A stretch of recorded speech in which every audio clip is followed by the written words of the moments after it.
Regarding the IPC and the Xianzhou Alliance, the Xianzhou Law...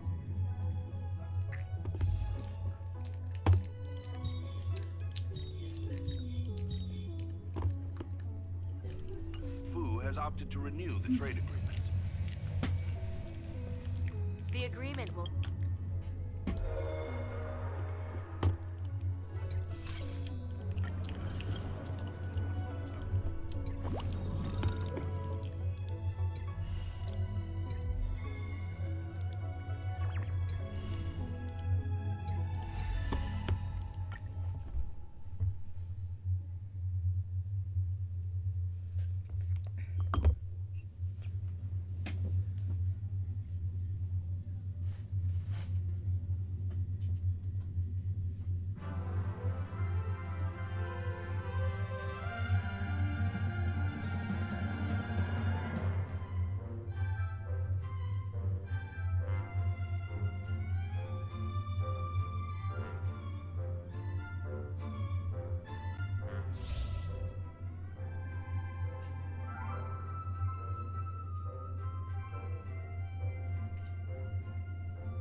Stream forth the gleam of old blades.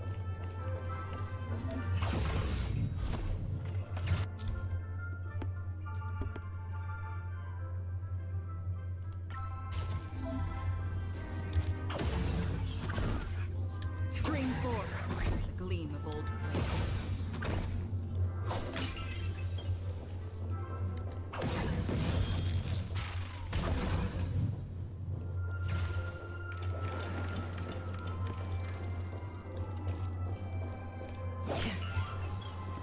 Storms on the horizon.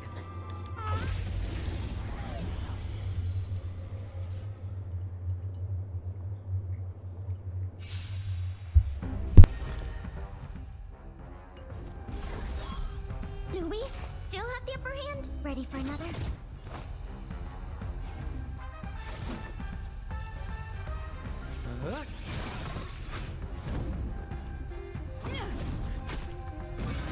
How familiar.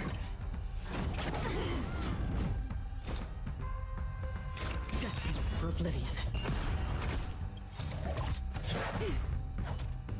I weep for the departed.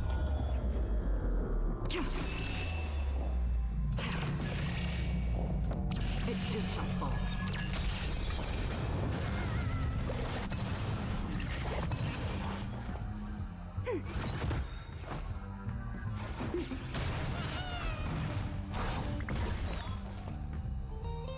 Ready for another? We're just having fun.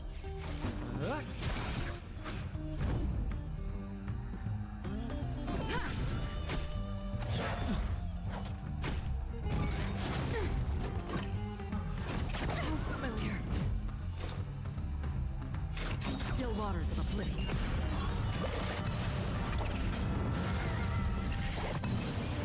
I weep for the departed. It too shall fall.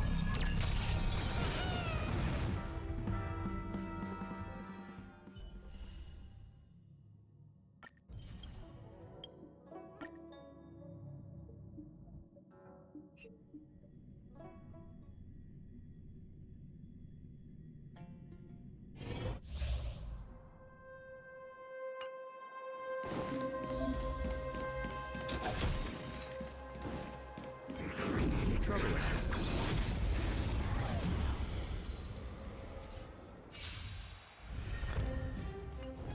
Repay.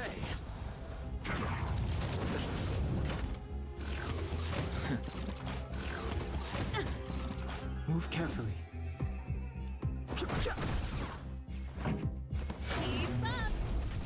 You chose the wrong enemy.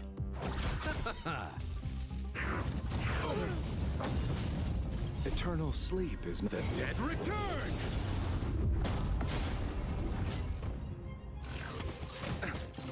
Too late to repent. Pretty good crowd today. Turn it up!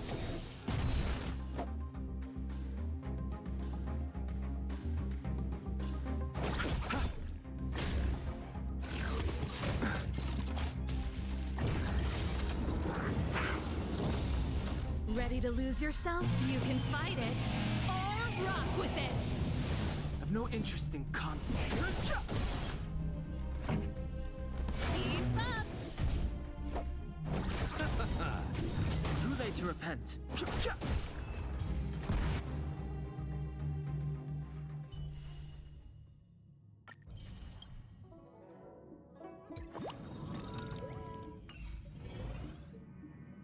Welcome to the Astral Peace broadcast. Good evening, everyone.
In the hazy memories of my distant hometown, they embody life's delights and pleasures. But a lady of elegance and dignity, her benevolent offer lingers in my memory. That dance, it brought me a sense of warmth and nostalgia.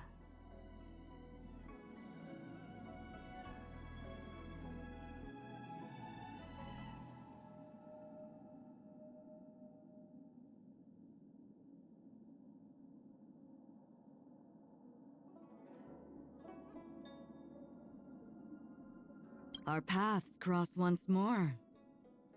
Ready for another dance, Memo Keeper?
Never turn back.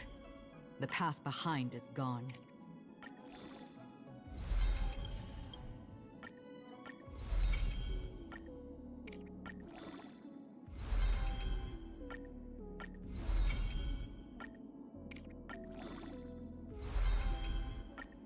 Never turn back. The path behind is gone.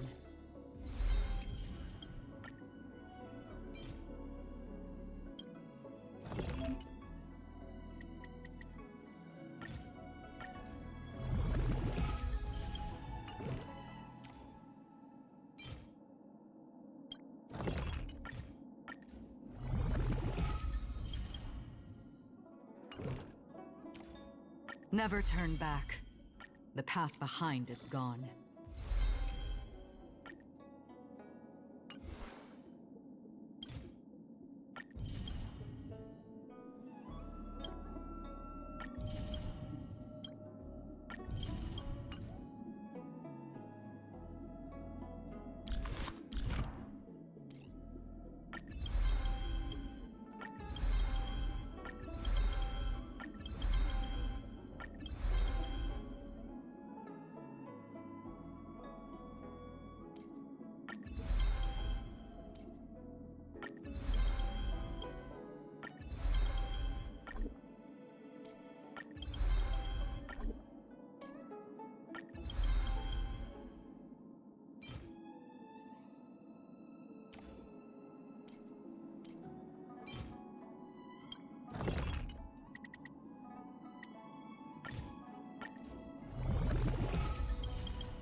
Welcome to a new...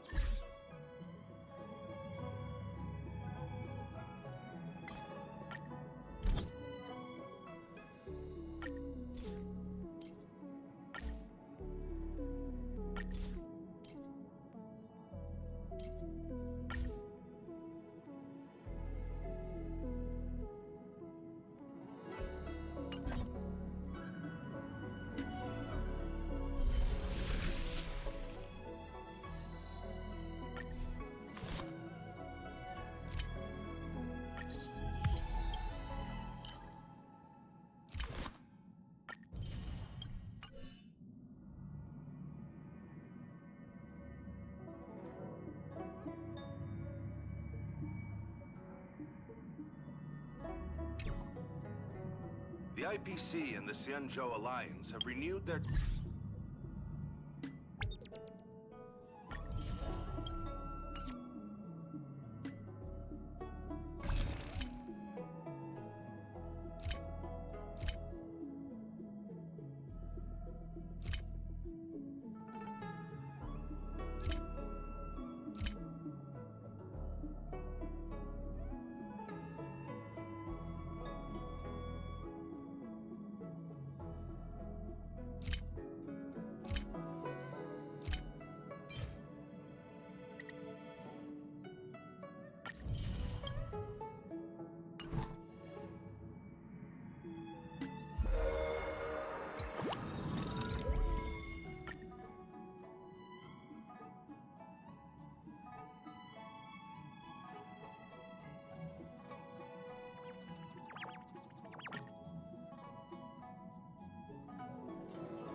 Jones, personally oversaw the excavation of the ancient tomb of Emperor Rupert I.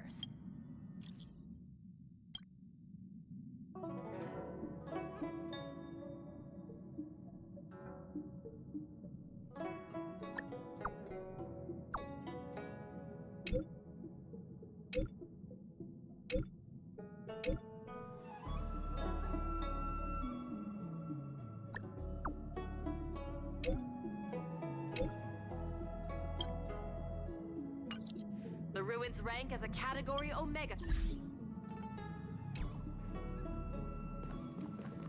Renowned song.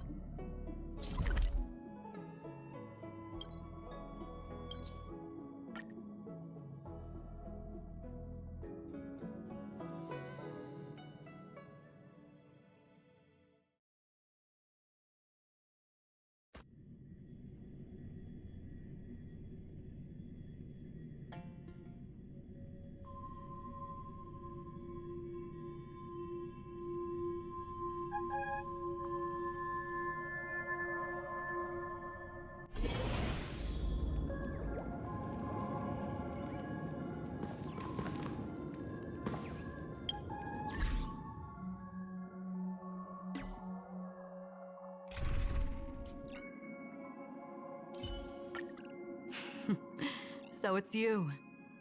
Our time spent with one another is precious.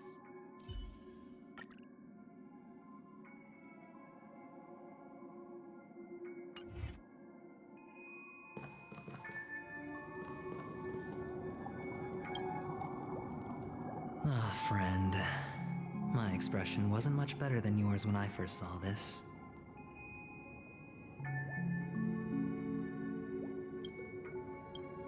Your eyes aren't deceiving you. It's her. The famous singer, Robin.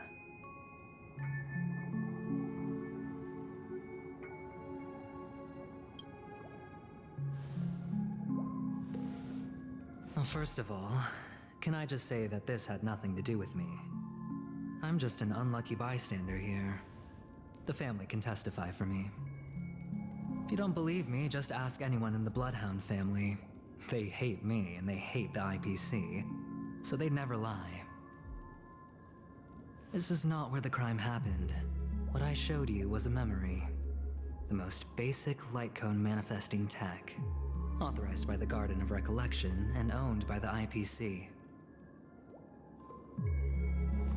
Did you really think the Galaxy Rangers were outsiders this whole time?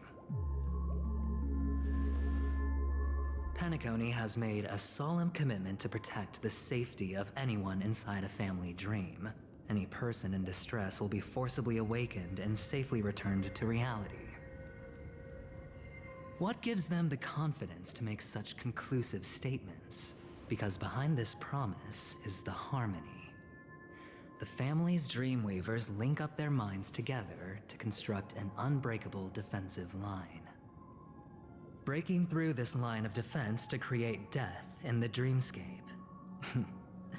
Not even a memo keeper could do that without the family's permission. Who could have done it, friend? The only one is her. The girl who calls herself a Galaxy Ranger. An imposter, an unsought guest. An emanator who hides her true identity.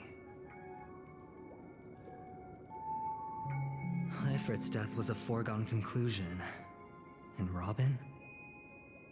Her misfortune was staring right at her.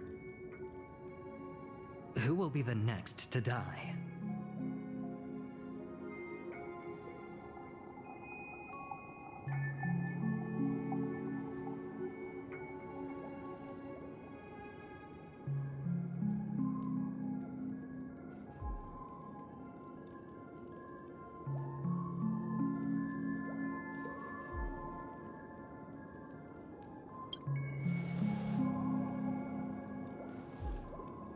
It's fine.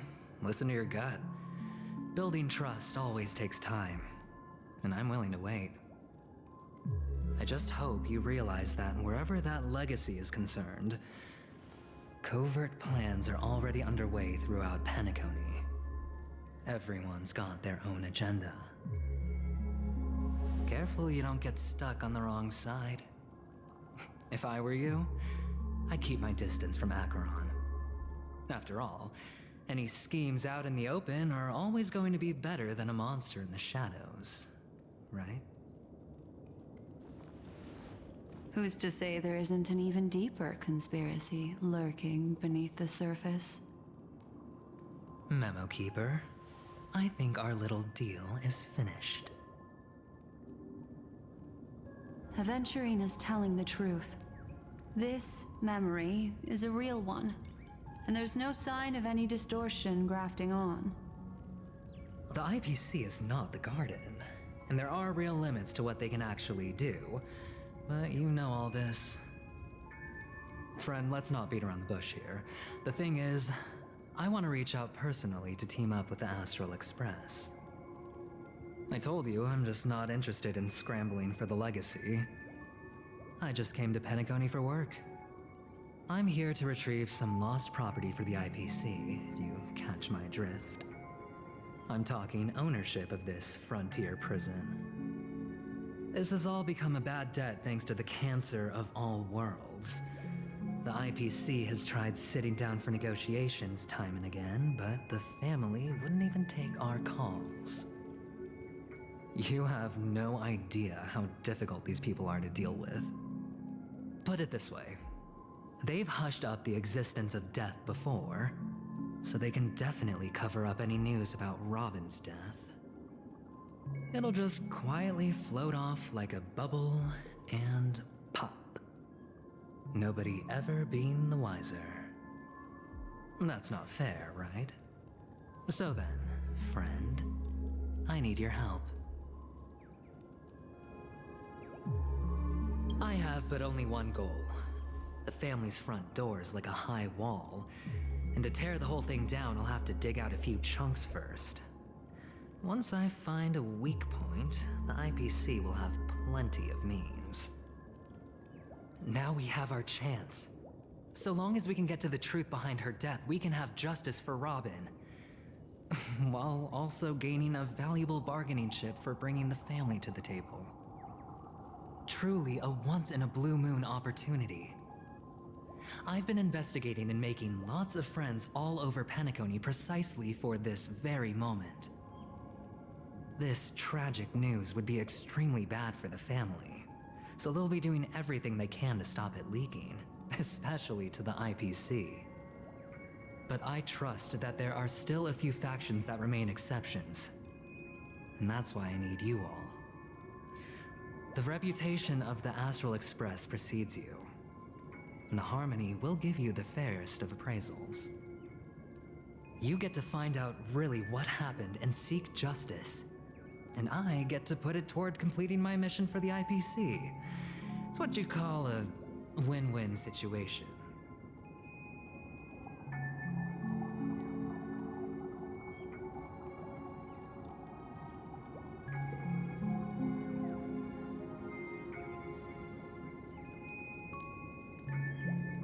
Don't worry, just head back and talk things over with your companions.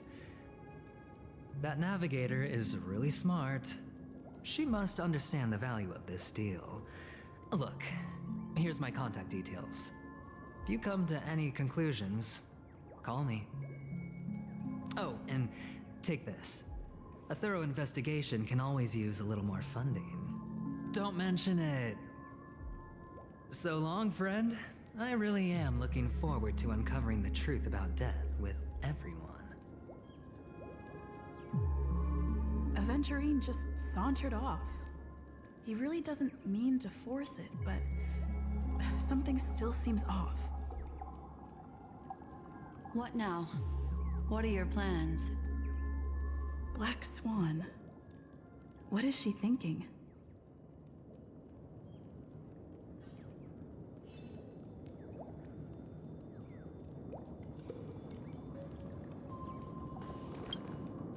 On the surface, this doesn't look like a bad deal for you. But Aventurine is a shrewd merchant whose scheme won't just be as simple as it appears to be. He doesn't know about Miss Firefly yet, But, judging by your reaction, he may have noticed something going on and deliberately shifted topics to the truth of death to try and pull you in line with his way of thinking. That's quick thinking and very sound logic. Aventurine is no fool, and working with him definitely has its dangers.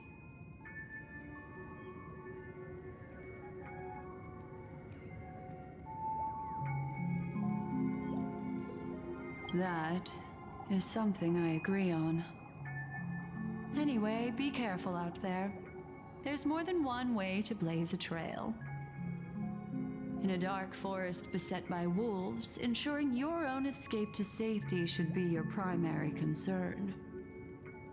As for the other questions,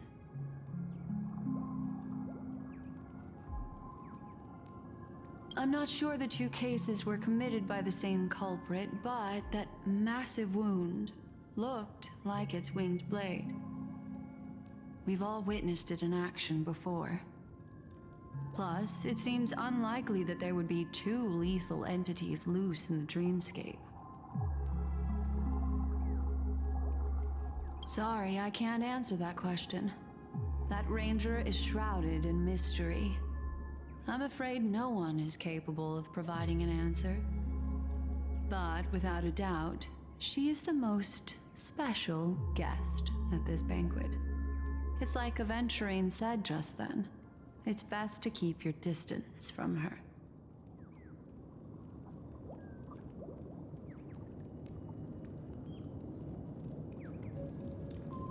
Two victims appearing one after the other in a very short time span, in and of itself, that's very unusual. Two possibilities. The collapse of Penacony's dreamscape has started speeding up, making death extremely agitated and weakening the family's protections. Or, everything has been planned out and executed by someone. If someone has chosen these victims deliberately, first a smuggler, then a family celebrity, then this murderer's motives are worth thoroughly chewing over.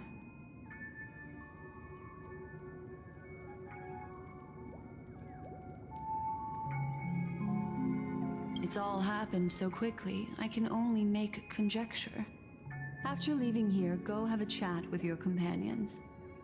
I hope you can clarify the source of this confusion.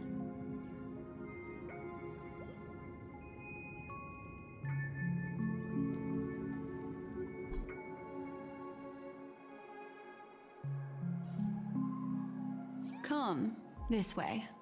It's a short walk. Don't get lost.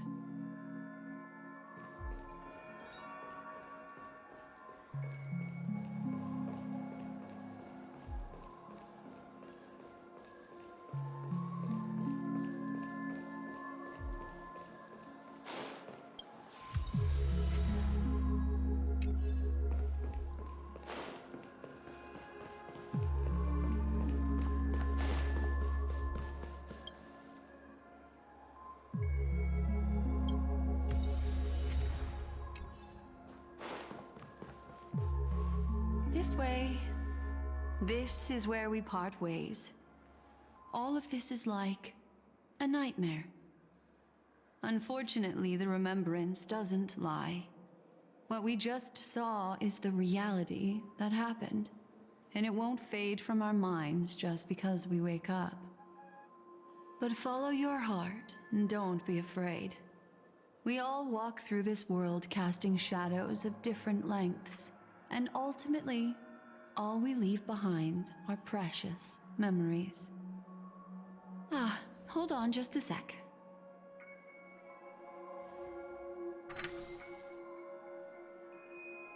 There you go. A small parting gift.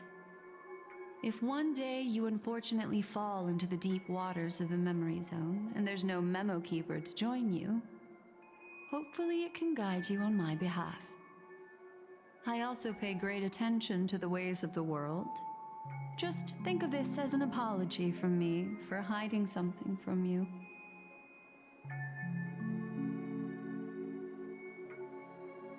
Then, I've something private to take care of regarding that Galaxy Ranger. Let's leave things there, shall we?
What fascinating memories will you bring for me next time we meet? I sincerely look forward to them.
A family rep.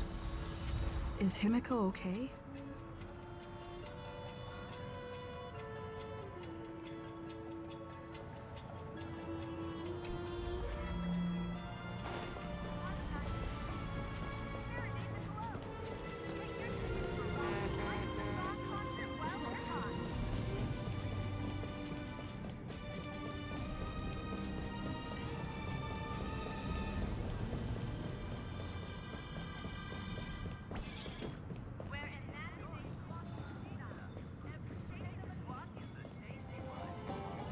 So much has happened. I should take a moment to gather my thoughts and wait for everyone to arrive.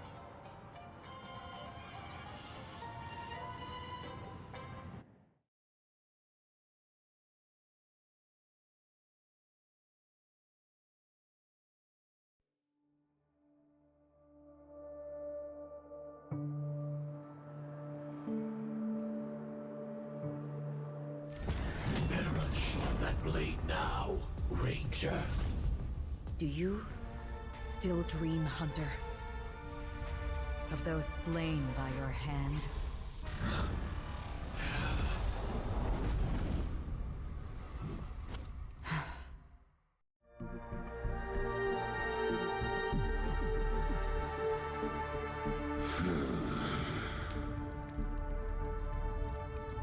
It appears the outcome has already been determined. We're still alive, as are you. You still have room to make a choice. Leave the music box behind, and then go. Choice. The bloody trail of the destruction leaves no room for hesitation. Vitora's fire demon. Even if you sacrifice your life for that Eon, you won't get special treatment.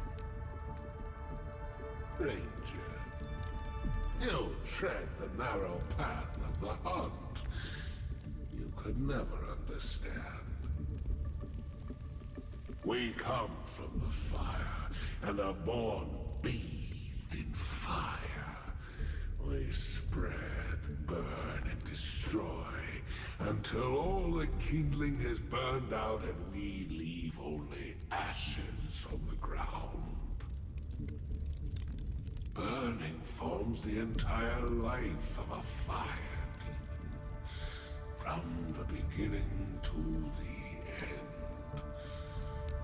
We are born to die, just to put into practice a profile of another universal truth. All things are created for the destruction.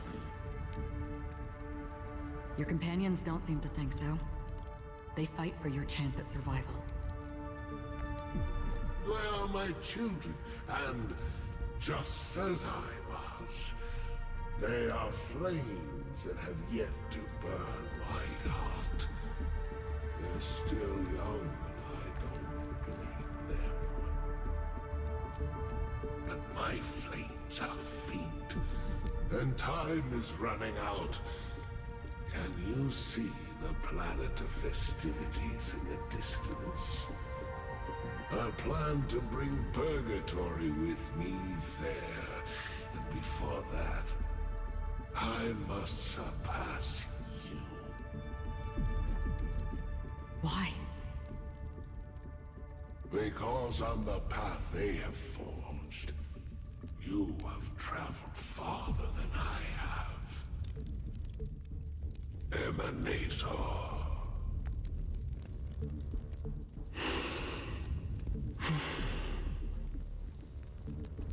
You cannot hide your true identity.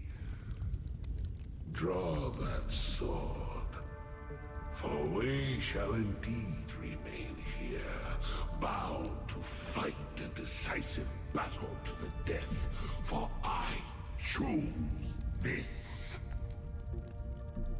Destruction is intense, but brief.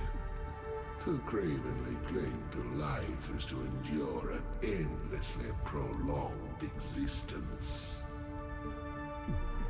Even if the answer turns out to be your own destruction. What is important is not the answer, but that it exists, just as you exist. Everything exists to be destroyed. Emanators are no different.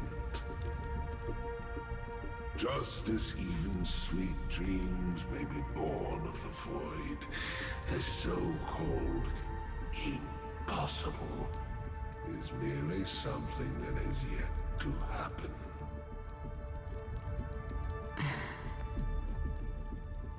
All right. I accept. You shall witness the most brilliant and intense fire in existence. May this flame illuminate the farthest reaches of your bottomless dream. A bottomless dream. Yes, that's right. But you've made one small mistake.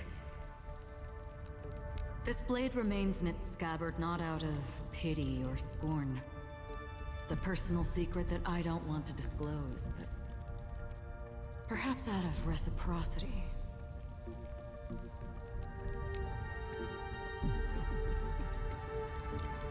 I'll reveal the truth to you. The hunt is not the path I truly follow. May death be the end of your boundless dream, guiding you back to the waking world.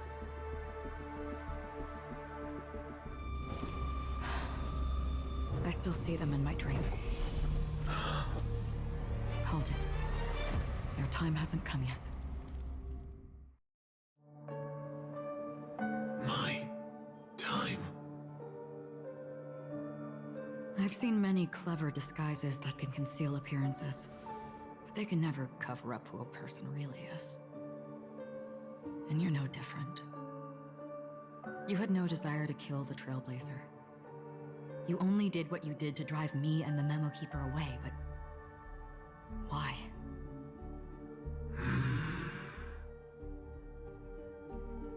Did Destiny's slave make you do it? You know, Elio. I thought this is just the kind of thing that'd get written into your script. My script has always been brief. Other than that, anything beyond that is unnecessary. He knows my nature. There is but a single destiny from which no one can escape. And until then, I hold the privilege of choice. However, you appear to be ignorant of this, so it's time for me to inquire. Who exactly are you?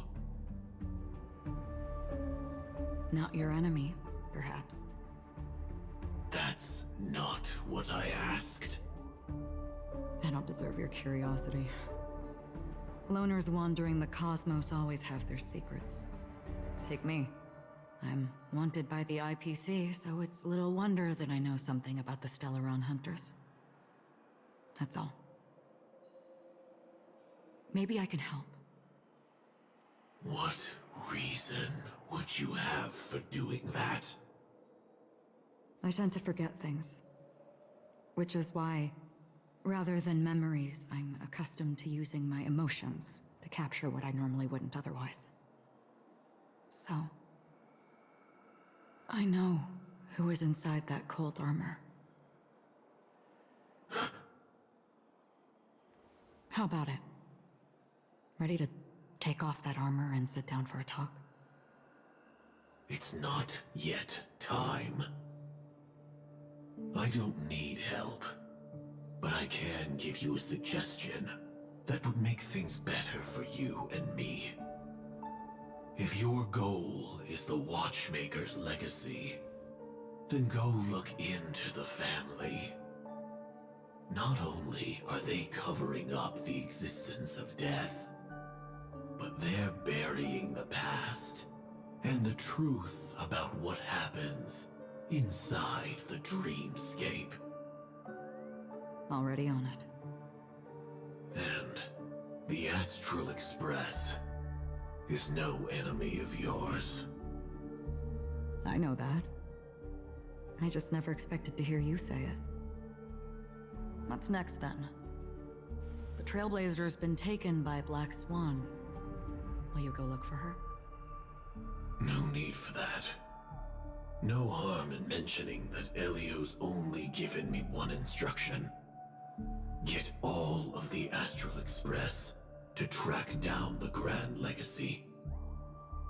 I tried settling this in an easier and more direct way, but as you can see, here I am, confronting you. I failed. Can't ever go against the script. The so-called impossible is merely something that has yet to happen. That's it. Before we split, can I ask you one more thing? Is there anything else in your script about me? I'd like to know what kind of footnote I get to leave in that future foreseen by destiny. Unfortunately, not a thing came up. I knew it.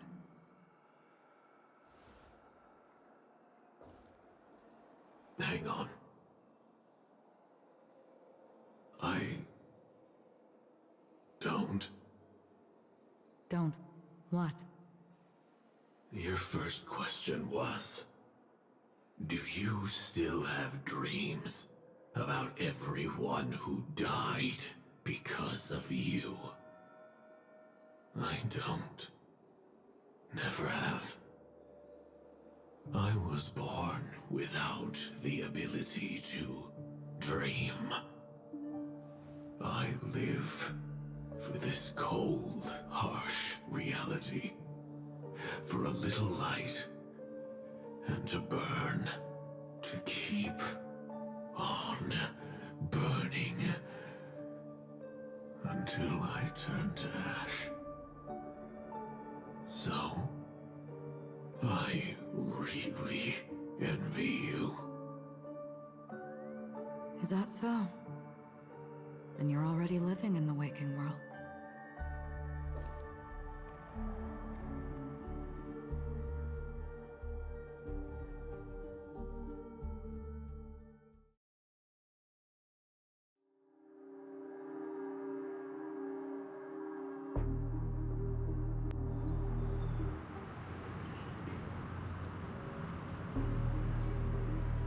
We heard about Miss Firefly.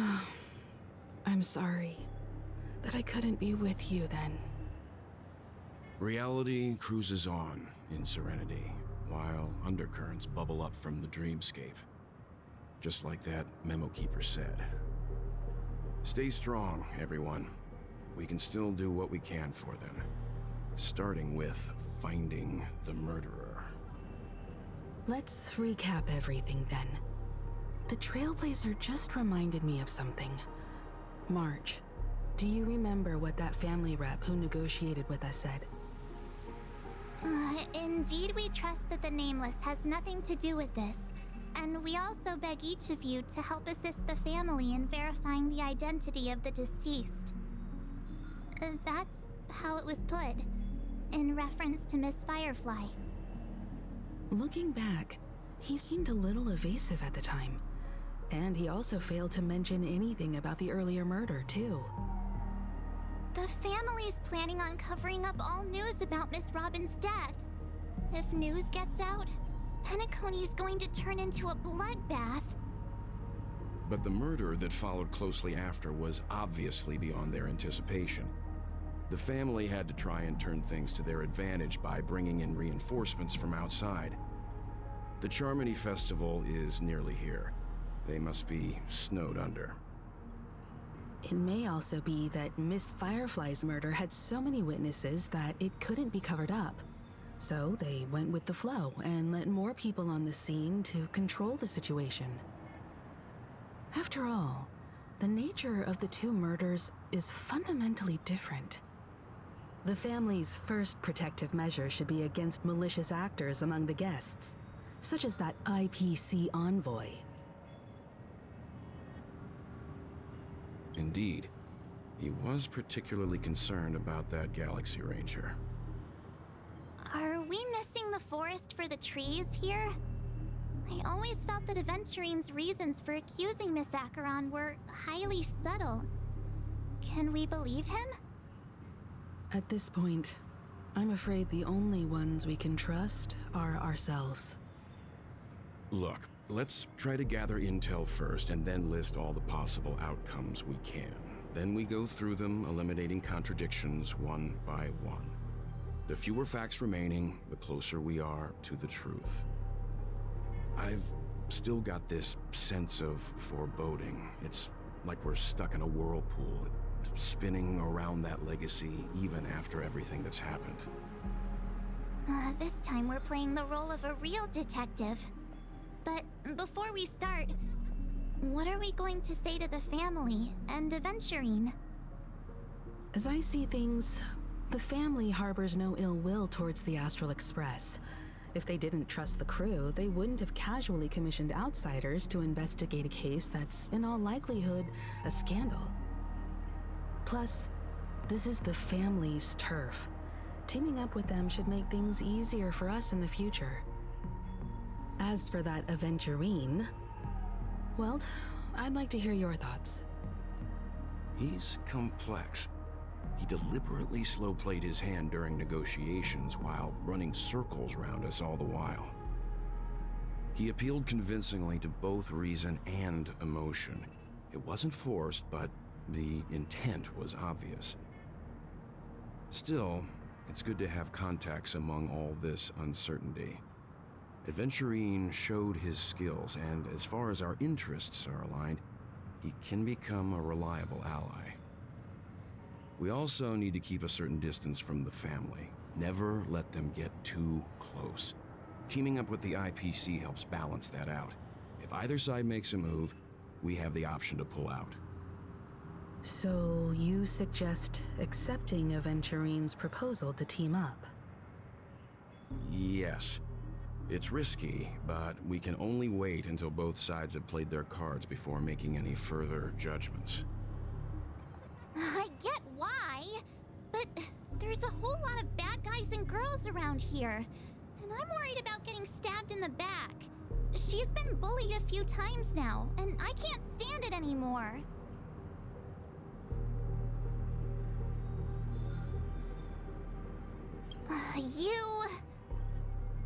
No, I can't accept this.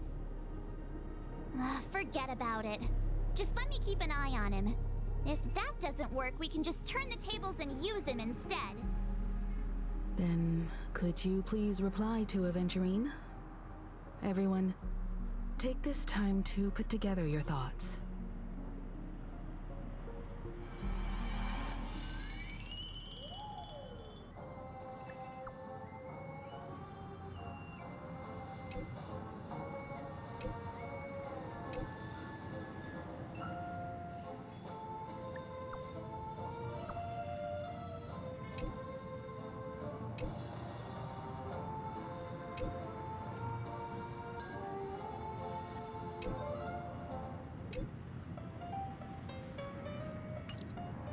Looks like Aventurine is happy with this outcome.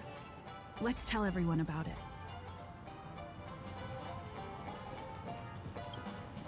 Aventurine's goal is to try and recapture Penacony for IPC.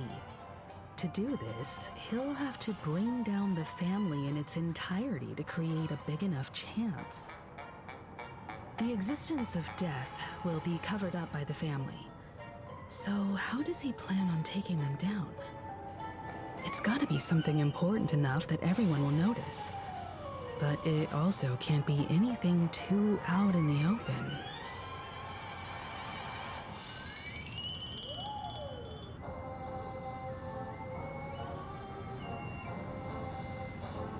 He's definitely going for the family, and it's just a matter of how. The harmony is strong in Penacony, and almost impossible to take on head-to-head. The fact that the IPC dispatched Aventurine shows that they do not intend to simply play by the book here. An attack on the hotel guests? Unlikely. Penacony's guests include quite a few bigwigs known throughout the whole cosmos. People who not even the IPC would dare take lightly. Aventurine is a shrewd merchant, and there's no way he doesn't know that. Aventurine has devoted considerable attention to her.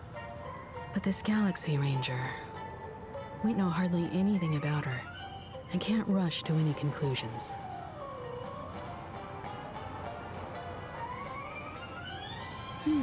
I was also considering this possibility, especially because he respects you so much, and has sought you out before a few times. Perhaps he's also unsure of your intentions and is probing you. I'm just speculating. In any case, we have to be careful when handling Aventurine. He's skilled at reading people and discerning the right moment to strike. Also, he's clearly a born gambler if he's willing to go all in to win.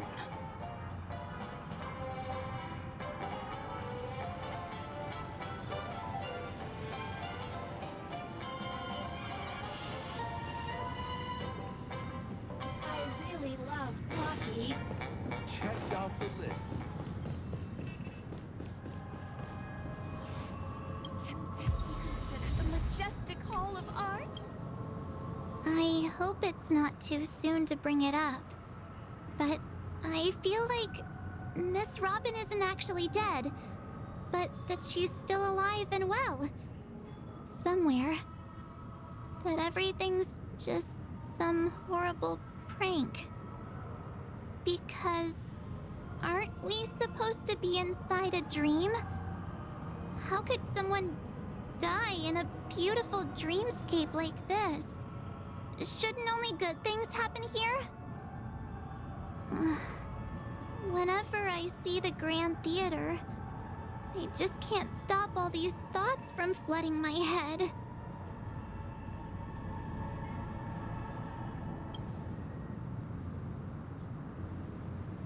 No. After all, they've brought everyone this sleepy dreamscape, which everyone loves. I just feel like I'm starting to understand them less and less. Everyone's still having a great time out there on the streets. Nobody knows what's happened. It's all so unreal. As if Firefly, Miss Robin, and us were all outsiders from another world. Aw, what a mess. I really want a nice cool drink of soda to help me calm down. But then I'd be just like everyone else out on the streets.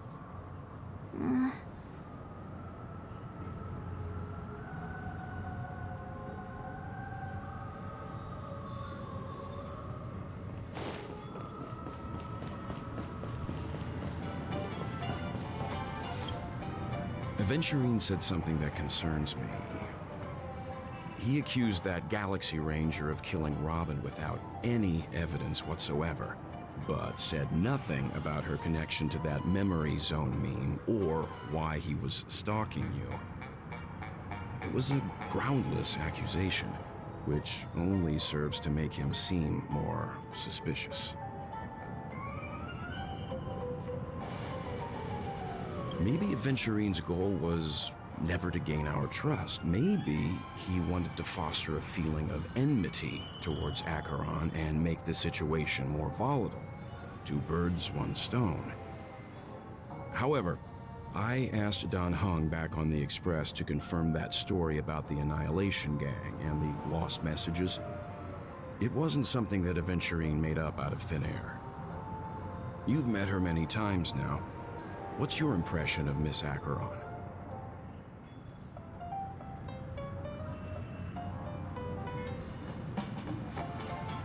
That fits the stereotype of a Galaxy Ranger to a T. They're eccentric, unpredictable, and fond of being alone. No wonder she's a suspect. Looks like Aventurine doesn't need anything else. Let's turn our attention to the family's assignment for now. Himiko, what do you think? Among our current clues, the two murders that she witnessed are the most directly connected. I suggest starting here. One thing I'm curious about is, if a person dies in a dream, what happens to them in real life? Seeing as we're at the family's behest, why not pop back out to reality and verify Miss Firefly's situation back at the hotel? Perhaps we could also make a few inquiries about her while out there. How about we split off into two groups? There are still some things worth focusing on inside the dreamscape. I'll investigate those, and we can link up again later. Worth focusing on? Oh. No problem. I'll leave it to you then. Huh? Aw, I thought I'd finally get to see Himeko and Mr. Yang go out on a mission together. Oh well. Take care then, Mr. Yang. I will. Keep in touch.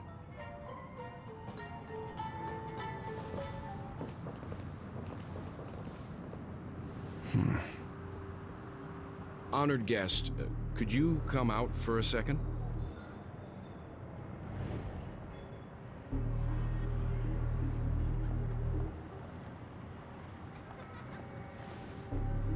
I'd be embarrassed too, getting stared at like that. Forgive me. My name is Welt Yang. I'm one of the crew members on the Astral Express. I believe you've met my colleagues. Welt. Is there something about my name? First, don't you want to know my name? I already do, Miss Acheron. You're a prominent figure in Penacony. What are they saying about me? Some claim that you're the real culprit behind these murders, that the Annihilation Gang's tragic fate at the banquet was a result of your blade, and that you're now attempting to unleash another bloodbath on Penacony. The Annihilation Gang? Ifrit of Everflame Mansion. Tragic fate. That Duke turned his dying body to flames and sacrificed his life as a martyr. He was a determined and heroic pathstrider. Not even a villain should be disparaged like this. And what's more, there were plenty of suspects invited. Do they really think that a blade is more dangerous than that black hole you're wielding? Keen intuition. Not even the family managed to point out the truth behind this cane. So you must surely know, Miss Acheron, that peering into a black hole is not a wise move. As a potential threat, your knowledge of us has reached uncomfortable depths. Reveal your true identity and intentions. Otherwise, brace yourself for gravitational disintegration. That shouldn't be necessary. But if it makes the Nameless feel less defensive, I'll be happy to abide. Believe it or not, Galaxy Ranger, Acheron, those are the names I go by to this very day.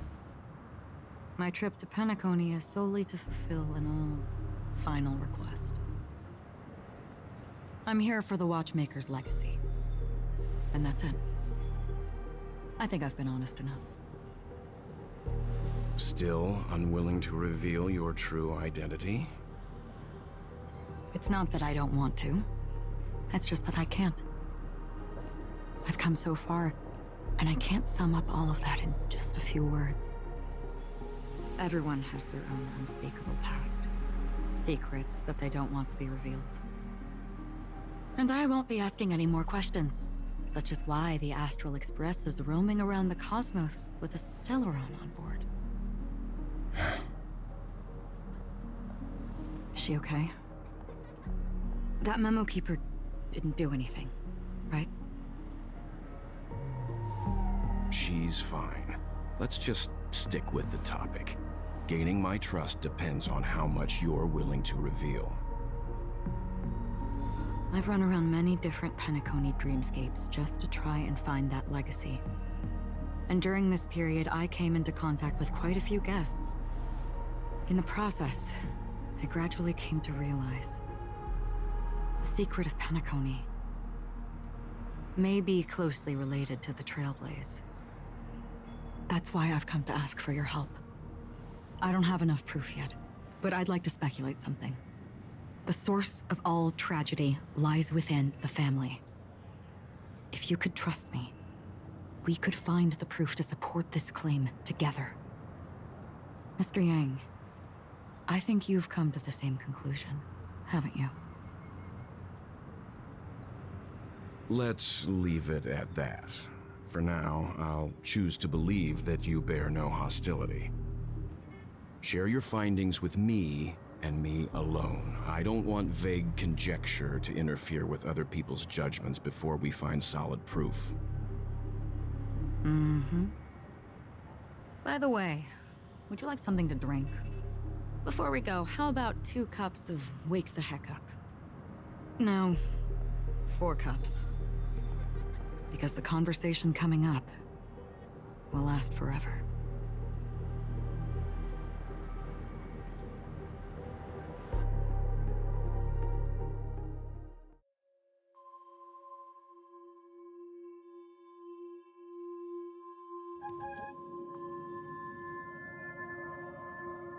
I've been watching her closely for a while now, and the first invitation was in the banquet hall of the hotel.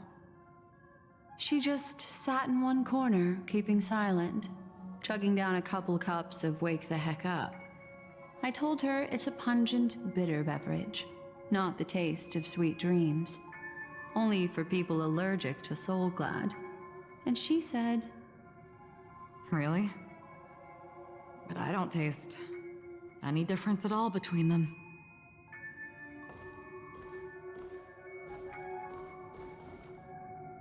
the guest rooms are charmingly minimalist. An aesthetic you share, Miss Acheron. It's a cinch, this music box. The invitation received by the Annihilation Gang. There are latent memories that linger on it yet. You see, memories of you are not yours alone. They travel in other people, other things. I know much, and I can predict even more. With some help, the dead can be made to speak. The Annihilation Gang, that band of desperados who all disappeared after meeting you. What exactly happened to them? Well, let me reveal all.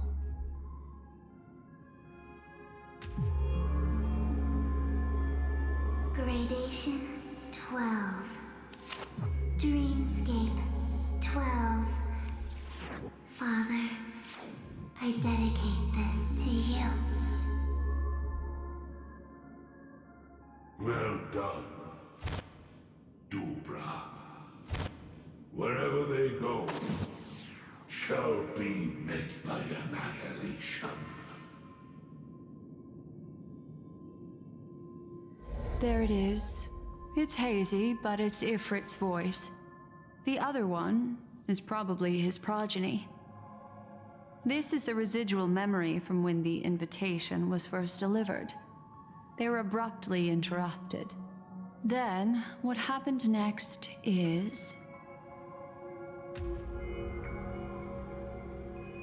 They sought refuge in the land of sleep, merely wishing for undisturbed rest, away from the storms. Children of the flame, this marks your rite of passage. She won't be necessary. I alone am enough.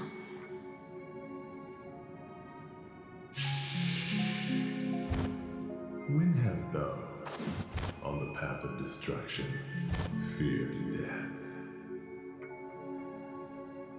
The Everflame Mansion has set out on a journey. Those poor people, they have no idea what lies in wait ahead of them.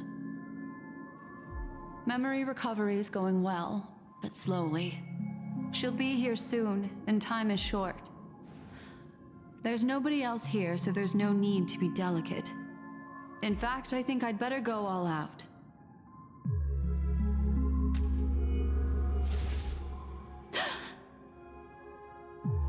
What happened?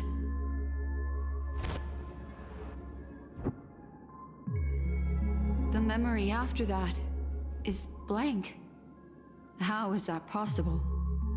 This music box fell into Acheron's hands, and she brought it to Penacony.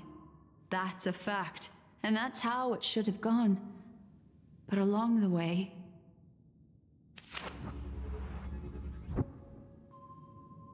it's like it's been erased.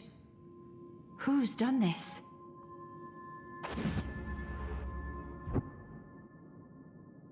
Who are you? Who are you? It's... no. Is this not a memory? Oh, a memo keeper. Do you serve the Garden of Recollection? Or the Cremators? My name is Constance. A pleasure to meet you. We were supposed to meet in Penacony and spend an unforgettable time together. But that seems unrealistic. Dolly is not welcome on the banquet store, and I don't need a coming-of-age ceremony. And you, I know what you're looking for. Want her secret? I can give it to you, and then you can enjoy the banquet for me. I wish you unforgettable memories.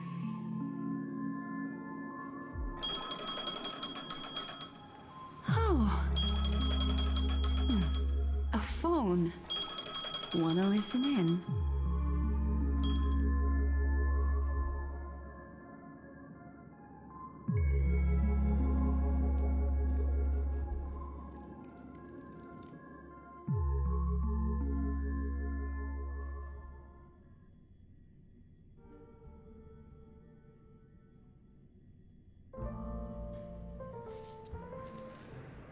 A few days ago, the IPC made an announcement. Under the watchful guidance of the Marketing Development Department, and in accordance with the Interstellar Peace Charter, the independent Sigonian sovereignty has hereby been established, and shall take a legislative seat at the Interstellar Congress. The formation of the Sigonian sovereignty is of great historical significance to the Sigonia system. This move puts an end to the planet's long and bloody history, turning the sensational Kataka-Abjin extinction event into a distant memory. Sigonia 4 is located in an unclaimed zone at the intersection of the Denise, Prothean, and Dorneau star clusters. The planet's surface environment is known for being extremely harsh, constantly faced with the threat of impact from small-scale celestial objects. This is why very few intelligent species have made this planet their home, dividing themselves into several tribes to eke out nomad lifestyles as they struggle to survive the arid desert wilderness. They have developed their own folk beliefs that are independent of the Eon belief system. Sigonia. Sigonia. Ravenous eye of the storm, spurned by all the gods. Land of rock, but not water. Lightning, but not rain. Blood, but not tears. You beat us with your falling stars. You lash us with wind and storm. You chew us up with the cracked earth.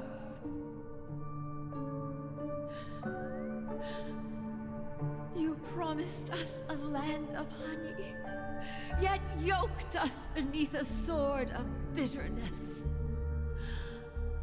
Oh, Gaiathra Triclops, if thou can hear me, please open up thy 3 eyes and gaze upon this child.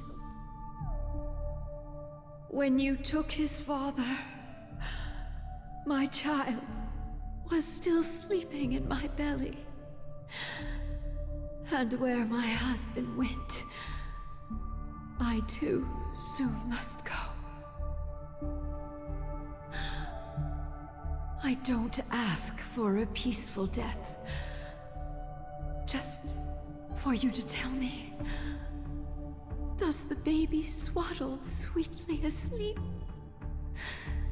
Does he dream of his mother's heartbeat and the sound of falling rain?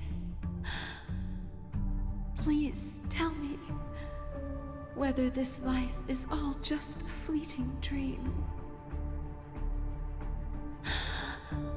Otherwise, why would this child be born to face impending death? Mommy! Mommy! Mommy, the rain. It's raining. Raining?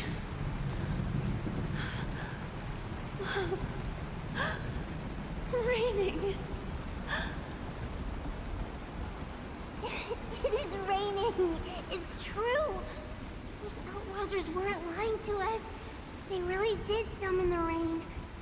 Mommy, we can leave here. We can go back home.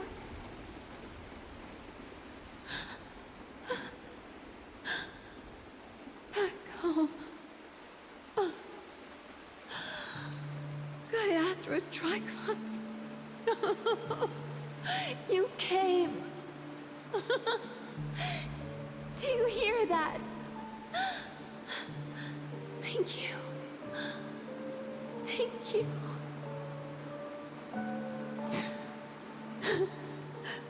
Darling, listen. This is the sound of rain. On the day you were born, the sky also sent down a gift like this from Gaiathra.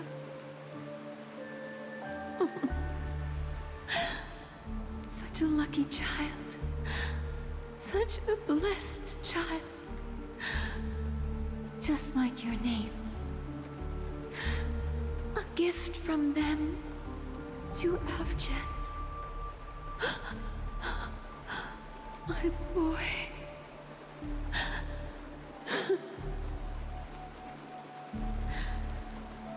May the goddess Gaiathra close her eyes 3 times. Keep your blood eternally pulsing. Let your journey be forever peaceful. And your schemes forever concealed.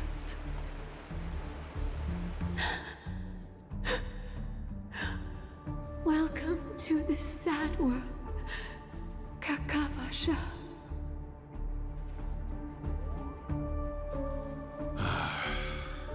Time to wake up, gambler.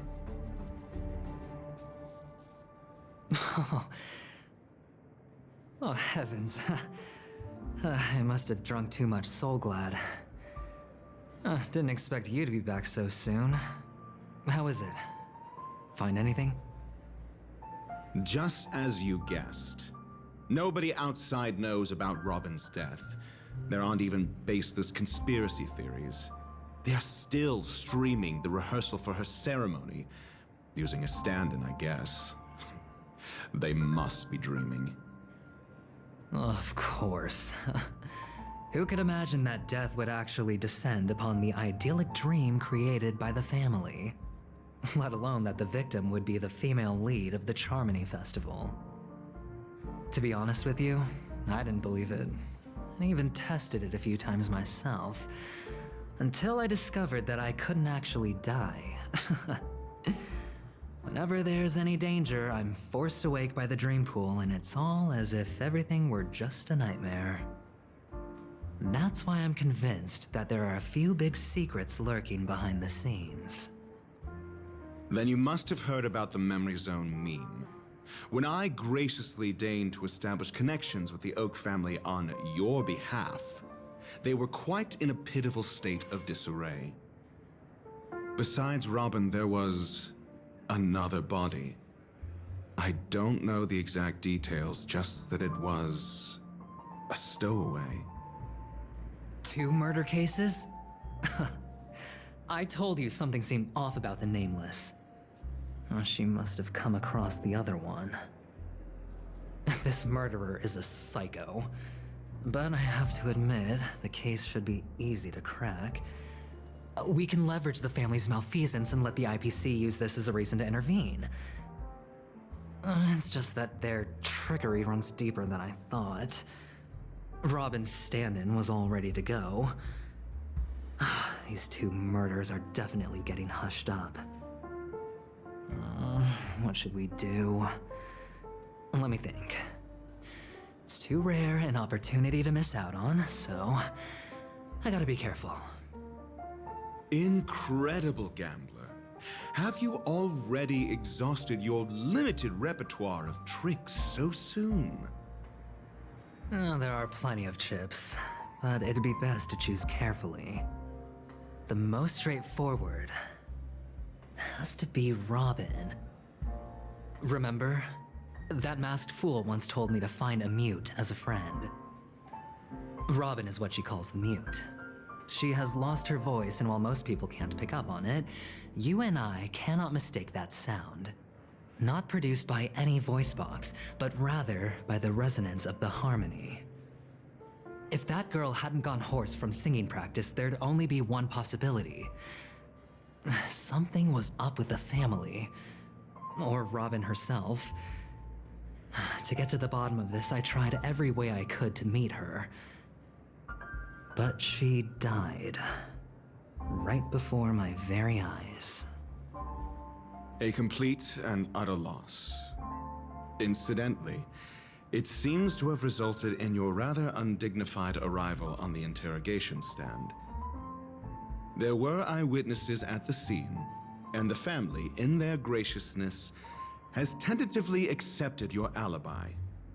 However, for the foreseeable future, you shall, regrettably, find yourself under the vigilant watch of the hounds. Well, things aren't looking too optimistic, Doctor. Starting to break out in a cold sweat. Do you reckon there's still any chance of a comeback, given how things are? A probability? Yes, it exists, but it verges on the infinitesimal. To phrase it in a manner more befitting the vernacular of Penacony, you're dreaming. But if you simply can't control yourself and want to try your hand, then there just so happens to be a suitable candidate. That man wants to see you again. Who? Sunday. Is this a public hearing or a private trial?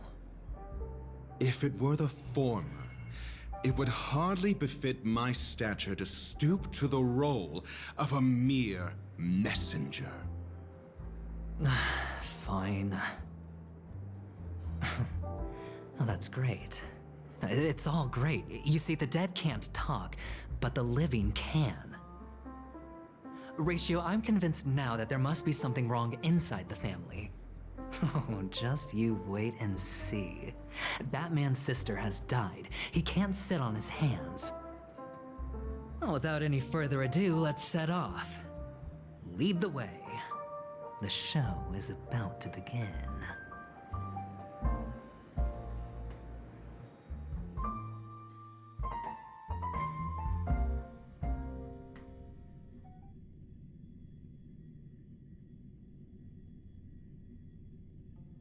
We're here. The Dewlight Pavilion is the Oak family's fortress and a place where heads of the families meet to discuss great plans for Penacony. Fortress? I like this metaphor. I dealt with the warlords of the Amanicus star system not long ago, and their synchronized orbital manor wasn't this heavily guarded.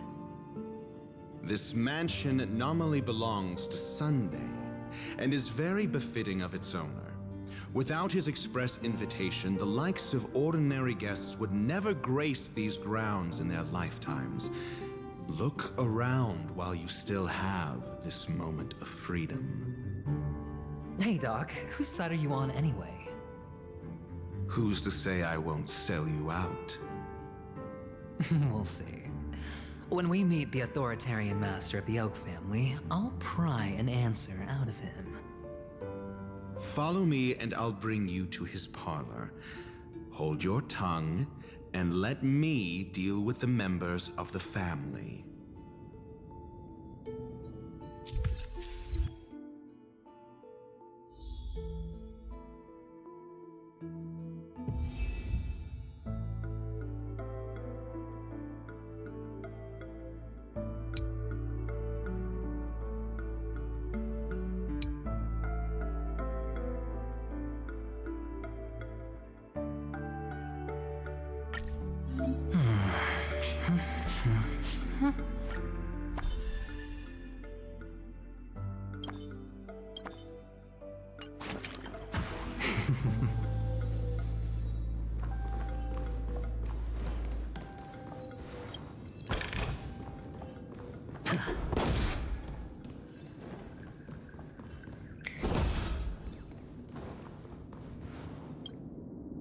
Hey, you two! That's a place of business. No entry.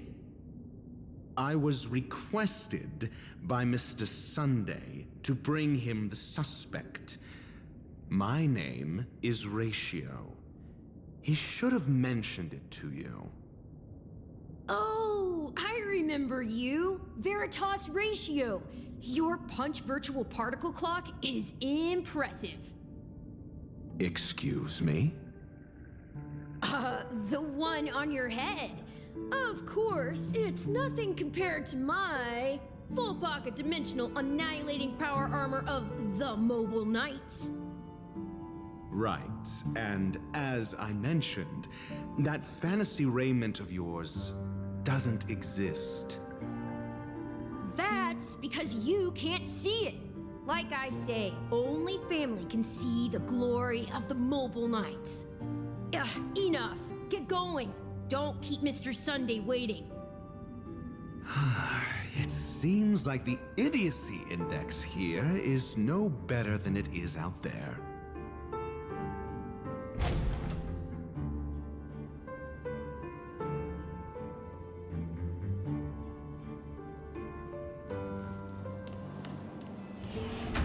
A dead end? The door is shut tight. Looks like we're on our own. I mean, there isn't a door. How did you get in before? For security reasons, the family built the administrative site deep in the dreamscape, with the mechanisms hidden in these Nightingale statues. The direction of the statues can be controlled. On the previous occasion, an attendant named Kona had gone to the side room to verify something before setting the statues in the correct positions. Well, maybe we should do the same. Let's go and take a look. Of course, we can also use brute force.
Stand still.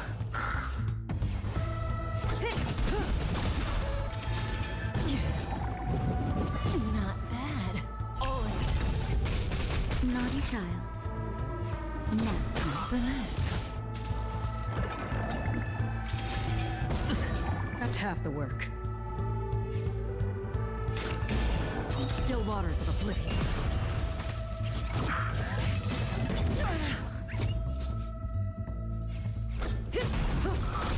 I hit the mark. Stand still.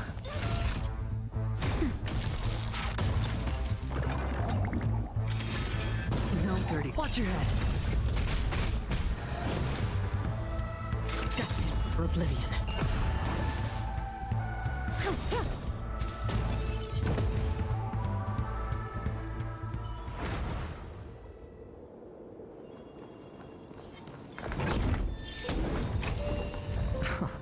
This is hardly enough for a seat at the table.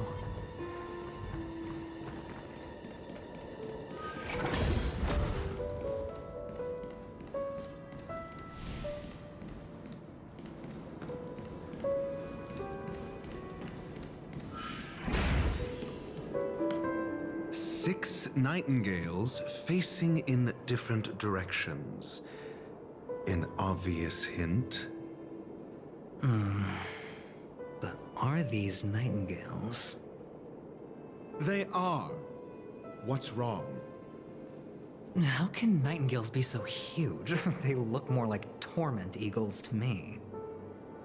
There are no eagles in the 5 families, only nightingales. Why am I wasting time with you on this?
Just as I thought. Here's the correct answer. A truly miraculous discovery. Perhaps I should offer you the chance to join the Genius Society. Really? Well, I thought you'd given up on that already. I was being sarcastic. Can't you tell?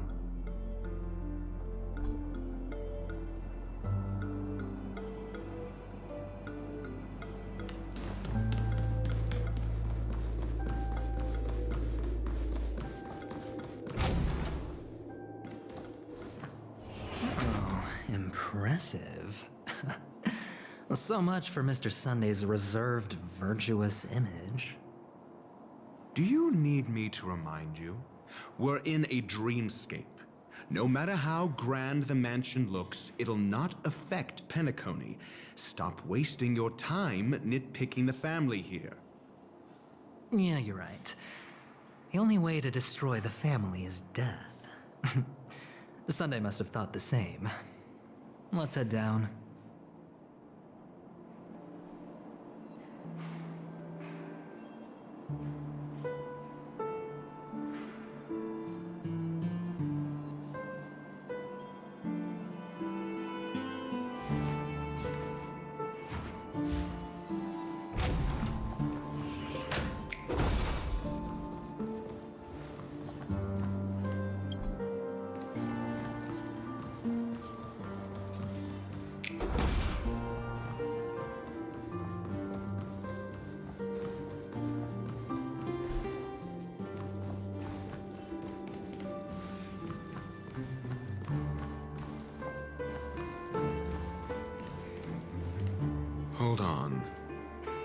Huh?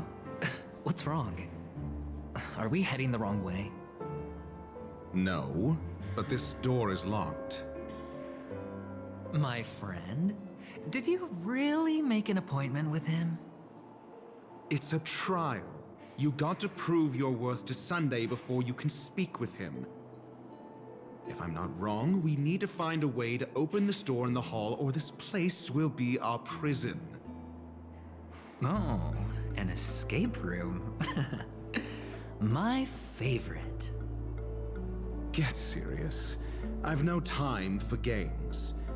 Let's head back. The hint is probably in that prominent sandpit. Wow. That's an enormous sandpit. I'd love to build a tall building for myself, once I have enough savings.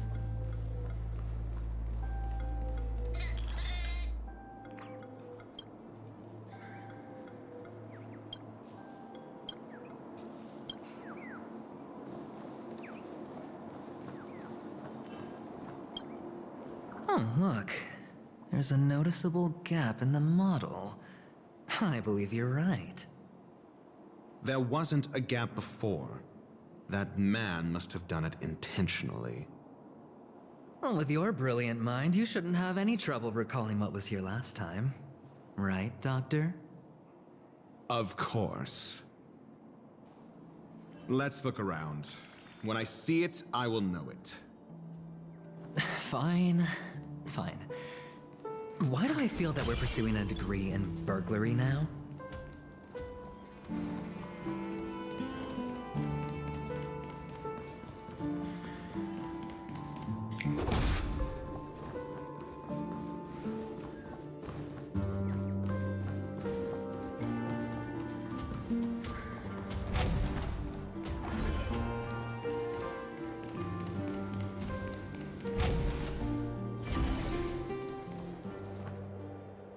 Found it. This is it.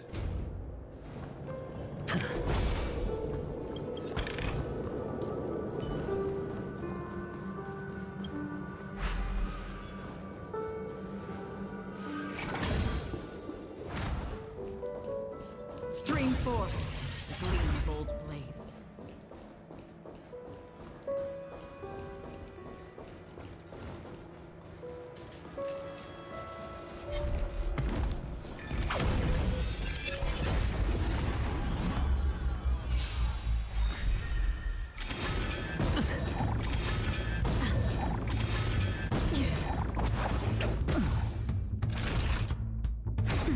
Stand still. I hit the mark. Say bye to breathing. That's half the work. In still waters of oblivion.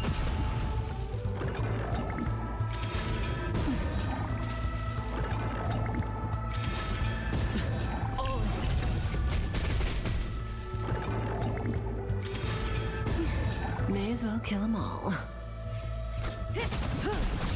I hit the mark. Relax. Another journey begins. Destined for oblivion. On for a shot. Nap time. Say bye to breathing.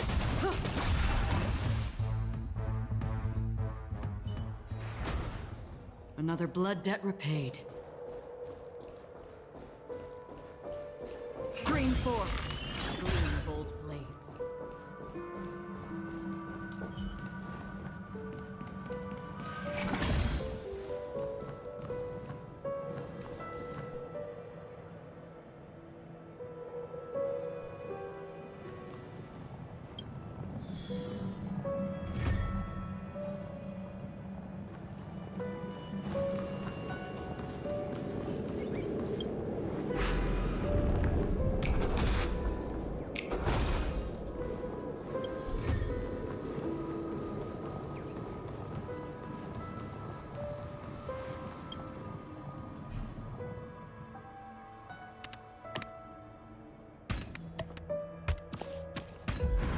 A 10-to-1 payout?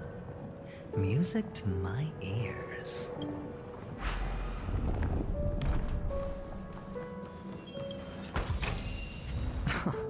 This is hardly enough for a seat at the table.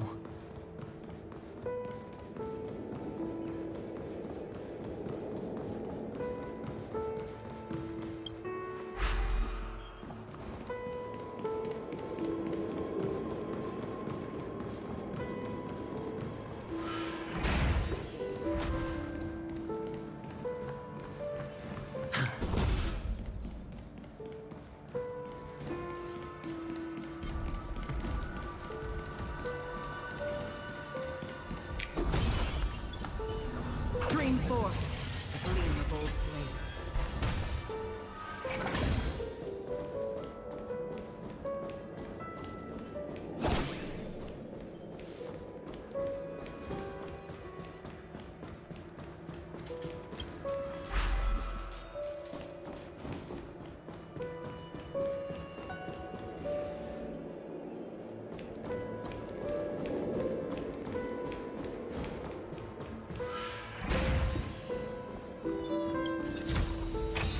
This is what exploring the cosmos is all about. Huh. And the nameplate reads Gulliver's Arch. Well, I'm amazed you can remember something this tiny. You know, this reminds me of a tunnel I once saw that could shrink people who passed through it. If I were you, I would shut my mouth. It's wise to remain silent when you should.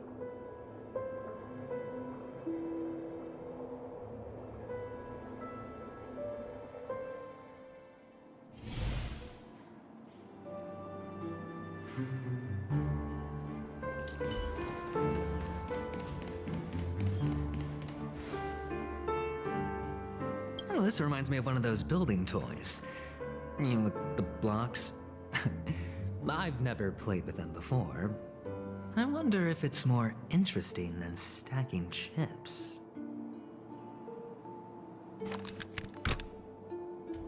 Oh, look. The gap is closed.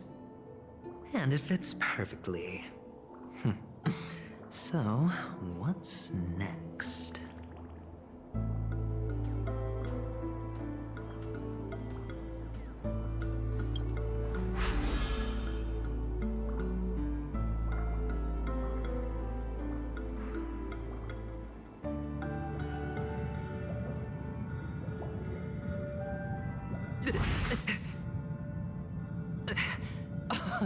Oh, good heavens. Did I shrink? Am I still in a dream? Indeed. Oh, Doctor, you're huge. It's me! Down here! In the sand pit! Oh, actually, I think we could make this work for us. Just find a way to slip me into Sunday's collar, and I'll infiltrate the family just like that.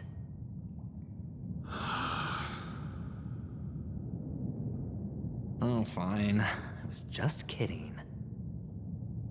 Let's find a way to open the door.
Hello! Welcome to the Golden Hour base model. I am an Oak Soldier. I will be here to guide you through the tour of the base model. Happy to be of service.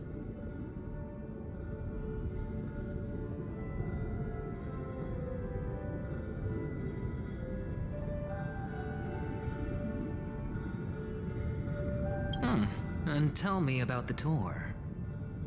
Hello! Welcome to the Golden Hour base model. I am an Oak Soldier. I will be here to guide you through the tour of the base model. Happy to be of service. Generating guide. Please wait patient.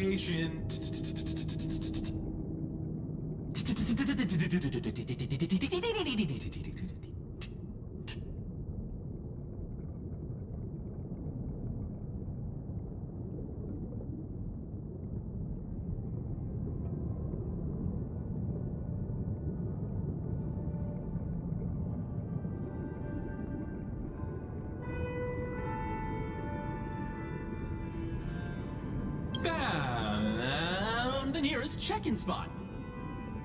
Please look behind me. A capsule machine model.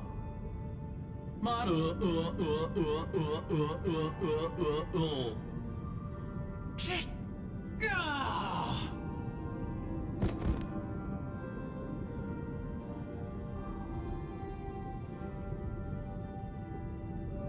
What's up with that? Now the family's toys are trying to frame me? I didn't do a thing to it, Doc. You've got to be my witness. I saw nothing.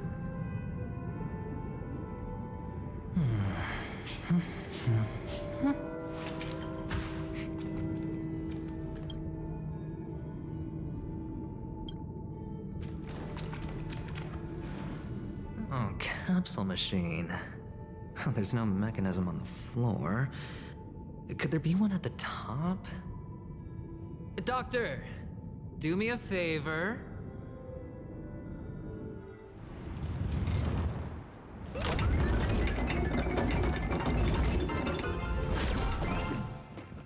So, I was right. These models have interiors that look exactly like the real buildings. The only difference is that no one lives in them. Funny that Sunday puts a miniature that makes him seem like a giant by comparison, right where he can see it first thing in the morning. Insecure much?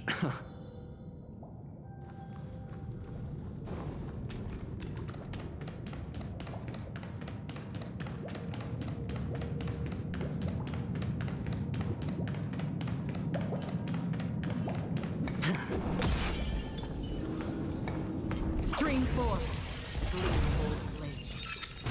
Oh, one of the fragments flew upstairs. I'll need to use the pinball machine to flick myself up there. But it's tough.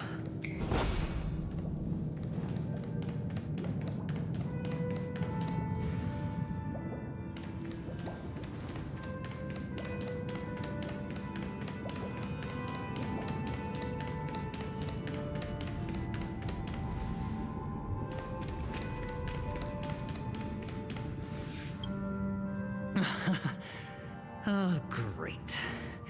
There's another pinball machine base here. And it's empty too. Doc! I'll need your brain power again. There's no need to yell, I can hear you. The pinball machine must be hidden somewhere in the hall. Like the arch. Wait here, and I'll be back in a minute.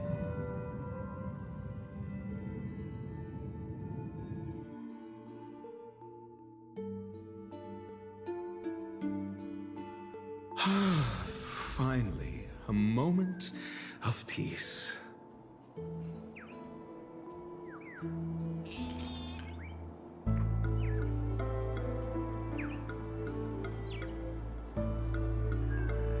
Doctor!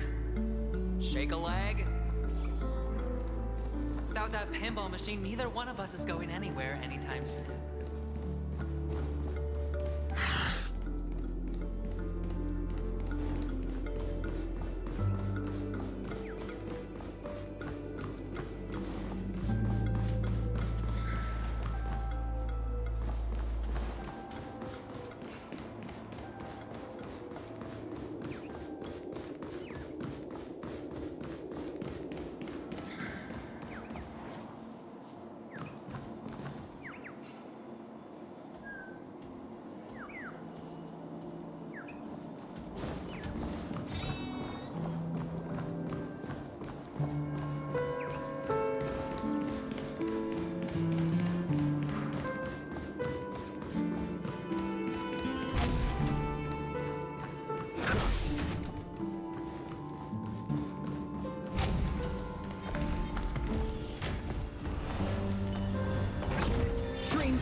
half the work on the still waters of oblivion. Time for a shot. Nap time. Relax.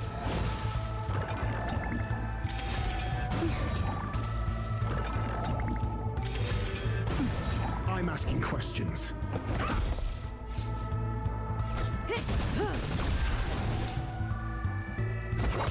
Stand still. Your answers? Answer me. Cutting the net.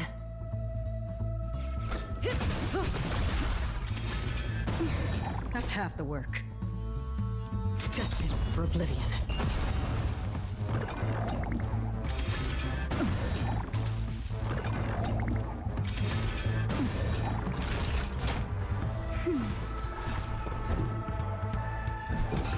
Test. 0 points. Say bye to breathing. That's half the work. On the still waters of oblivion.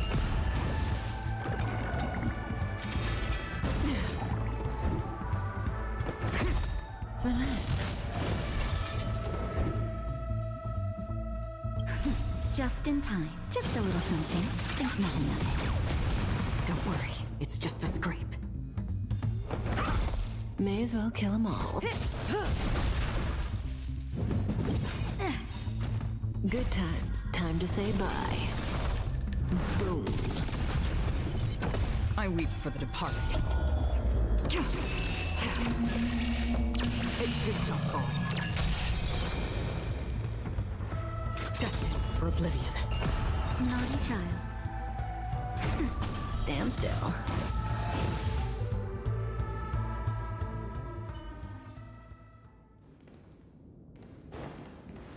That's it. Pleasant moments of solitude are always fleeting.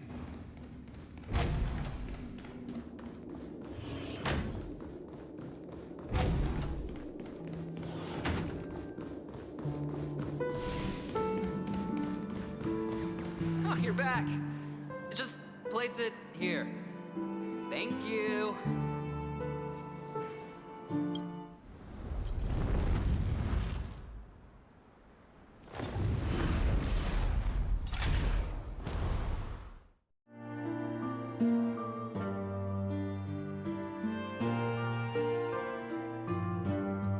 Thanks, Doc.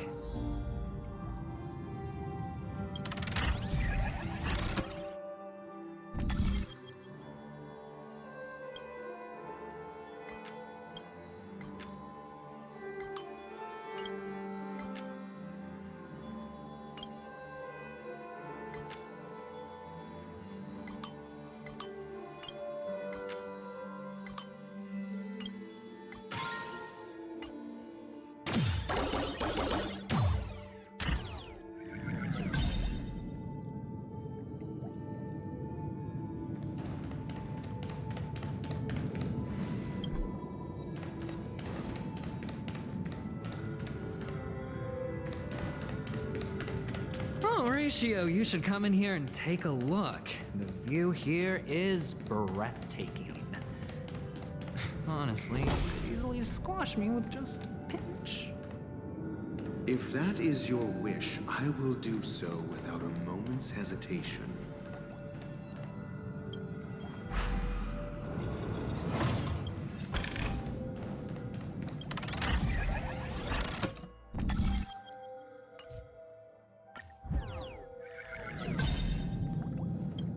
All done. Piece of cake.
joyous tour of Toy City has come to an end. Makes me feel sad. Penacony isn't all bad, right?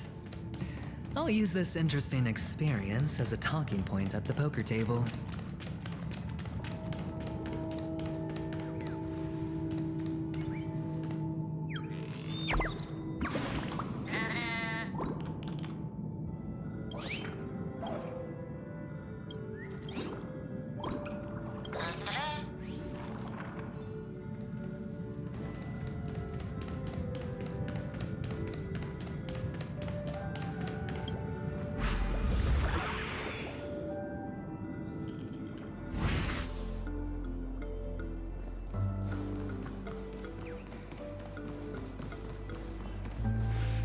It's a pity you made it out of the sandpit alive.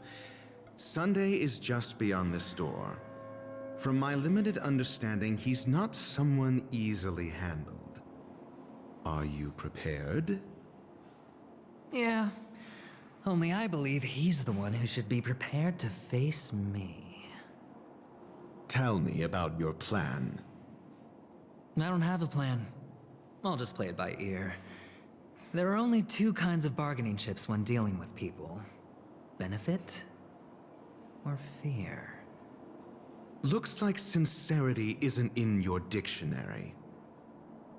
Am I not sincere enough? There's no need to emphasize it. We've got to make good use of death. That man's sister is dead. He won't be able to turn a blind eye, and that's fear. And I'll help him find the murderer. He can't do it due to his status and position, but I can. And that's benefit.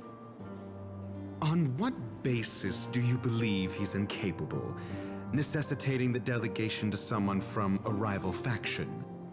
The IPC? Simple. Because that murderer could very well be a traitor hiding inside the family. Do you mean the Galaxy Ranger whom you accused previously? That was just an excuse, good doctor. There's something wrong with that woman. We need someone who can keep her in check. It's better to minimize the variables outside our control while we execute our plans. Moreover, I need to know her identity. If I'm lucky. She could be an important pawn, and it's good to have more helpful friends when dealing with this matter. But honestly, the murder case is likely unrelated to her. I believe my standpoint. There's a rat in the family. Otherwise, why would Mr. Sunday arrange a private meeting with us? This isn't an interrogation, but a secret negotiation. We'll see. Using Robin's death as a bargaining chip, I'll win back my freedom and power. In the end, I'll ruin this beautiful dream and create the grandest death. If the chance of winning is just beyond this door, even if that chance is close to zero, well, you can't win if you don't play, right? Ah, the charming audacity. To think that you, of all people, might emerge victorious, dear gambler. 3 chips are enough. All or nothing.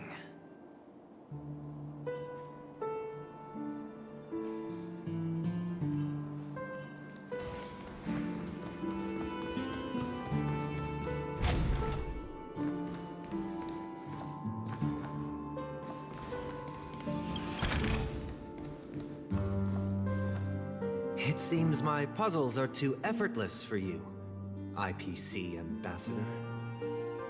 I appreciate your words. And I see you put a lot of effort into welcoming me, Mr. Sunday. However, this is no way to greet a guest. Well, this isn't an invitation, but a summoning. Before we speak, I need to test your character. I imagine this knowledgeable doctor friend of yours has been of great help, yes? Certainly. You ought to know this better than I do. He's already faithfully fulfilled his duties, hasn't he? Yes, the doctor has assured me of your noble character. He considers you, like himself, a virtuous person who can be trusted by the family. I have come to know you very well as a person, Mr. Aventurine. You're diligent, generous, and willing to cooperate. The fact that you succeeded in overcoming many obstacles just to meet me gave me the reason to believe in your wisdom and courage. But there's one thing I must ask you. That is, you've used your wisdom at the wrong place to meet the wrong person and put yourself in a situation where you shouldn't be, witnessing a tragedy that shouldn't have happened. You don't look too well. Am I making you anxious? If not, then it means I'm on your side. If I wasn't mistaken, you'd just made a serious accusation against the family. No, you weren't mistaken. For depravity is creeping in around you. There's no need for us to be evasive. Let's talk about your sister. Your sister's talent is unrivaled in the world of show business. As you know, her voice has been out of tune since she returned to Penacony. What's more disheartening, she can't sing anymore. Who could be responsible for this? Many suspect the culprit is among the outsiders, but I know you hold a different opinion. Now your noble status has become a shackle, preventing you from apprehending the murderer and avenging your sister's death. You're feeling anxious because you're out on a limb. But don't worry, I'm on your side. I'm immensely honored by your concern for me, Mr. Aventurine. Since you're so selfless and generous, I believe you wouldn't ask for anything in return, would you? Well, naturally, you wouldn't incur any loss from this. I just want to reclaim what is mine. My liberty and the personal items under the family's custody, the bag of gift money, and the box in which the cornerstone is stored. That's right. Cornerstone. I've heard it's a treasured asset of the Strategic Investment Department. A sacred stone that seals the Preservation Emanator, granting significant power, and every liquidation specialist holds one. For an object so precious, it probably comes at an even higher price than other forms of recompense. Well, I'm sure you're aware of the high level of risk I'll be undertaking to bring the truth to light. Mr. Aventurine, when you're out and about, do you always make adjustments to your appearance? Your tie should be on the center line. Your shirt must not protrude from your vest. Your trouser creases should be perfectly straight, and always aligned with the tips of your shoes. Of course. But I don't, because it's not appropriate to do so in public. You should make sure everything is presentable and in order before leaving the house. I'm not the kind that takes risks. The cornerstone must be in the custody of the family. No room for negotiation? Please, don't let me turn you down twice. Sure. The gift money is good enough. I suppose you wouldn't mind that. After all, a merchant can't function without a bargaining chip. You compromised quicker than I thought. Unfortunately, it's a gambler that needs a bargaining chip, not a merchant. I can give you your gift money, but before that, I want you to tell me.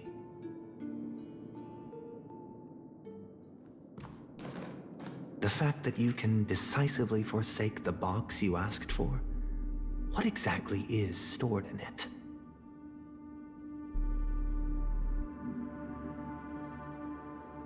Oh, triple-faced soul, please sear his tongue and palms with a hot iron, so that he will not be able to fabricate lies and make false vows. What have you done? Under the light of the harmony, all wickedness is revealed. I implore them to shed their light, and I'll ask you questions on their behalf. Next, you have 113 seconds to prove your innocence and gain my trust. And if I refuse to answer? You can try, and we'll see if the harmony rejects you. Question: do you own a cornerstone?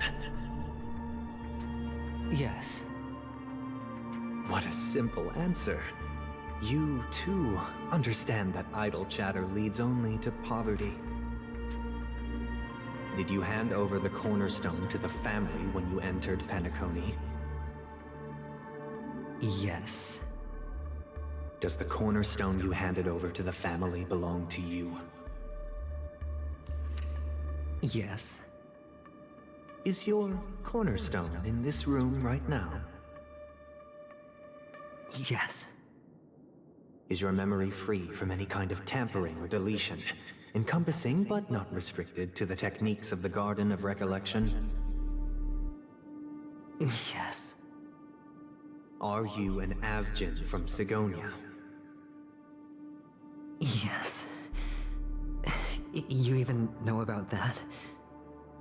Do the Avgins have any ability to read, tamper with, or manipulate one's own or another's mind? No.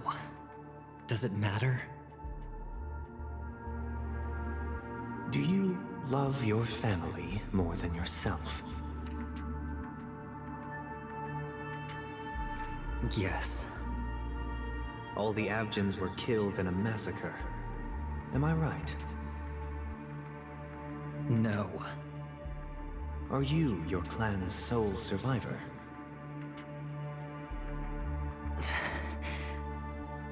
Perhaps. Do you hate and wish to destroy this world with your own hands?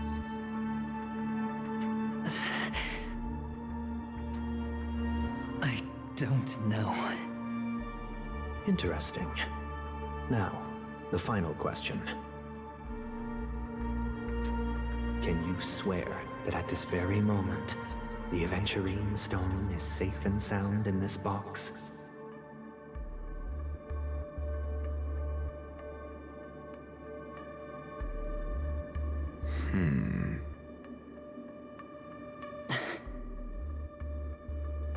Of course. Looks like we can get an answer. Open it, Mr. Aventurine. It's your last chance to defend your honor.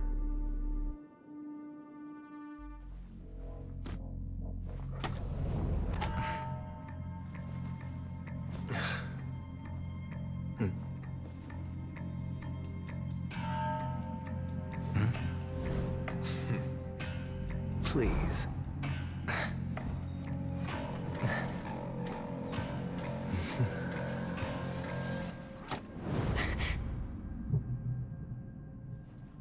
Are these what you're looking for?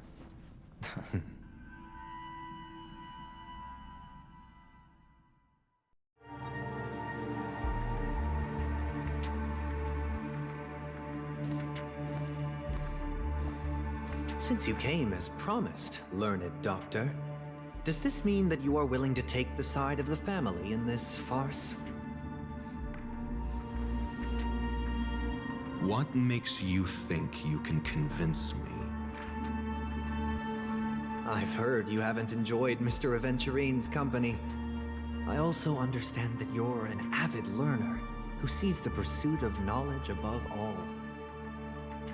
In that case, you ought to realize that a competent scholar knows their position and wouldn't forsake more vital matters for the sake of petty pride. If you agree to assist the family, I'll share our research findings on the Stellaron. You must be quite aware that, besides the family, no other faction is willing to share such information.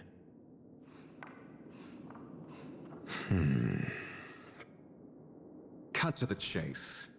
What do you need from me?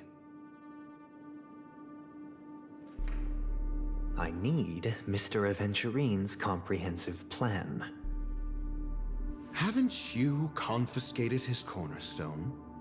You can't expect a featherless bird to take flight. But I've also heard the 10 elites in the Strategic Investment Department have united, progressing together in the interests of the IPC. You'll have to speak more clearly than that.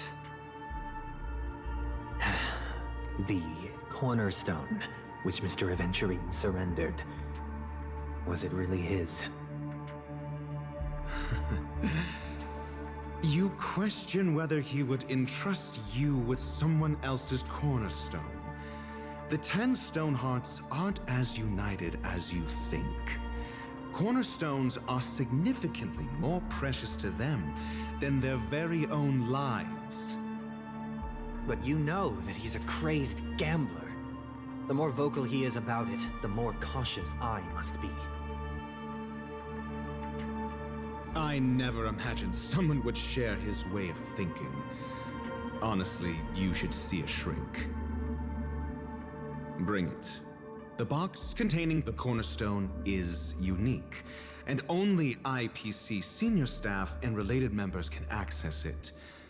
But I happen to be among them.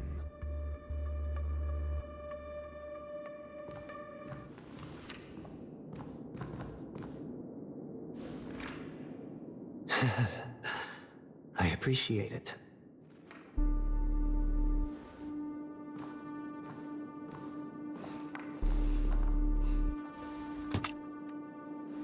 Unfortunately, your guess is correct.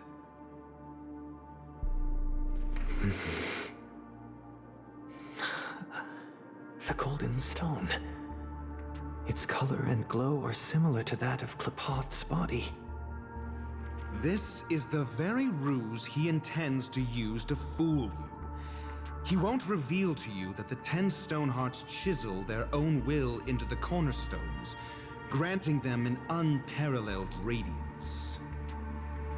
And this golden statue is also known as Topaz, not Adventurine, and it belongs to Topaz. So, do you wish to confront him? Not at the moment.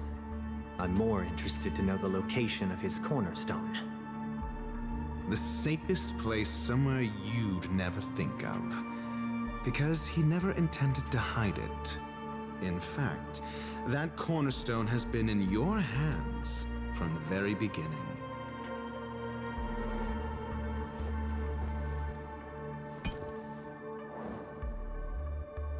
I see.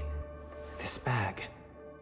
Mixing a cornerstone, more precious than life itself, with a bunch of worthless jewels, disguised as a gift of money waiting to be confiscated, is indeed in line with Mr. Aventurine's style. Then he makes up some trivial excuse, downplaying the matter and requests the gift money. This is a gamble, one he's all too familiar with, betting on your single misstep, leading to a total loss. Learned doctor, I am grateful for your help. The family will surely reward a righteous person like you. As for the villain, I hope he retreats in humiliation. It was all thanks to your friend with a keen eye that I could add a blot of utter failure to your storied career. Ratio, you wretch. Finally shown your true colors, huh? Oh, and just to remind you, you currently only have 17 system hours left to live. Treasure your remaining time, and savor the delectable aftertaste of defeat. You might as well explain yourself a little more clearly. What I performed on you just now was the Harmony's consecration. You were to show allegiance beneath the illumination of their grace. Yet you acted willfully, uttering nothing but falsehoods, transforming the consecration into a trial. I genuinely see no reason to absolve you from it. Is this what the Harmony represents? Is it built upon constraint and coercion? You misunderstand, Mr. Aventurine. Punishment is meant for the irreverent, but I have seen your resilient spirit, and thus I offer you the possibility of a new beginning. Throughout these 17 system hours, you will be unable to escape the dreamscape or contact any of your companions. You only have 2 paths before you, and it all depends on whether you can complete my test within the time limit. Should you succeed, you will be able to coalesce into the Harmony and be with your family. If you fail, you will suffer the wrath of the eternal Centurion and fall into an abyss of doom. Sounds like I'm gonna end up the same either way. I indeed do need a servant to help me uncover the evil hidden in the family from an external perspective. I will purge the evil from the inside and bring the real culprits to justice within 17 system hours. When the time comes, compare your findings with mine. If both our findings align, or if you can provide me more insights, then they will truly be able to grant you mercy and honesty. Shameless hypocrites. You took everything from me and still demand the truth? That isn't fair. Your carnival reeks with the stench of cash. Nothing is achievable without it. This is meant to be an act of personal virtue, not requiring the family's support. Your bag is over there. Do as you please. I believe you can trade this bag of worthless jewels for everything you need. That's what gamblers excel at, isn't it? Off you go, Mr. Aventurine. You are free. I will wait here for your good news.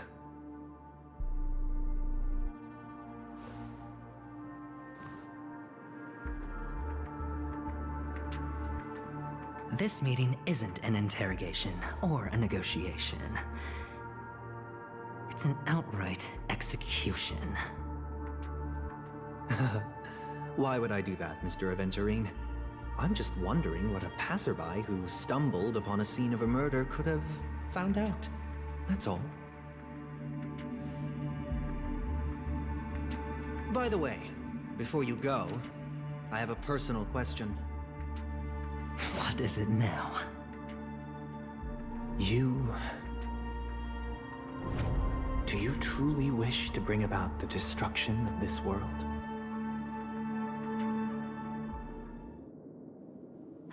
Kakavasha! Where did you go? Oh, are you injured?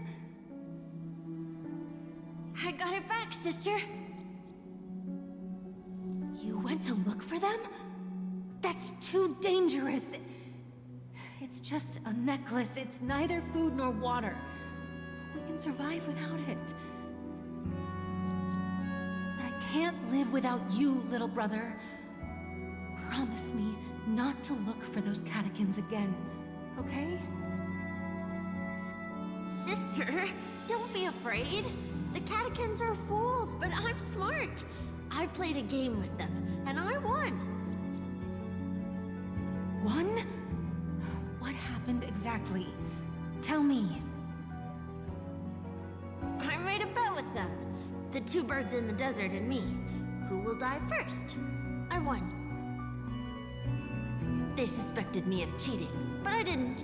I won fair and square. Of course you'd win. You've always been a lucky child. Gaiathra Triclops must be watching over you. But that's no reason to push your luck by going up against those bloodthirsty, cruel catechins.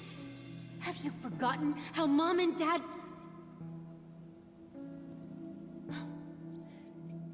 Look, this is just a necklace. But Kakavasha, you are my only family.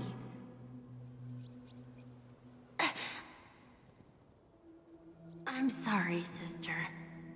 I thought you'd be happy. Because Mom left you this necklace. There'll be no next time. It is important. But not as important as you, my dearest brother.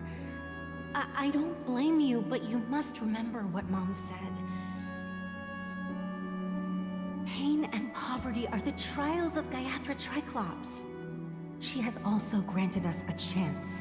And that's your good luck, Kakavasha. Your good luck is the most precious wealth we all Avgin have. You're a child blessed by Gayathra Triclops and can lead the clan to happiness. So always remember to protect yourself and never resent the pain and poverty you're going through. All right?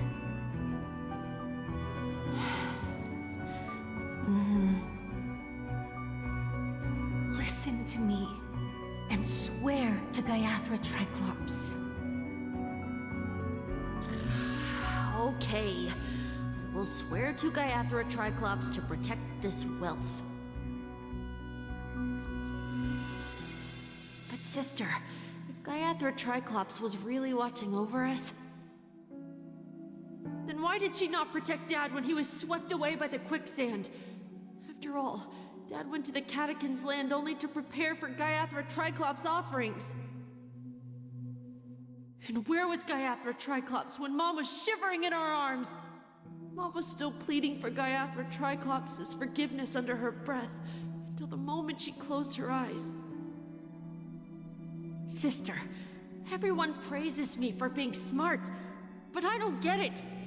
If every rain pour was Gayathra Triclops' forgiveness and grace, then how bad were our sins? So much so that we were born in this world of death?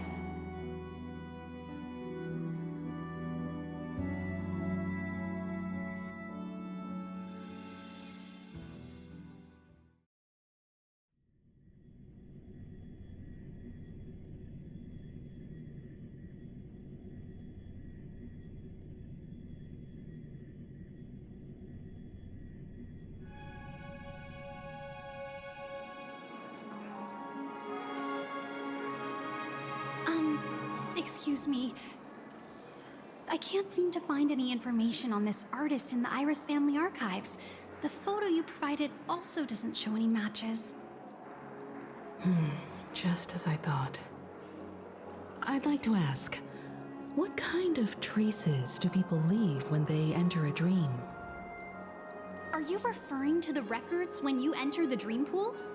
The equipment will monitor physiological indicators, such as heart rate, blood oxygen levels, and body temperature in real time.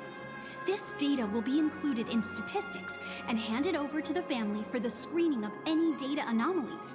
Immediate action will be taken once any illegal behavior is detected.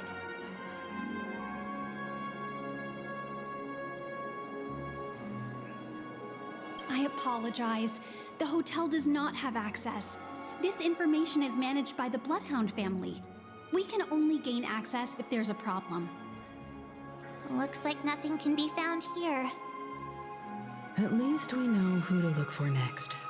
We can ask the Bloodhound family for information. Thank you for your assistance, Miss Allie. By the way, is Miss Robin doing fine? We are looking forward to her performance. Fine? What does that mean? Is there something wrong with Miss Robin? The preparations for the Charmony Festival have been proceeding smoothly, so I guess things are pretty good. I believe she will be able to put on a spectacular show for all of you. I'm sure. Sure enough, no one knows about Miss Robin. I'm not surprised. But that Miss Firefly is truly mysterious. There's no information on her in the hotel system.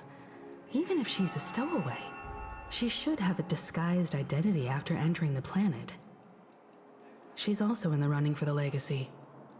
How is she going to sneak into the dreamscape unnoticed? Is there any other way to enter a dream? Besides the hotel room's dream pool? The Memo Keepers have abilities that are difficult for normal people to comprehend. In the memory zone of Penacony, they thrive effortlessly, a fact proven to us by Black Swan.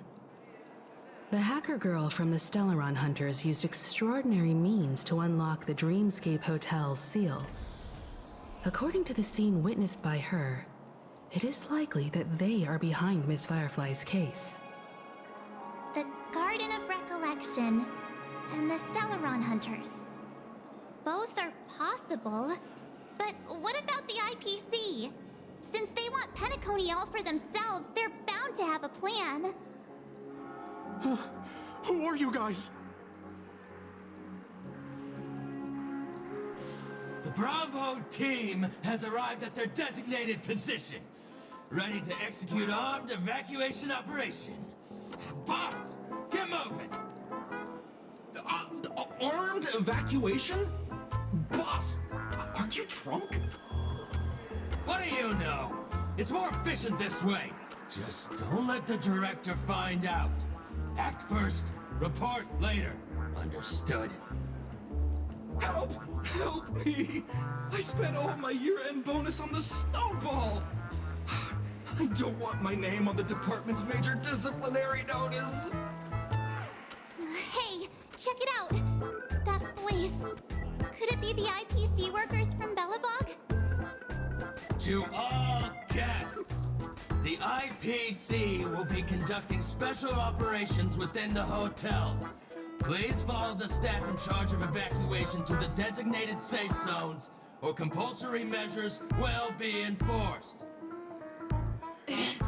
I'll request a beating for you lot! You've been told not to drink during work hours. Take him back to the hotel room. I'll organize a meeting later to properly go over how this incident report should be written. Miss Topaz? I never thought I'd run into you on Penacony. Oh, long time no see, Astral Express crew. Aventurine has told me a lot about your happenings. Hmm?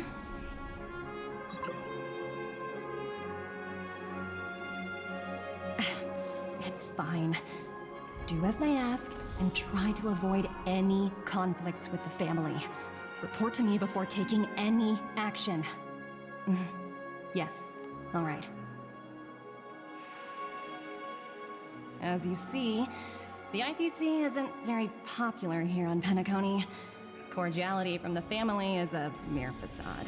The former frontier prison has turned around and cuffed its shackles on the IPC staff now. Only Aventurine, who carries an invitation, is allowed to attend the banquet. An entourage like us, we can only sit around in the reality hotel, unauthorized to even enter dreams. No wonder Aventurine's scrambling to partner up with someone. The IPC can't back him up in the dreamscape. His situation isn't optimistic, I hear. You're all helping to investigate some dirt on the family, are you not? Let me know if you need anything outside the dreamscape. The IPC always treats its partners well. Thank you, Miss Topaz. We're on our way to the Hounds to verify some intel. Perhaps you've had dealings with them? Yep. They're tailing us right now. Why not go and talk to them? It'll take the spotlight off me. Being constantly stared at is really uncomfortable.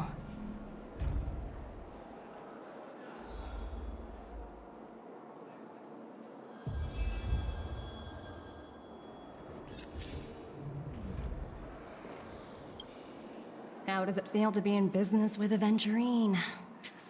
I bet you're not used to it. That's just his style. All or nothing is his mantra. He's always cozying up to his clients while egging them on to undertake some dangerous assignment with him.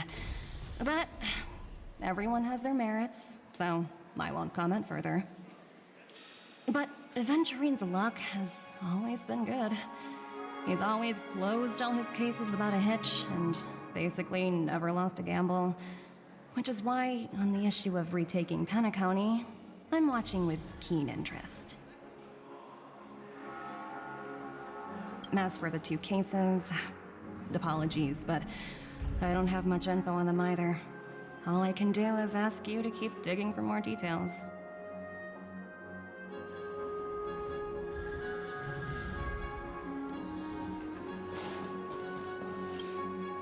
We're carrying out our captain's orders.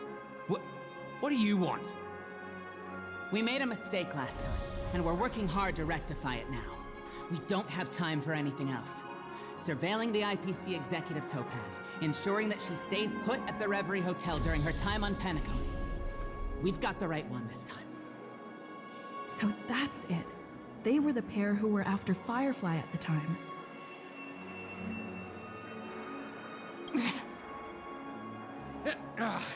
It's you again.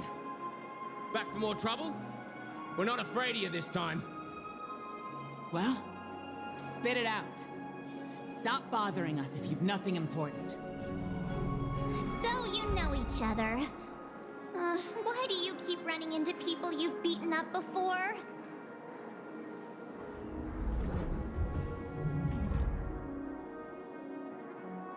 Oh, sheesh, why do you keep asking me that? We're in the middle of investigating a murder case for the family. May we speak to your captain about it? Well... Hey! The security officer instructed everyone to shut their traps before he returned from Dream's Edge. What murder? You'd better stop spouting nonsense. Yeah, that's right. We have nothing to report. Please leave. Looks like they're not going to cooperate. But they did at least tell us that the captain is at Dream's Edge. Why don't we just look for the security officer then? It's probably Gallagher, the one she mentioned, right?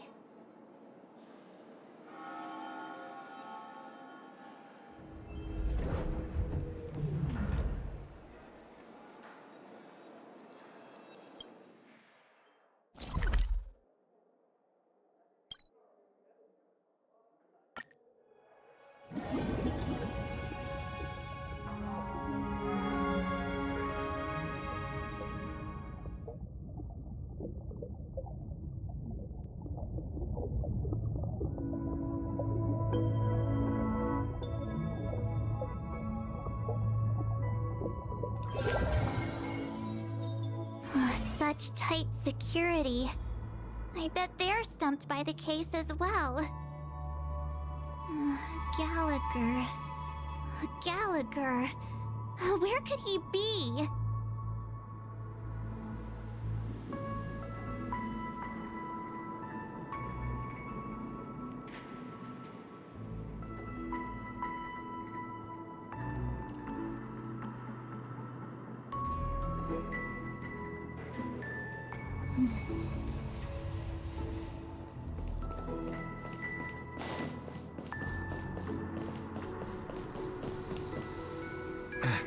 Apologies. The Bloodhound family is running an investigation up ahead. No unauthorized personnel allowed. Hold on a minute. I think I've seen you before. The gray-haired one. How much trouble have you stirred up exactly on Penacony? Not possible. It was you the last time, yelling about some clockwork friendship while beating me up with that silver-haired girl.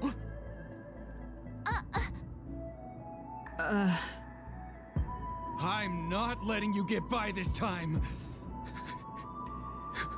Please leave, or I'll have to get on my knees and beg you.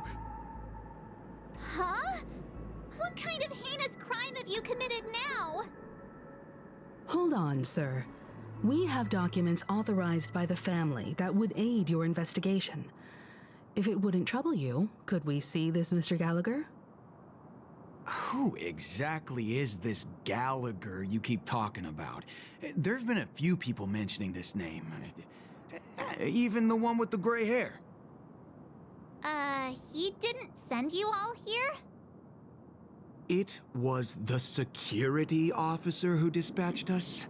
That's all I can divulge. He'll do. He's the one we've been looking for.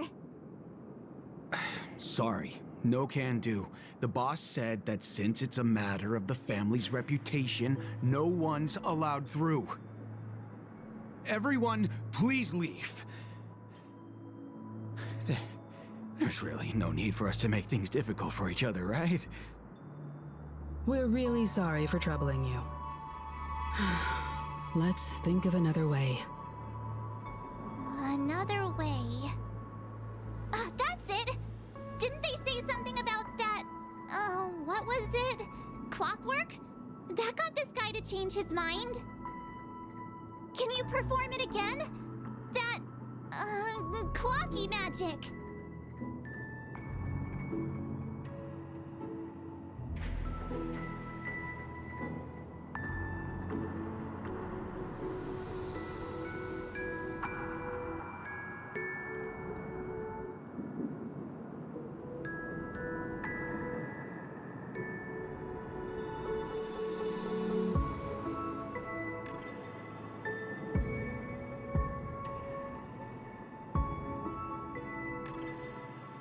It's not bad if we're resolving a misunderstanding. Please?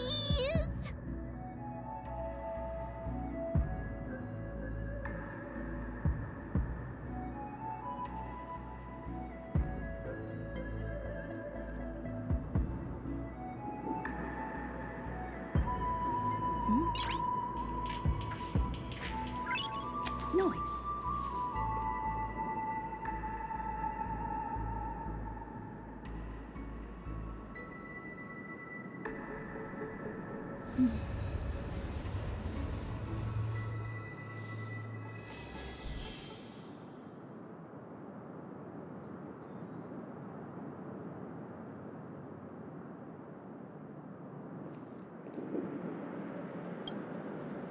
Sorry, no can do.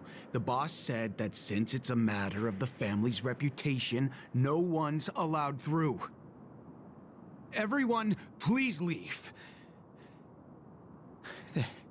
There's really no need for us to make things difficult for each other, right?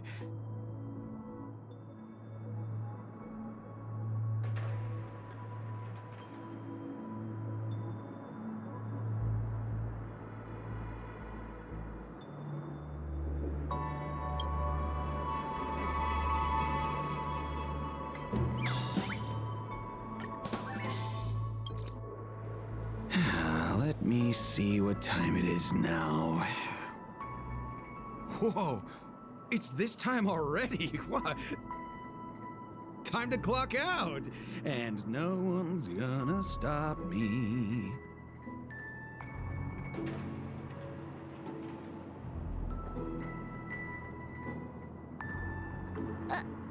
What?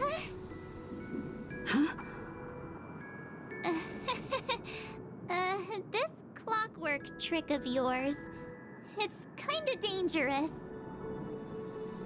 At least he won't be getting in our way again. Let's go find that Gallagher and ask him the intricacies of the case. I was wondering what all the commotion was. Huh. Oh, it's you guys. Welcome. Since you made it here, what can I do for you? Hello, Mr. Gallagher, sir. Judging from your tone, it sounds like you were expecting us. Miss Himiko, you're too polite. There's no need to call me sir. Mr. Gallagher, you even know my name. Of course I do. You folks are from the legendary Astral Express and honorable guests of the Watchmaker. I had an encounter with this lady in the Golden Hour. I remember that little silver-haired girl was there too. I'm sorry for what happened to that kid. This is also the reason why we've come to visit you, Mr. Gallagher. The Express can't just overlook the death of that child. So we've decided to help the family get to the bottom of it, in the hopes of getting justice for her. The Nameless involved with the family. What an unpredictable twist of fate. Why?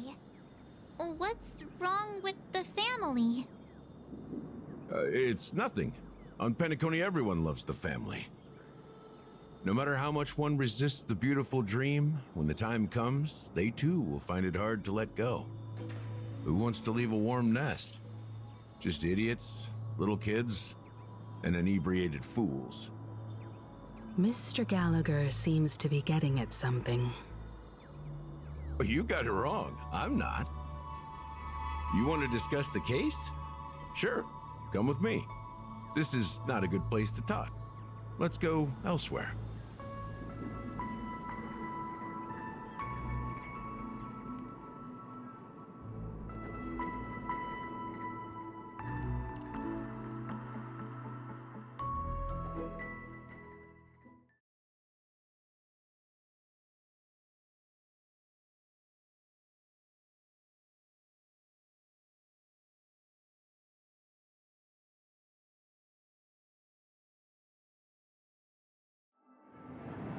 Even after that chilling tragedy, this dream is still running effortlessly.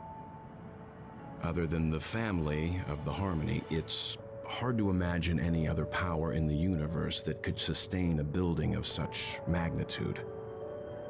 The family itself is a huge, perfect building, like a living idol. Each member of the family sees themselves as a piece of the divine puzzle, revolving around a singular core and a shared ideal. Under their command, they loyally fulfill their roles, offering themselves while also receiving sustenance in return. Interesting analogy. Perhaps that's why Penacony's beautiful dream has persisted for so long. But the human body has its limits, and so does the Divine's. That doesn't sound like the kind of comment a Galaxy Ranger would make. Just pointing out the facts. Mr. Yang will definitely have a better sense of what's going on than I do. Why do you say that, Miss Acheron? The beautiful dream is crumbling. But not because of a particular eon, a particular faction, or a particular visitor. Its collapse stems from a certain inevitability of human nature. The family refuses to acknowledge this, and it has ultimately backfired and become a catalyst. As people immerse their souls in the dreamscape, where consequences and pain cease to exist, and only ease and pleasure prevail, they draw closer and closer to necrosis. Regardless of the perceived bliss, death looms as the inevitable conclusion. Also, this necrosis will diffuse and spread. One piece of the puzzle's mutation will eventually cause the entire building to shake, break, and crumble. In the end, the dreams that people built in the name of freedom became the cage that imprisoned them. I'm sure you've gained a lot from this trip, Miss Acheron. Are you willing to share your findings with me? Of course. That's if I remember.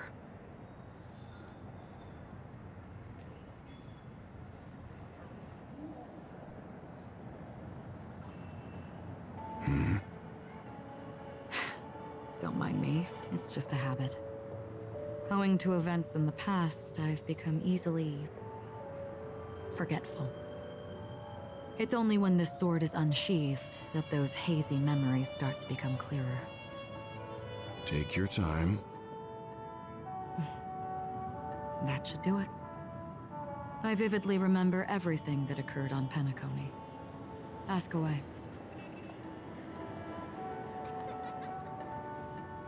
The moment of daybreak.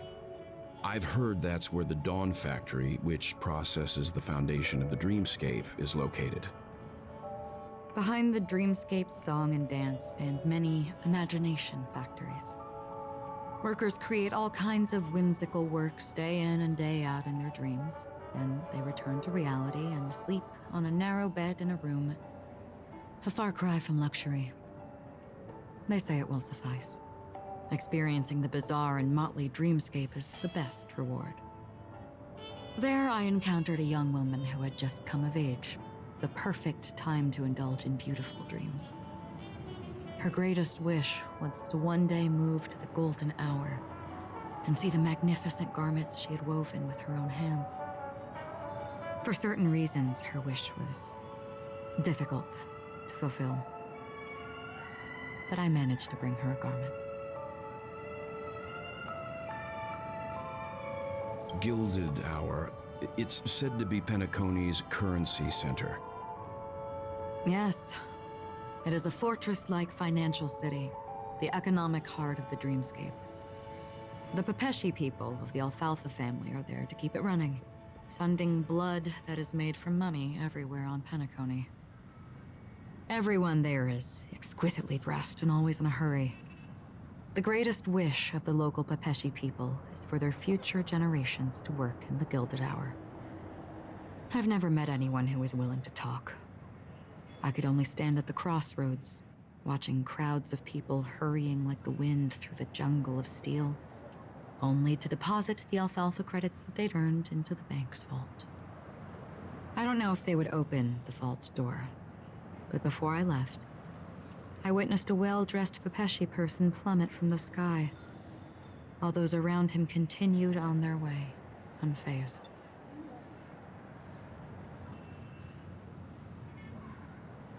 I hear the Blue Hour is very romantic. Do you have any tales to share? Perhaps Mr. Yang has heard. There is a large boat called the Eventide, anchored along the Sea of Dreams, where soft music and dancing persist endlessly every night. I ran into a wizened lady there. She was at the dock, waiting for her long-departed lover to return, waiting for countless hours within time that stood still. In the humid sea breeze, she spoke of her own youth. Like many who desired wealth and love, they came to Penacony to pursue their dreams. Alas, her lover's consciousness was lost in the dark depths of the Sea of Dreams. Finally, she suggested we continue our conversation on a boat in the shallows. I agreed and boarded the boat with her. But she never said anything. Her eyes absent-mindedly gazing at the horizon for what seemed like forever. Finally, we retreated to the beach. The dreamscape of chic, luxury, and consumerism, the moment of dusk. My companions have been there too. Then you all must have seen those who are attempting to realize their dreams. Or have realized them, scattering money as if it were dust and betting it on all or nothing. Everything has a price, and everything can be bought or sold. Even dreams themselves. I saw an Intellitron there, who was preparing to auction himself. When someone wins a bid under stipulated periods and rules, he would do the buyer's every bidding, becoming that person's very possession. That Intellitron had been auctioned off a dozen times, and I participated in his 13th. That was the grandest banquet I had ever attended. But never again did anyone cast another glance at him. This time around, there were no successful bids for him.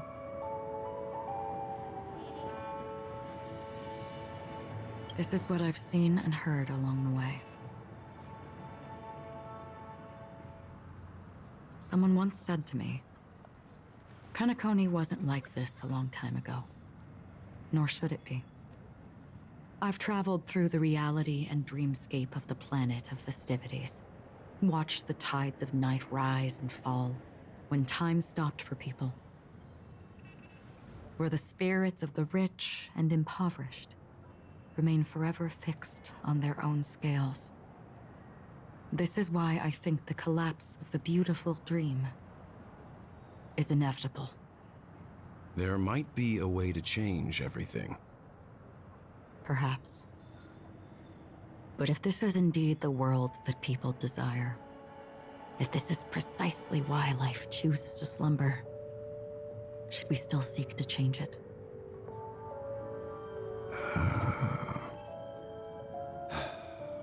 Miss Acheron, now it's my turn to share a story with you. There was a man from my homeland who, at a time when the world was grappling with deep, unhealable pain, made a choice. He wove together the dreams of everyone in the world, linking people's dreamscapes, and shouldered this burden himself. From this, he created a giant, a spiritual atom. And since that moment, the giant stood between heaven and earth, becoming the pillar of the world's existence. As a price, those who found it hard to move forward, who could not advance, forever lost their future. They slumbered in a dream, devoid of disaster and pain, living out their days peacefully in the man's created utopia. And it is because of the wishes of those people who wished not to awaken that this spiritual atom became unbreakable. And yet, you stand here right now, which also means that man failed. Because people must always move towards the future. Even if human weaknesses make them pause when they truly cannot move forward, humanity will eventually seek a way to save itself. And that man, he was never a failure. Like everyone in that world, he etched the possibilities of human nature into his heart. He was the sun chaser of legend, soaring towards the sky and embracing his final victory with his fall. He ascended to heights uncharted, only to come face to face with the sun, a place not visited by anyone before.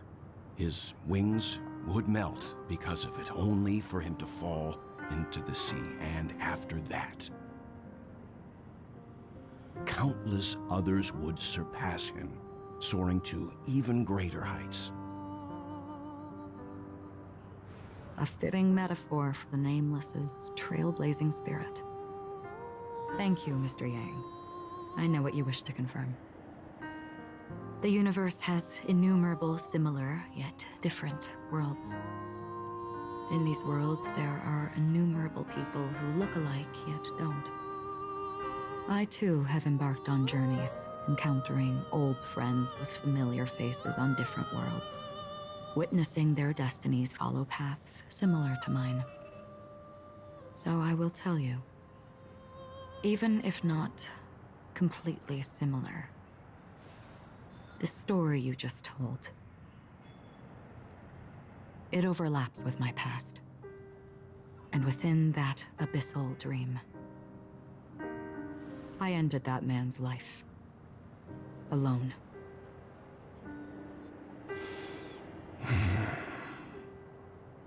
I am not who you think I am. Nor will my home be as fortunate as your world. I am sorry. It's fine. I don't mind, so long as I can alleviate your suspicions. There's something I still wish to know, Miss Acheron. Under that representation of the hunt, exactly what sort of power is it that has motivated your solitary journey thus far? Mr. Yang, before answering that question, I wish to continue the previous topic. I like your analogy very much. Indeed, birds are born to fly. But in a distant past, their ancestors could only gaze at the sky in envy. They saw that faraway ray of light from above the heavens, piercing through the clouds and blanketing the earth. And so, time and time again, generation after generation, The birds spread their wings and took to the sky, attempting to touch its ceiling. All because the sun was there. Then, what if the last bird finally soars into the sky, only to realize that the end of the light is not the sun, but darkness? Then why, exactly, do we even walk towards the light?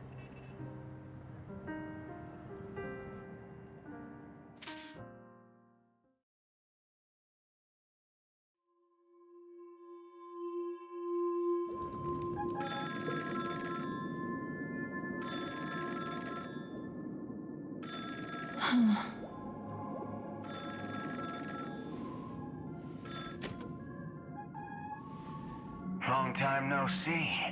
Having fun on Penacony? Acheron? This voice, it's not Constance. Could it be her companion? Though I don't know exactly what you are, or what you're up to, my bullets will find you. Until then, you best find a casket store on Penacony and ask the owner to reserve a good quality casket for you, imposter. Imposter? I see. She gave my whereabouts to someone who's tracking Acheron too. Who are you? Huh? Did I make a mistake? Who the heck are you? I'm the Garden of Recollection's memo keeper. Not bad. This is the kind of tough challenge I like. You that imposter's bodyguard? Never mind. It's fine. I'll leave a round for you. So get that forehead clean and wait for me. I don't know what you're talking about, but you know Acheron, the Galaxy Ranger, yes? I have something to ask you. Are you asking me to write your will? Sure. Go ahead. Not quite. I only want to ask, how exactly did she become a Galaxy Ranger? She's clearly not a path strider of the hunt, but you are, aren't you? Tell me, what's Acheron's deal? Sure. Heck, never thought I'd come across an ally. What a stroke of luck. Oh, well. I'll be on Penacony soon. Memo keeper, go buy a bottle of Donna's white oak and warm it up, and I'll raise a glass to you. That lady's passed. Well, nobody knows. But if all you want is a simple answer, sure, you best get a chair and take a seat. That woman, named Acheron, is an emanator who should not exist.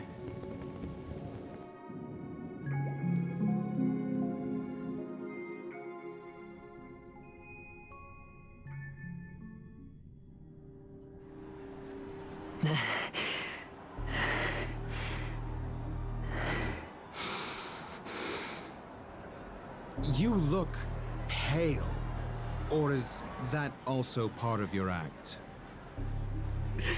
I didn't think you'd have the nerve to show yourself. I thought this was exactly what you wanted. After all, I faithfully fulfilled my duties as you instructed. Just tell me if you can't hold on any longer. So, the genius of the Council of Mundanites wants to be my Undertaker now. My, what an honor. Yes, and I'm pretty sure the people at the Strategic Investment Department would love to be notified of your death in due time. But let's not forget, you won't be seeing them. Because I'm the manager of this task. Great. Then tell your people that Aventurine is ready to go in 17 system hours. Oh, you've got a lot of nerve. How exactly do you plan on completing your task while your hands are tied by the Harmony? Well, my conversation with Sunday convinced me that there's a traitor in the family, and that they hold the secrets of Penacony.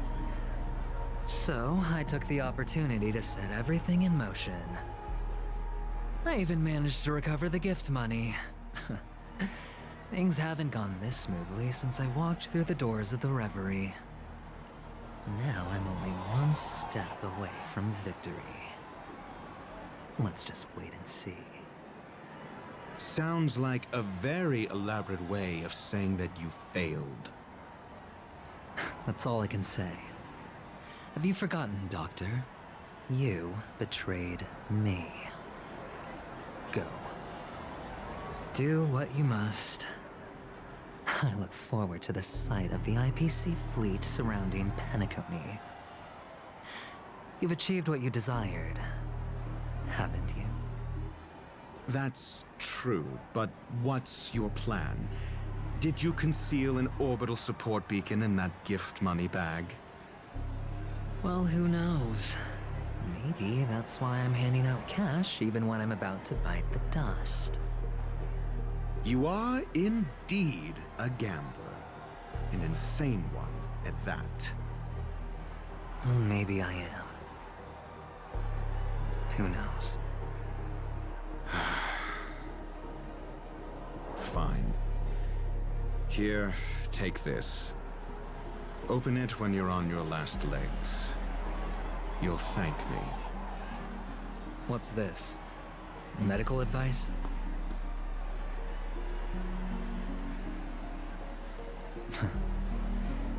You catch on pretty fast, Doctor.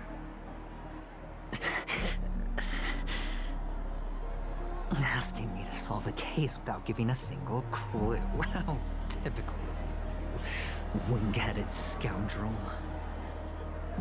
But the way you're all on edge about that stowaway, it's just as I guessed it would be. As for now, let the rain of wealth from the IPC fall evenly on everyone.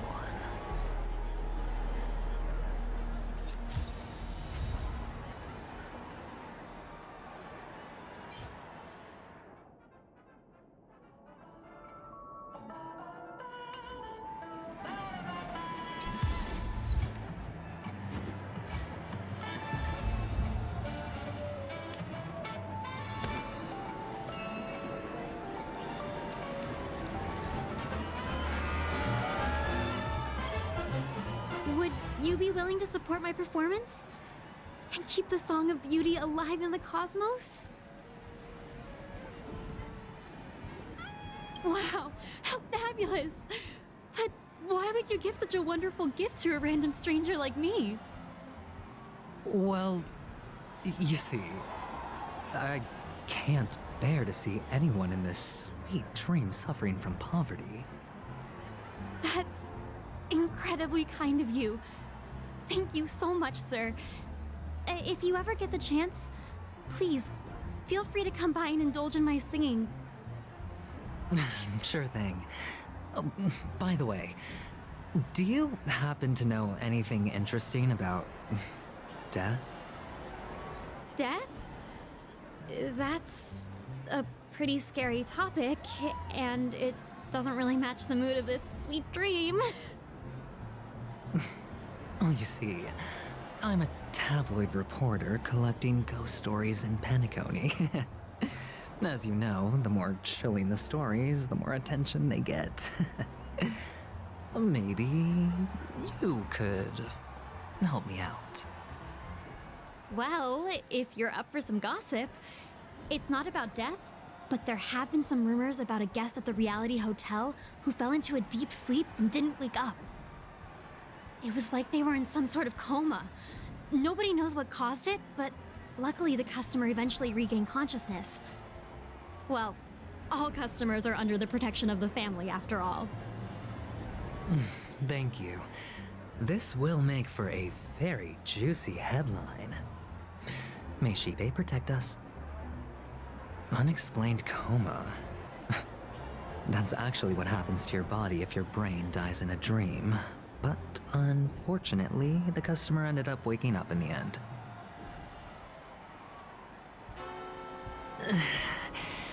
I can feel something inside my head. Is the harmony starting to kick in?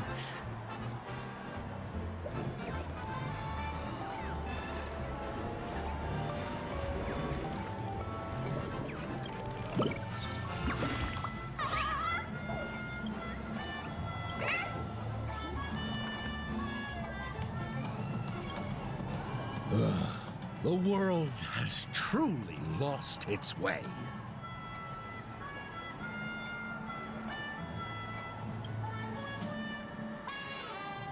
You... Wait. I get it now. This is some sort of prank show, right? You must have some cameras set up around here to film yourself doing good deeds, right? You youngsters are always looking for a quick way to get an audience. But you know what? A truly great show never comes easy. Oh, a great show will start soon, old man. But before that, I need to ask you something. Do you know where I can find death in this dream? Ah, I see. Another fearless youngster looking for death, huh? Well, let me give you a piece of advice. Don't think you're the first one who's ever thought of that idea. Death? Not even remotely innovative. I bought it from Dr. Edward. He claimed it was some exclusive fancy schmancy stuff. Now, but what a disappointment. The effects were awful. First, some monster covered in eyes stabs you in the gut. And then all you see are blurry glimpses of buildings and lights. The sky was spinning so fast it almost made me puke. Is that all? Yeah, what else can you expect? Don't put too much stock in the Penacony movie industry. They even call this junk groundbreaking art. Can you believe it? What a joke. Well, I'll leave you be then. I hope you have a wonderful day. A monster covered in eyes. That sounds like the Memory Zone meme. But buildings and lights... I don't think those have anything to do with death. Well, that whole dream bubble was probably created using rumors and gossip.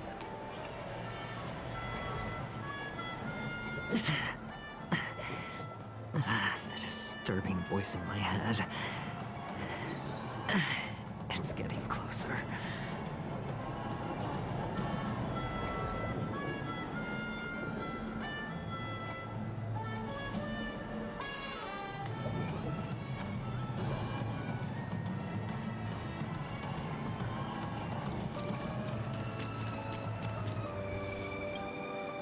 A sip of liquor, a blissful reprieve.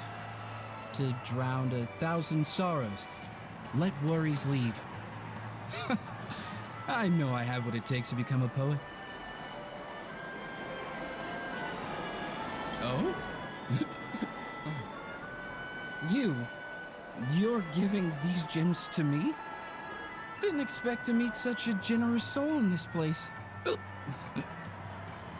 Or are you just pitying me? Well, it really doesn't matter. As long as I have Soul Glad, that's enough. This is just a dream after all. You really shouldn't drink so much Soul Glad, my friend. It's not good for your health. Oh? Maybe I really should quit. But not before meeting the Devil of Soul Glad. The Devil of Soul Glad? Care to elaborate? yeah. It's a seahorse with a long neck. They say it loves to appear to drunk people, especially the ones who are passed out on the side of the road. How funny. Yeah. Very funny indeed. Thank you.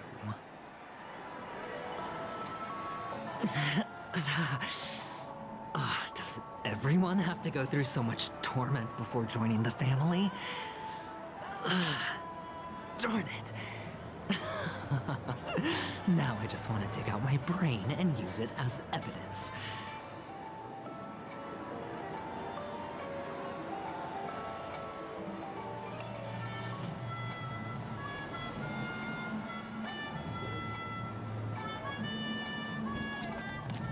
Who cares if everything's full of hair?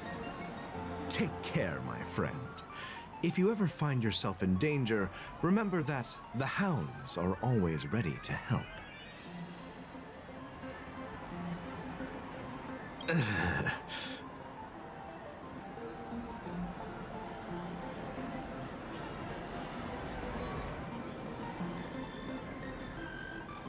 You don't look good, my friend. If you need assistance, I can contact the hotel and have them wake you up forcefully. That won't be necessary. I have some business to attend to. But thank you all the same. All right then. If you ever need help, don't hesitate to reach out to us hounds. Well, actually, I do need a favor. As the most outstanding hound in Penacony, have you come across any stowaways recently? Stowaways? How could there be stowaways in Penacony? We've never had anything like that before. All right. Good luck with your work then. What was I even thinking? Family would never share intel with the IPC.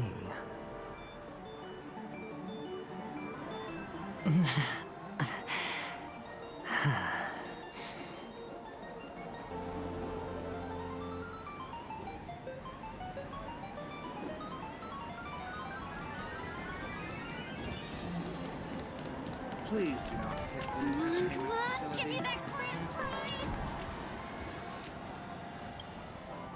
You want to talk to me? Sure, but nothing too sensitive, okay?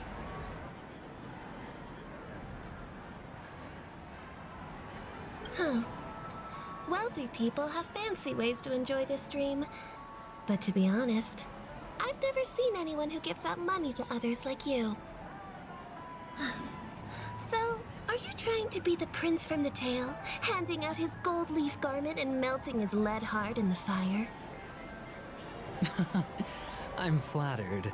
I'm no prince, and I just thought these gems would help you speak.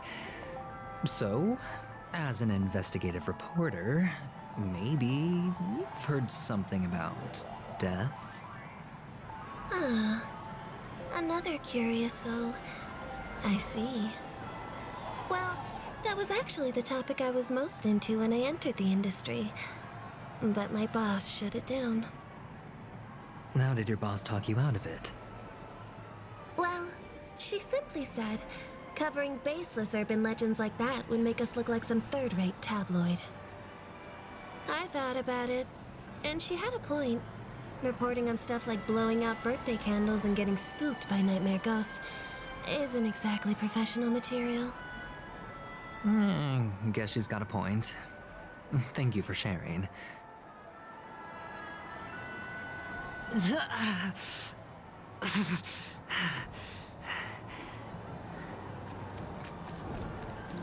is the one. It has to be.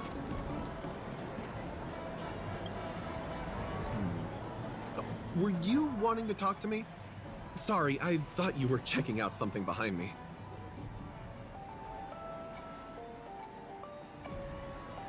Is this a gift for me? Are you sure this isn't some kind of mistake? Yes, it's for you. Just take it. Is this for real? Someone is actually giving me a gift. Not for my parents, but for me. Thank you. Thank you so much. No, it's not much. I just want to ask you something. I knew it. What's on your mind? Are you trying to ask about my father or my mother? Neither. I just wanted to know if you've ever heard about death in the dreamscape. Oh, you sound just like my father. Always warning me about danger, even in dreams. He's an Intellitron, so his dream entry methods are different from us organics. Can't count on him to protect me if something does go haywire. Funny, right now I'm still under his protection. How ironic. Hey, stay positive. Gold will always shine one day, right? The Devil of Soulglad, Dangers in the Dream, and Nightmare Ghosts. Well, surely death is a popular topic in this sweet dream granted by the family. I've collected a bunch of rumors, but no useful clues. The gems in my bag are running low. Well, let's see if my last lucky interviewee brings some surprises.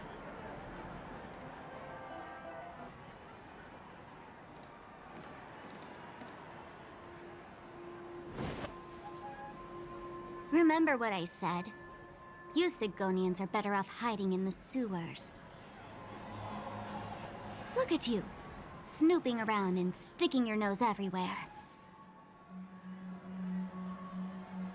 Is the smell of death so enticing, my fine fellow? Oh, it's you, masked fool. I should have guessed it. You're the imposter who appeared on TV after Robin's death, right? I heard you got caught by the family. I gave you a clear clue. Befriend a mute. Simple and straightforward, you know? And what did you do? You messed it up and ended up as their prisoner. I told you to make friends with a mute, not become one yourself. You really let me down. What do you mean? You know better than I do. Who watched the little songbird that couldn't sing perish right before their eyes? You did, Blondie. No, I mean... What did you mean by becoming one myself? Well, it means you'll soon end up like her, unable to speak ever again.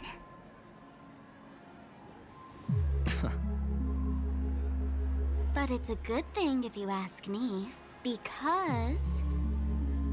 Because I'm getting closer to the truth, right? Oh? Why else do you think I'm handing out cheap trinkets all over the streets, fool? All part of the act. Fool's bait. The more pathetic I seem, the more likely you'll come sniffing around. So, now that I've drawn you out, will you reward me with an answer for my efforts? Why should I help you? Don't you want to see Penacony descend into... chaos? Well, I can make that happen. I just need an answer to one question. Back then, when you asked me to find a mute, did you really mean Robin?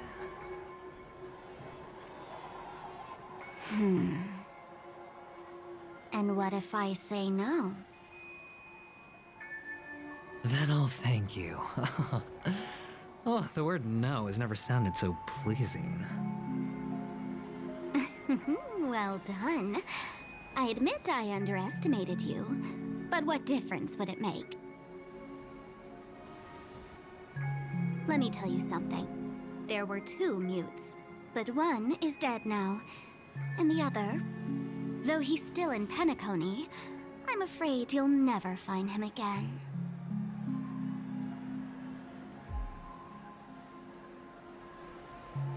Now I'm completely sure that I was on the right track from the beginning and never strayed, fool. Right now, there are only two things missing from my grasp: the meaning behind the truth, and the means to expose it. How impressive. That's quite a fancy way of saying I haven't learned anything so far. Not exactly. I've gathered enough clues to prove its existence, and that's enough for me. As for the answers to my questions, I'll find them within 16 system hours. Oh, really? Only 16 system hours? Well, let me lend you a hand. Here you go. This is my precious, mutually assured destruction button, and I have one just like it. When either of us presses it, the other and the whole of Penacony will go up in smoke. If you're really so desperate for the IPC to take over Penacony, blowing up the chessboard isn't a bad idea. Start from scratch. That's where the IPC excels, right?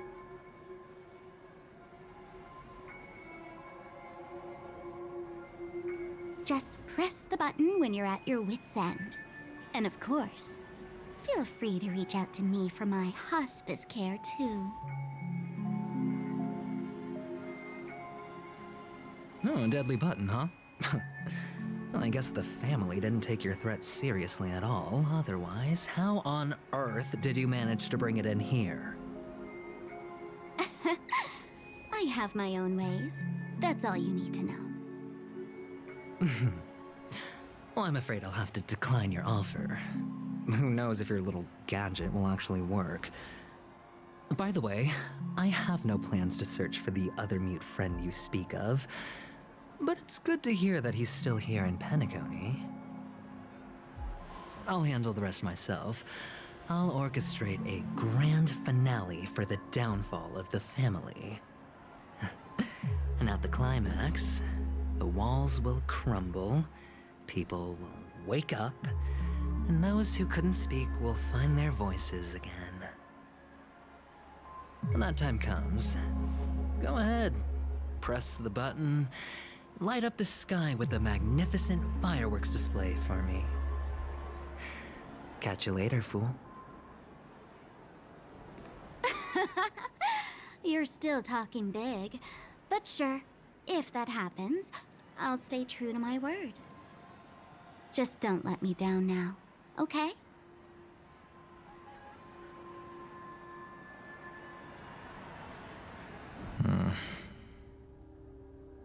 So, number 35. You're back. Like your new lucky charm? Can a commodity code really be considered a lucky charm? Silence! I didn't give you permission to speak, you Sigonian hound.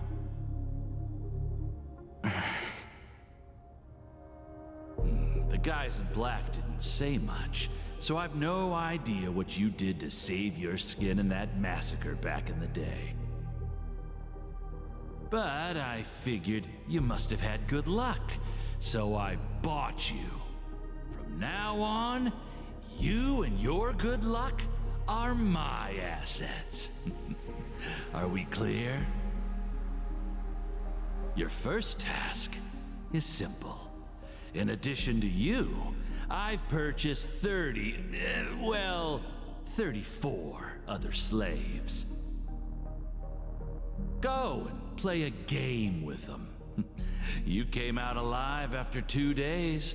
It proves that you are the real deal. You're insane. Testing out if you're a good product. Aren't you worried that the money you spent on me will go to waste? I've got stacks on stacks, Blondie. The slave market is never short of self-righteous brats like you. But you look good, and that's why many customers are betting their fortunes on a scrawny brat like you. So go along now, and don't let your master down.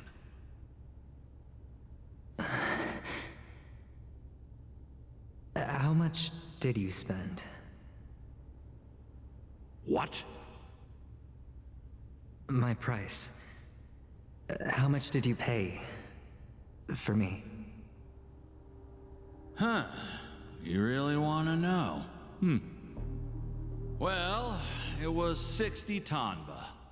No more, no less. I'll take my chances. 30 tanba. If I come back alive, you'll give me 30 tanba. Deal?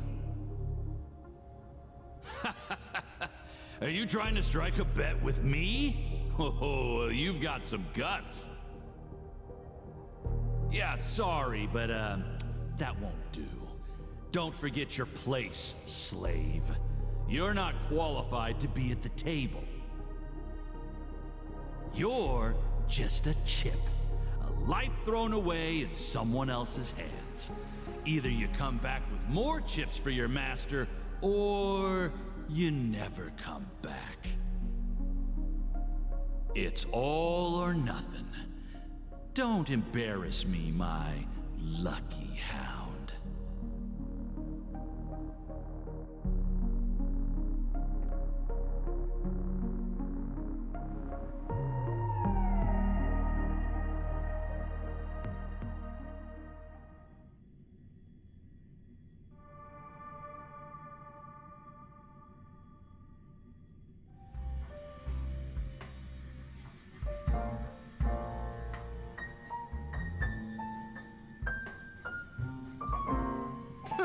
What brings you here, Gallagher?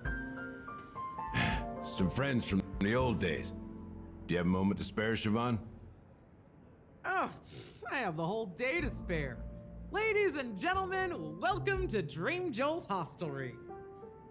This bar offers a wide variety of drinks, but we draw the line at Soul Glad.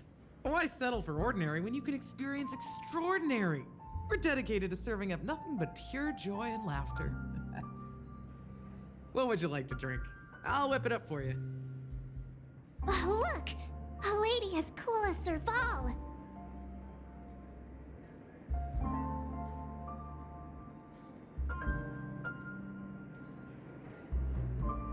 Who's Serval? Will you, introduce me to her? Huh? Oops. She's heard us. Just spare them, my esteemed bartender. I'll take over the bar today. I'm getting up there in age, and I need some practice before I forget the skills that used to put food on my table. Where did you stash the ingredients? They're all under the counter. Since our guests have traveled from afar, shouldn't you whip up some special drinks? That's exactly what I had in mind. Hey, my friends, do me a favor. Go around the bar and bring me any ingredients you fancy. The discussion might take quite some time, so I'll prepare some customized, non-alcoholic drinks for you. In the bar? But aren't all the ingredients right there on the counter? Why, we're in a dream, my lovely lady. You can help yourself to anything if you wish for it. Comfort, hunger, confusion, or even boredom. It's all within reach, right at your fingertips. Oh, did you hear that? She just called me my lovely lady. Even in reality, mixing drinks is more than just throwing ingredients together. A bartender needs to capture the bar's atmosphere, master technique, and spin a tale of mystery and anticipation. Only then can a perfect drink crafted with a customer's life story be created. In other words, what you get from your drink is down to luck, so don't overthink it. Indecisiveness has no place when it comes to enjoyment.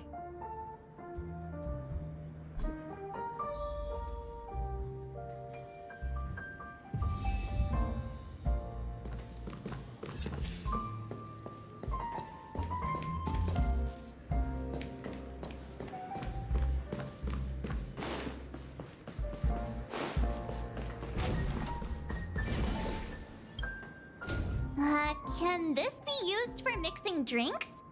Oh, and there's a note underneath. Exchange with your precious things.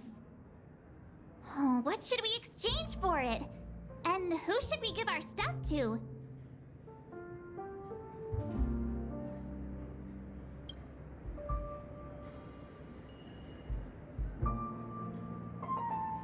Hey, what are you doing? You can't just throw trash. No way. The words on the note are changing.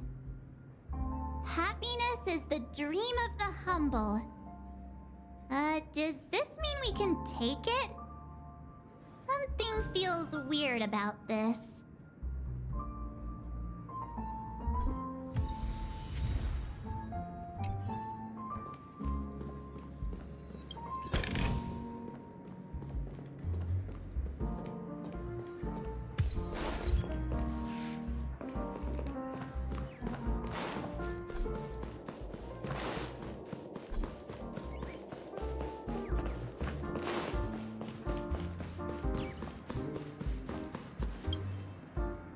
Check out this bottle!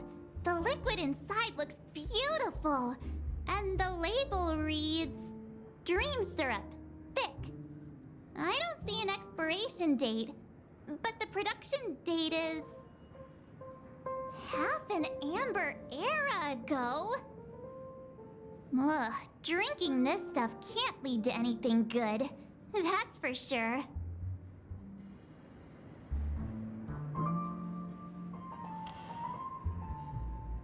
That's true, but this really doesn't seem fresh.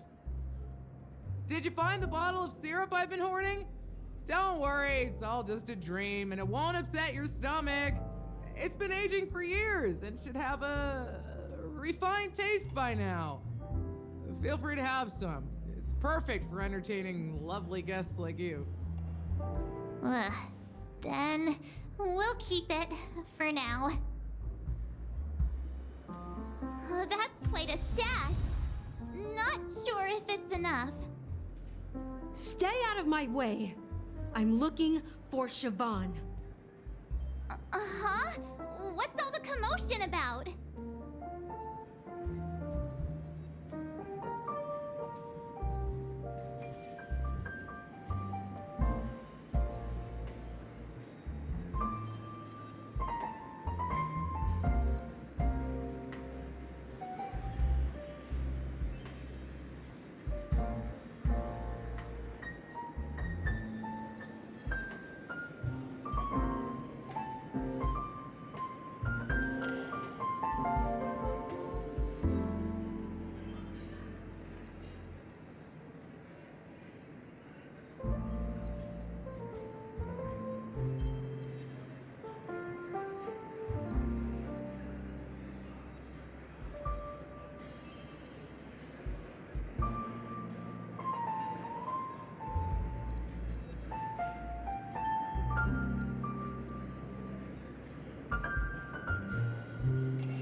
Haven't I made myself clear enough, Miss Amiki?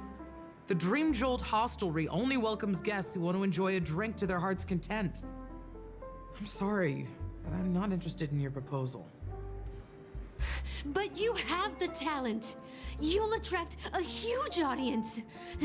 You're destined for the Iris' stage, not for this rundown shack. Come with me.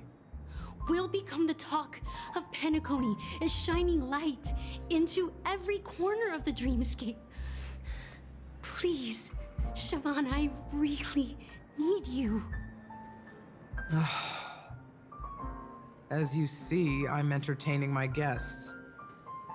Don't make me repeat myself. Fine. If you don't come along, I'll just sit here and not go anywhere else. Give me a sparkling drink. Sweet. With extra ice. Just one moment. What's her deal? We can't discuss the case with other people hanging around the bar. Hey, can you do that clockwork trick of yours again? Time is running out. We need to hurry. Yeah, I'm counting on you.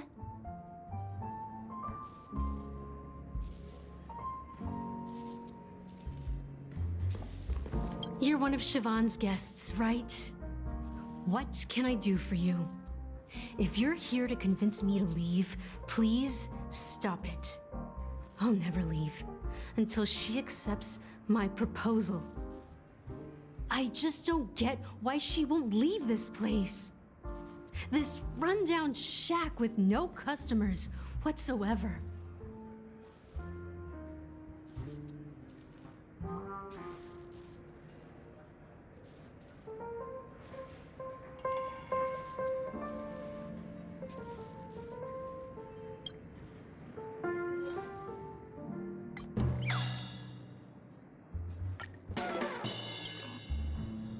Those darn Iris jerks! They're the ones who forced Siobhan into hiding here, running this pesky bar. It's all their dirty scheming. Huh. I get it now. She's not leaving because she doesn't want to run into them again. I can help clear the way for her. I can do her a favor. I'll go back and write a letter to the Dream Master exposing the crimes committed by the Iris family. Siobhan will definitely appreciate it. Things might get out of control if she gets any angrier. I need to come up with another plan.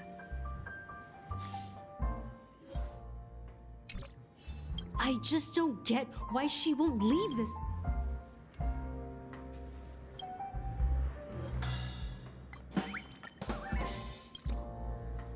I've seen it.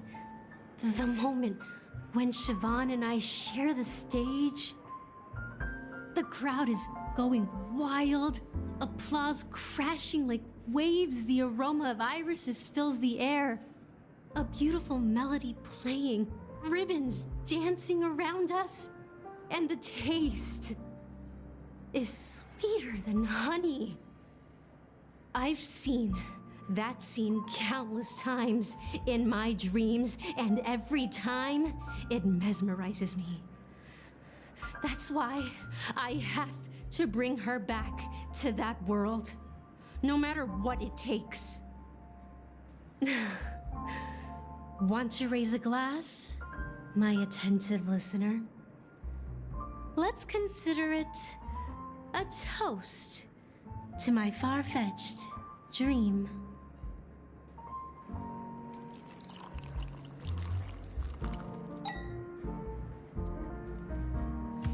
She's still not leaving. Maybe I'll have to try again.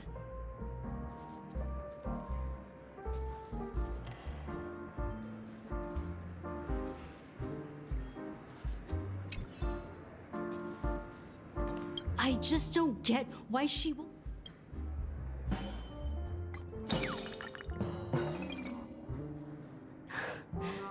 It's ridiculous, right?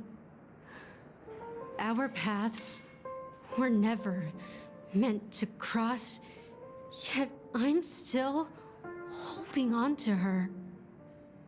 I'm too timid and shy, longing to shine but afraid of stepping into the spotlight. I need her guidance because I'll never be able to do anything alone.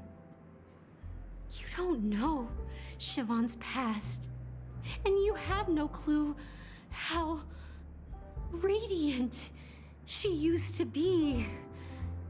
Even among the talented Iris family, her skill was unmatched. I know she probably thinks I'm just trying to ride her fame to get ahead. But all I want is for her to reclaim her place.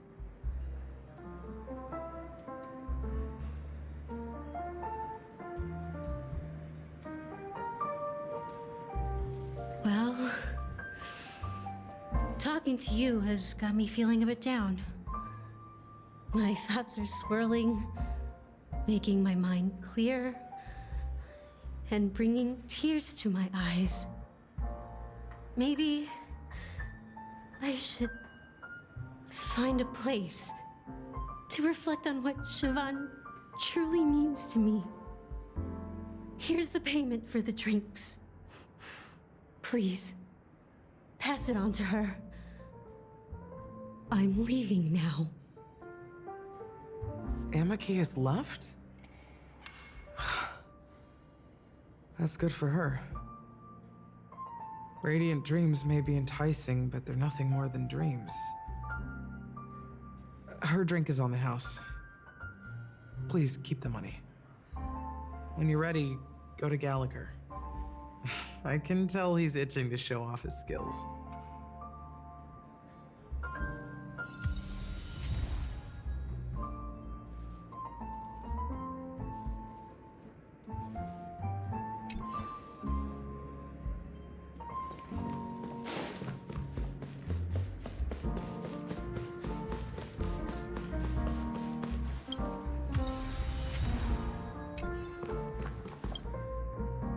Hey! Look at all these chips scattered everywhere. A few days ago, an actor from the Iris family came. Caused a ruckus with Siobhan. Those chips must have gotten scattered during all the chaos.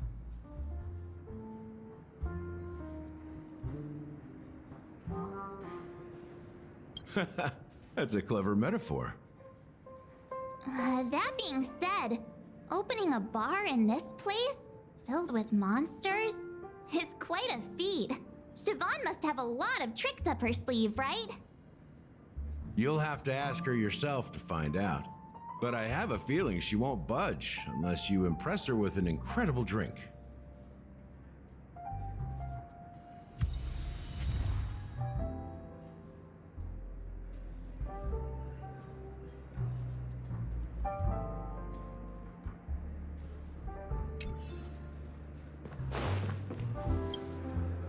It's Soul Glad! But I thought they didn't sell Soul Glad at the bar. Let's give it a shake. Nice, it's still fizzy and has a long shelf life.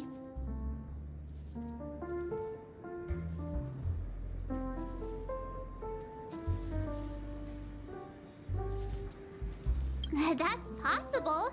You see Soul Glad everywhere these days, so it wouldn't be a surprise if someone brought a bottle here. Why don't they sell Soul Glad in this bar? Did something happen? It's all about the bartender's pride. It wouldn't make sense for customers to come here and order drinks they can find anywhere else. That's the mindset I use when I brew my coffee. You're right, Himeko.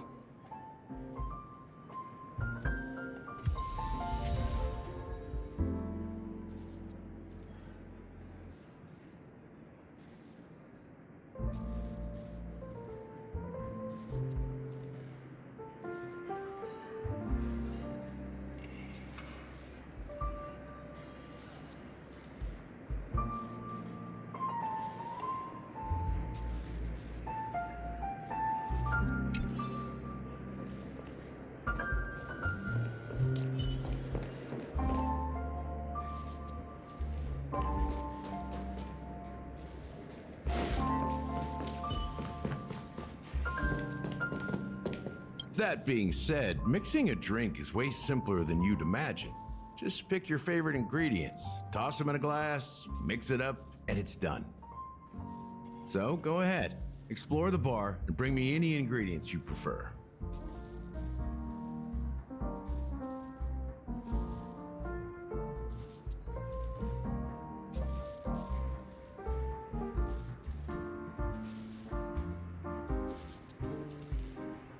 Nice work. Let me take a look. You found some interesting ingredients there. Now, take your pick.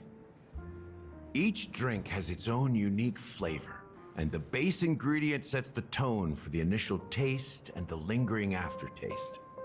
So, which one would you like to use as the base?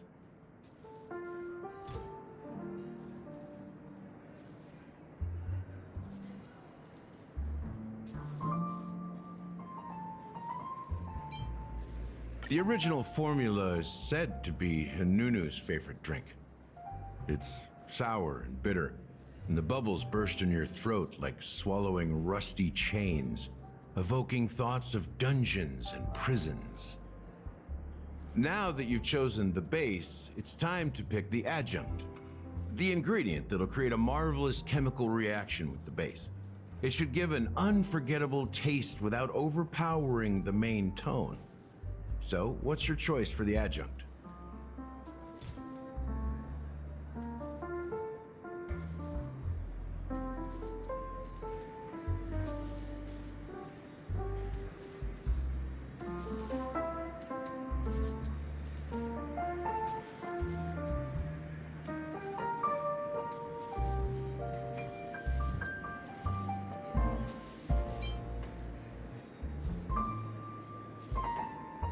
The taste is not very intense, yet evocative.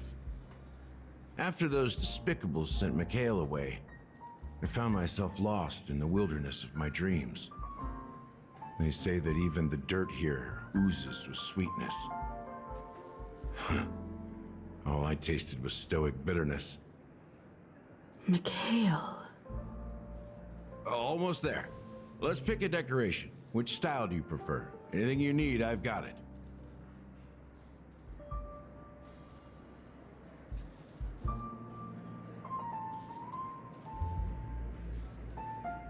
Concentric circles. May you always remember where you started. Well, it's done. Here's to you, trailblazer, with this glass of even the wicked. To the sad truth. Well done, Gallagher. You're not over the hill yet. So, are you satisfied? Oh, the flavors! They're way more sophisticated than Soulglad.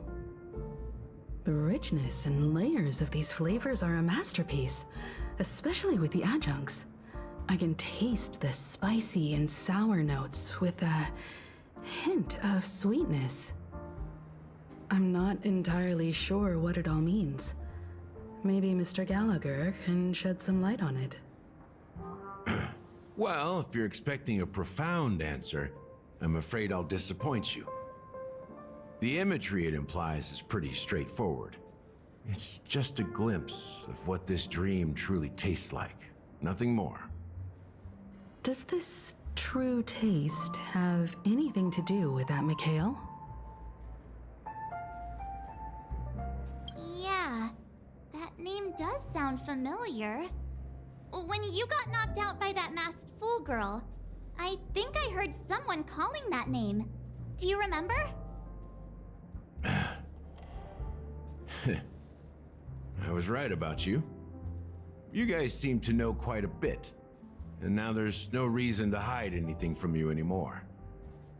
Let's dig deeper into the case, and of course, I'll tell you a story about Mikhail.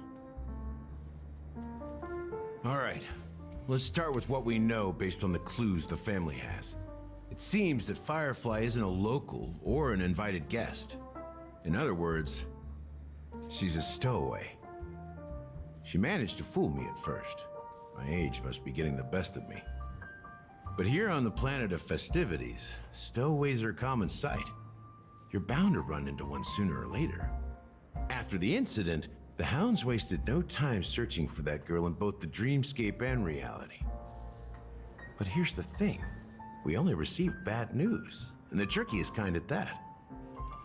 She simply vanished, leaving no trace in the dreamscape or reality, as if she had never come to Penacony at all. Huh? Does that mean...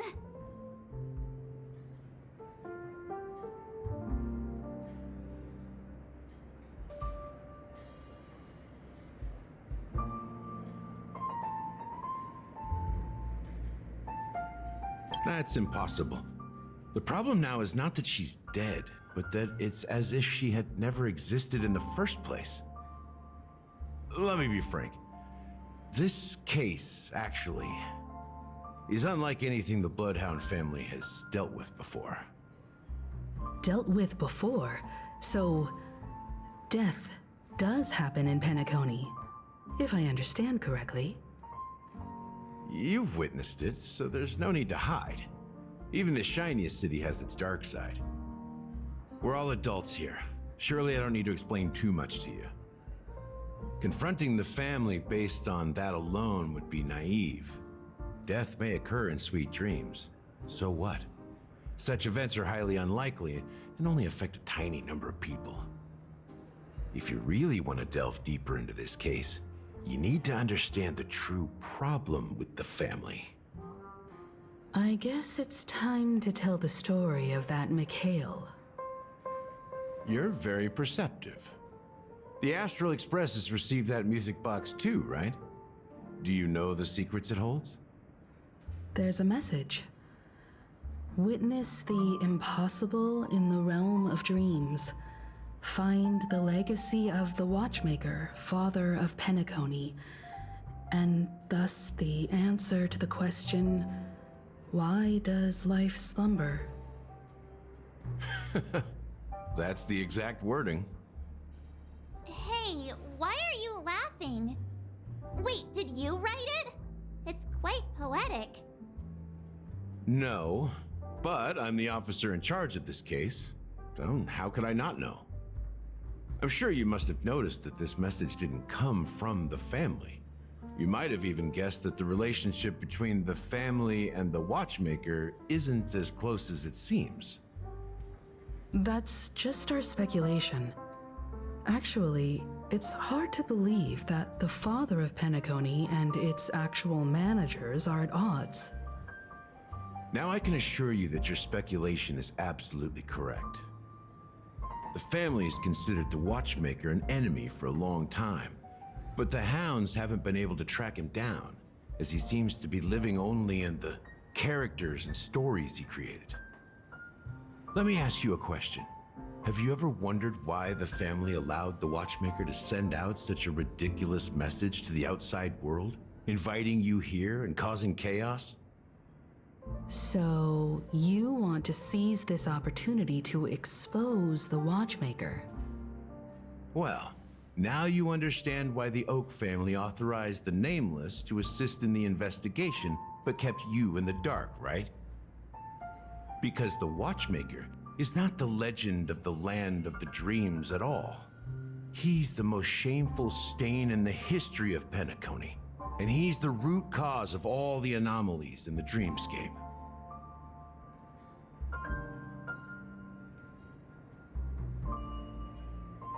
You don't get it? Well, I mean, Mikhail, the betrayer of the family, he's the Watchmaker.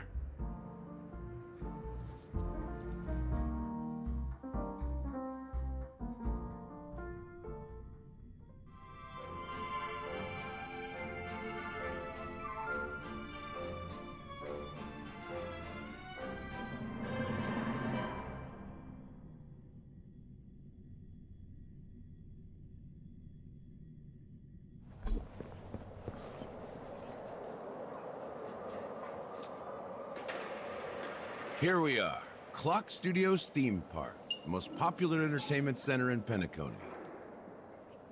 Wait, aren't we supposed to be discussing the Watchmaker?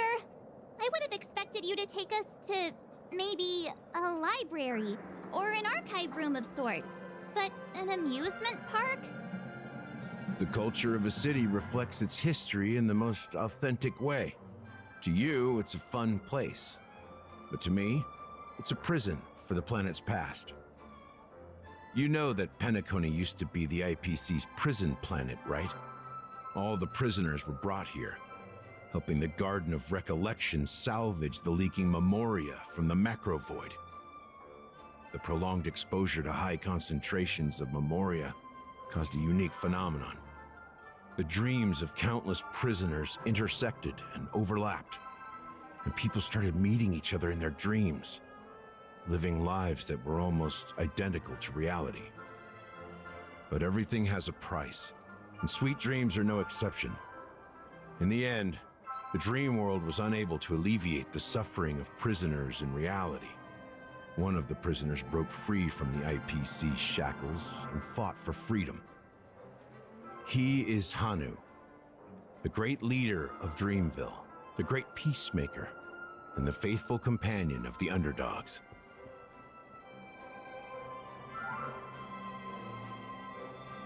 History is always written by the winners. However, it's undeniable that Clocky is an animation that draws from Penacony's actual history. These characters not only exist in Dreamville, but also in the distant past. Once you realize this, you'll understand why we're here. There are so many members of the Bloodhound family around here. They just received a lockdown order, supposedly from Sunday himself. Who knows what it's for? Why can't anyone go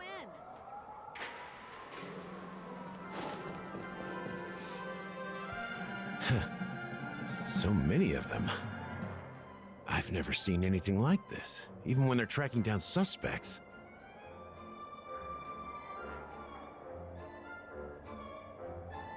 We don't need to go in. We don't want to draw any unwanted attention inside. We can just talk here. Let's find a quiet spot and continue our conversation. The view here is great, right? We can see everything from here, including Clocky. If all the characters in the animation are based on characters in reality, then Clocky's counterpart is definitely the Watchmaker. In the animation, he's Hanu's partner and one of the founders of Dreamville. Does that mean the Watchmaker was personally involved in that war and sided with Asdana? It was a monumental war for freedom. Hanunu fought alongside a motley crew of masked fools, nameless, history fictionologists, mourning actors, omen vanguards, even visitors from beyond the sky. In the end, they emerged victorious. Among them was the person who would eventually be known as the Watchmaker. But if you do the math, doesn't that mean the Watchmaker was around for several centuries? I'm not sure, but Mikhail was already the Watchmaker when I met him, so maybe he inherited the title. How old are you now, Mr. Officer? I'm 13. No way. Not even close. Hanunu freed the frontier prison, but peace still eluded him. With limited resources, threats from the outside world, and internal conflicts between major prison districts, the future of Asdana was uncertain. It wasn't until the Watchmaker approached the family with the idea of turning the prison into the planet of festivities that Penacony finally gained its name and glory. Thus, he became known as the Father of Penacony. But didn't you say the Watchmaker betrayed the family? And you said you were his companion, so that means you... No, I'm not his companion, but rather one of his many children. But I am indeed a traitor. Not to the family, but to Mikhail. What did you do? I did nothing. And that's the worst betrayal of all. Just like you, I had close companions. We dedicated ourselves to Penacony. But the Oak family, they set us up. Mikhail was too old to protect his children anymore. So we left the family to find our own path. We were branded traitors of the Harmony, even though the true traitors were someone else. While they continue to praise the Watchmaker's name in the world, behind closed doors, they condemn him on a pillar of shame. Nevertheless, we wanted to clear his name. We intended to find the real traitor, the one responsible for all this, and restore harmony to Penacony. But we failed. Too much time had passed, and the land of the dreams had become deeply corrupted. After countless fruitless pursuits, I gave up. Like a lost dog. The family accepted me and made me an officer, supposedly as a form of forgiveness. But it was actually a punishment. Since then, I've been completely cut off from my partners and my past. As for Mikhail, I heard he died in obscurity, in a place where no one could find him. That's when I realized that the Penacony I once knew would never return. We're truly sorry for what happened. But this is not the end of the story, right? Apparently, someone has inherited the title of the Watchmaker and has been secretly working against the family all this time.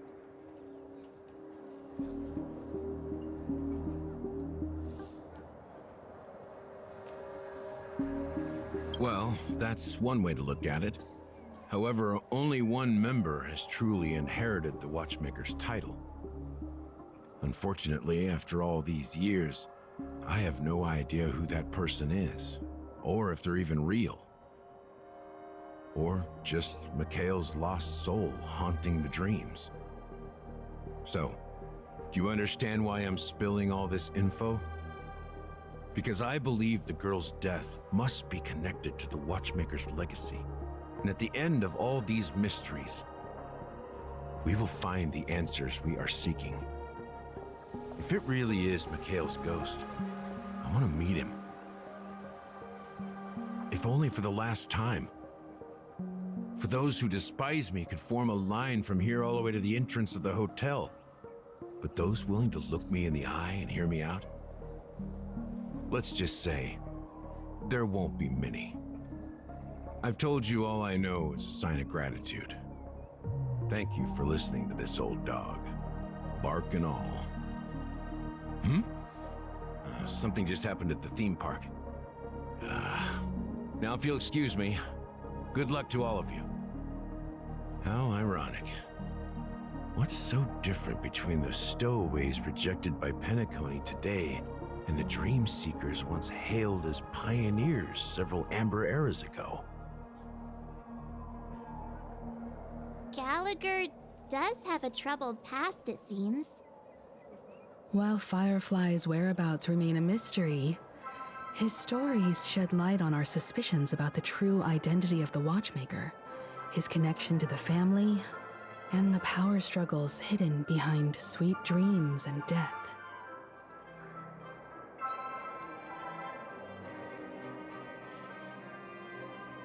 Exactly. Gallagher suggests that the real traitor is someone else, probably within the Oak family.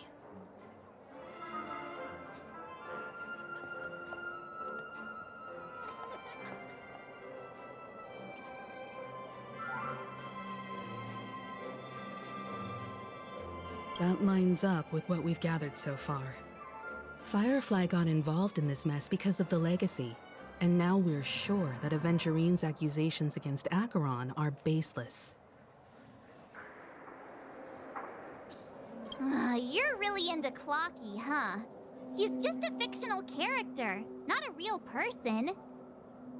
Speaking of which, that Clocky who only reveals himself to you is quite intriguing. It's a shame we've never met him since then.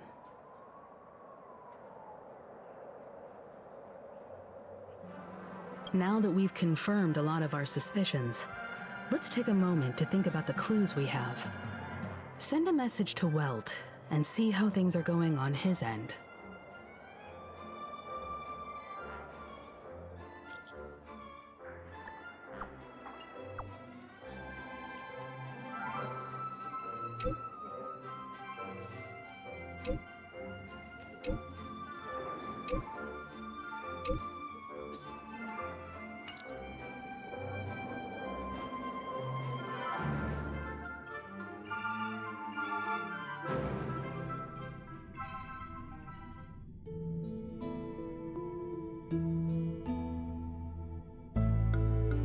Are your companions worried about you?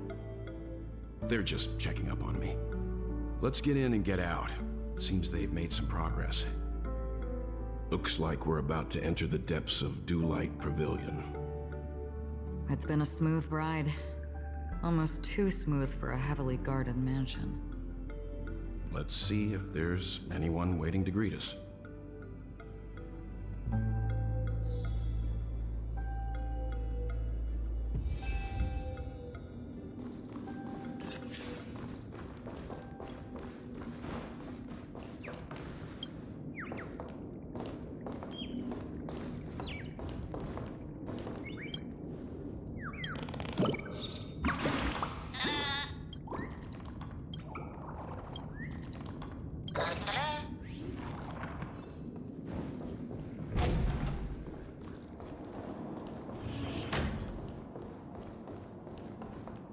Something feels off.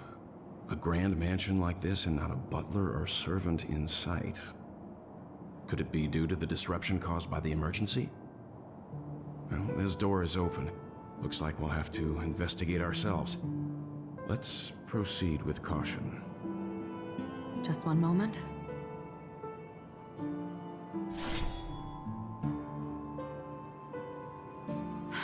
Light. I've made myself less noticeable. The crew can explain their presence as authorized by the family, but I can't come up with any excuses for being here. I see. What an interesting technique.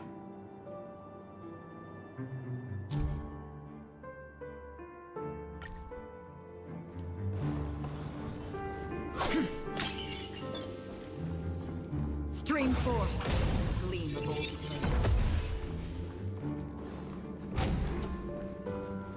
The model in the sand pit. It's the golden hour, isn't it? Maybe the heads of the family used that model. The footprints here are different from the rest. There are two sets of them. Looks like outsiders might have passed through here not long ago.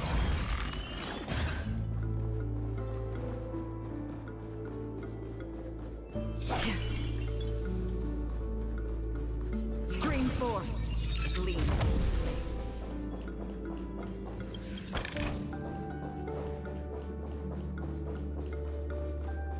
While there aren't any people in this mansion, they've set up quite a few mimetic guards to patrol this place.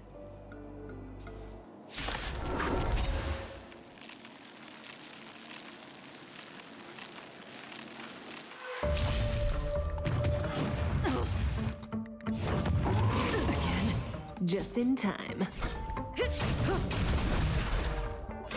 Still waters of oblivion. Time for a shot. Nap time. Relax. Lance at the ready. Didn't hurt.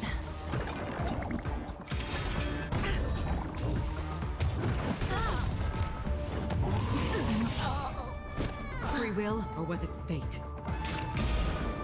Destined for oblivion. Naughty child. That's better. Nice teamwork. Just a little something. Think not enough. Nice teamwork.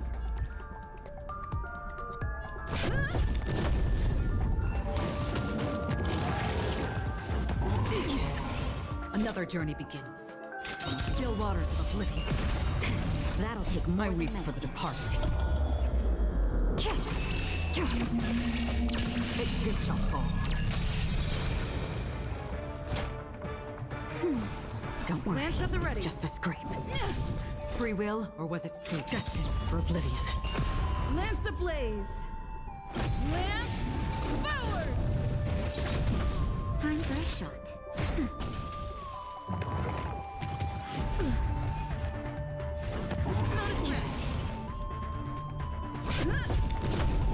Another journey begins.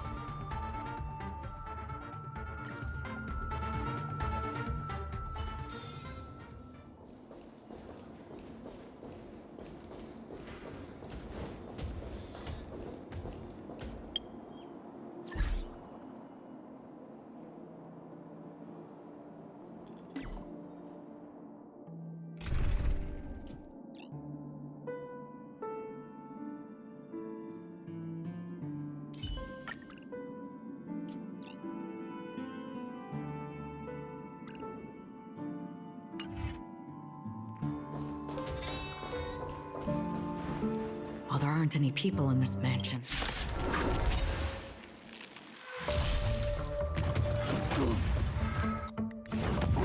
Again, just in time. Stand down.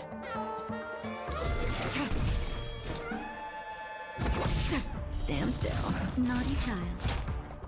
That's better. Thanks. You're too good to me.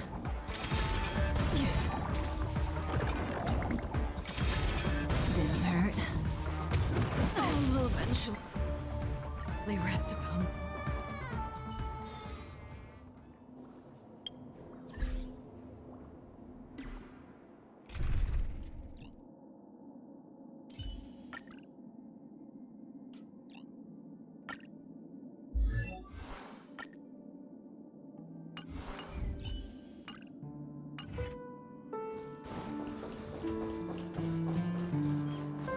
Well, there aren't any people in this.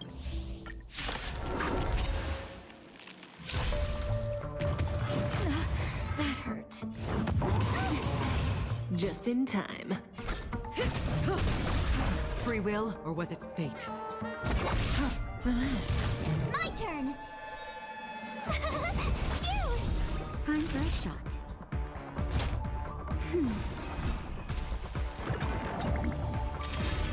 Didn't hurt.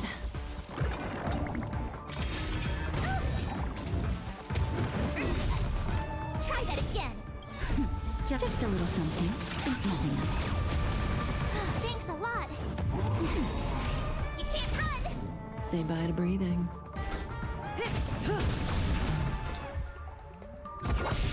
Stand still. That'll take more than medicine. That's better. Thanks. Tough luck running You're too into good to me. Here!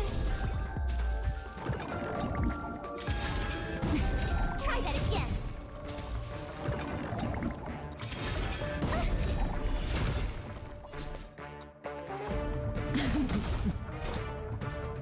Destined for oblivion. Good times. Now time to say bye. Boom. Gotta try hard sometime. Watch this awesome move! I weep for the departed. It's his softball. Nap time. Relax.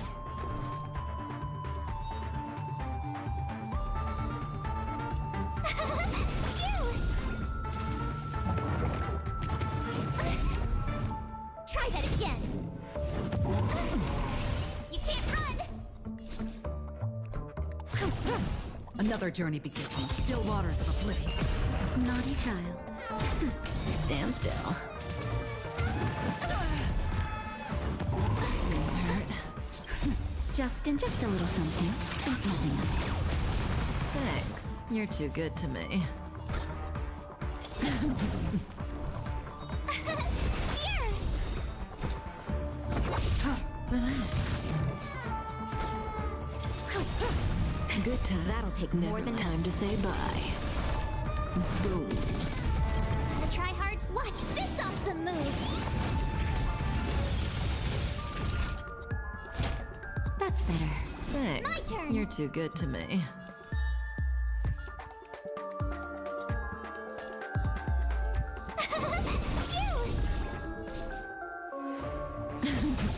Free will destined for oblivion.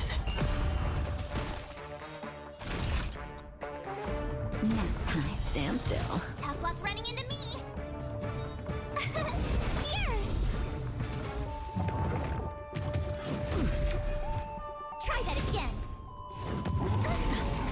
You can't run!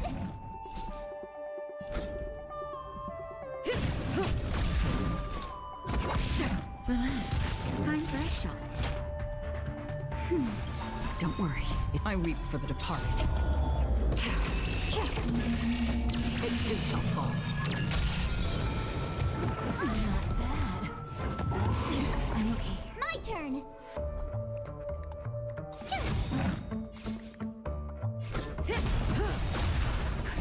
Just a little something. Think nothing of it. Thanks a lot! Good times. Never time to say bye. Boom. Gotta try hard sometime. Watch this awesome move! That's half the work. Stand still. Naughty child. You! Say bye to breathing. Another journey from the still waters of oblivion.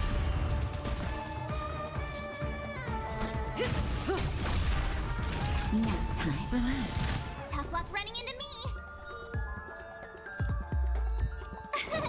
Here! Try that again!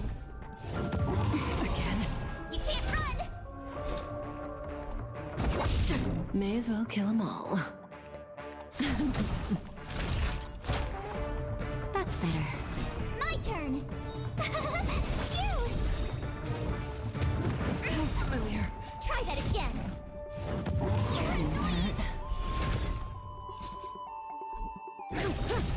Free will or was destined for oblivion.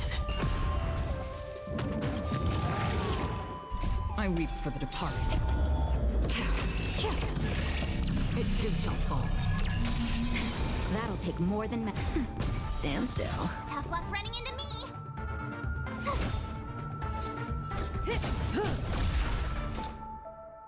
From the still waters of oblivion. Time for a shot. Nap time. Relax. Say bye to breathing.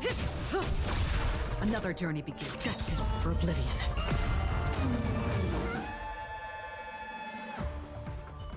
Look, it dropped something. A note. Looks like instructions from the butler for the other servants. Seems like the mansion's entire workforce were assigned other tasks before Robin's death. It must have been a big project to require that much manpower. The Charmony Festival, perhaps. But no matter what their main priorities are, there should always be someone left at the mansion, right? So you're saying someone deliberately cleared the place out? Yeah, but I don't know why.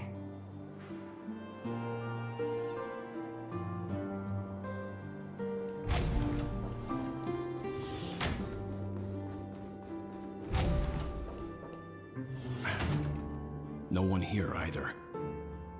Since no one's around to entertain us, let's make ourselves at home. Stay close to me so that my white can cover you too.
As soon as I and the rest of the crew arrived in Penacony, Mr. Sunday and Robin showed up to greet us. I remember hearing something unusual in her voice. And now it seems I was right. Robin believed it was because the harmony had been tampered with somehow. But as far as I know, there aren't many entities capable of interfering with the power of paths. Meaning? If there really is a traitor within the family, that person must hold a high position or possess unimaginable strength. That would explain why Mr. Sunday has been having such difficulty in catching the traitor.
Information about Robin, Firefly, and the other victims. I don't see any commonalities among them. Looks like the rumors were right. Death does seem to be targeting random victims. And based on Sunday's notes, he's no stranger to death. He's just surprised that it has resurfaced.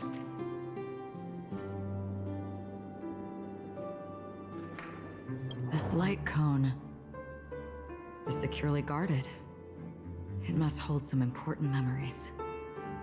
According to Robin's interview, despite having performed on so many grand stages, her favorite performance was a pretend show she put on with her brother when they were just kids. I wonder how their relationship is now. Growing up brings gains, but also losses.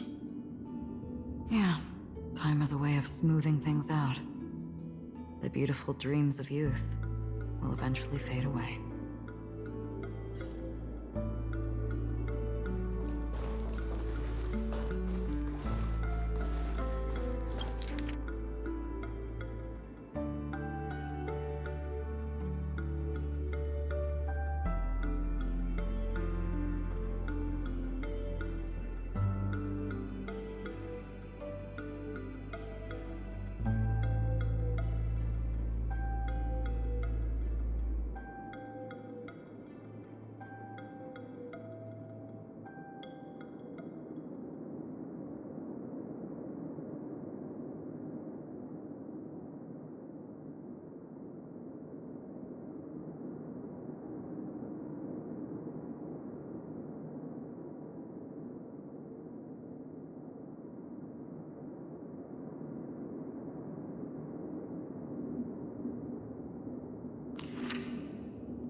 Mr. Sunday has done some serious research on his suspects.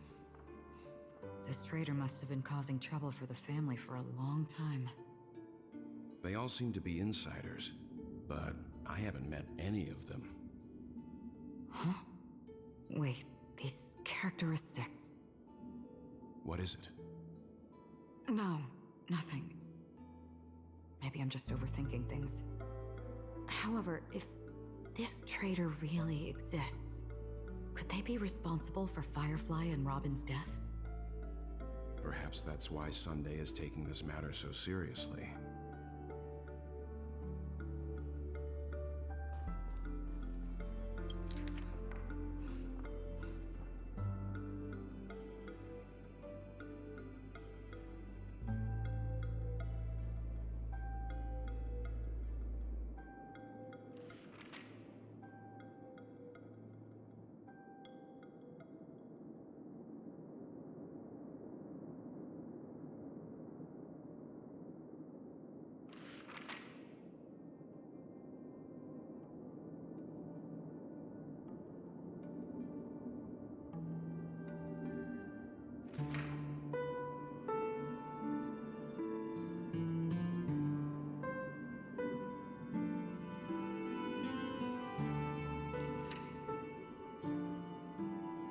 It seems neither the Dream Master of Penacony nor this old Odie is happy with Sunday's recent performance. They don't seem to care much about death. Instead, they're more concerned about the Charmony Festival and the Watchmaker. Maybe the other family heads don't think death is a big deal. One thing's for sure, there's a lot of internal conflict within the family, and everybody has their own agenda. That's all for now. Nothing more noteworthy. Before coming here, I had all sorts of scenarios in my head about dealing with the family. I did not expect an empty mansion. Watch out. Someone's approaching. I don't think trespassing on forbidden areas is the way to be a guest, Mr. Yang. And... Acheron? The Galaxy Ranger? Our apologies, Mr. Sunday. Nobody came to greet us, so we entered without permission. I hope you can forgive us. But even if there's no one to greet you, you should wait for the host. Don't you agree? Even without the famous Galaxy Ranger. As far as I know, the crew's officially accepted the family's commission, so coming here will be unnecessary for you. On the contrary, that's exactly why we're here, to ask you about the case and gather more information. We don't want any loose ends. Well, since you've come with goodwill, I have no reason to show you the door. Rest assured, he hasn't figured out that we went through those documents. While the truth remains a mystery, I'm getting close to it. I assure you that the traitor will soon pay the price. Let's hope justice will prevail soon. I have a question for you, if you don't mind. How did the family come to the conclusion that the murderer was within the family? With all due respect, it's in the IPC's interest to wreak havoc before the Charmony Festival, and the family has every reason to suspect the IPC's involvement. Well, other family heads share the same suspicions as you, but in my opinion, the true murderer would never have drawn as much attention as that ambassador did. Not to mention, I personally shackled him a while ago. However, I'll give you a suggestion regarding your suspicions, Mr. Yang. You should be more cautious of Aventurine. While the wicked can't break through high walls, they can plunge their evil dagger into the heart of the righteous. He's a businessman, not some philanthropist. But right now, he's out there handing out his wealth on the streets. And he went to the Clock Studios theme park all by himself. Who knows what kind of scheme he's cooking up? While the family is dedicated to keeping our guests safe, it might be wise for you to stay alert. You never know what unexpected troubles could arise.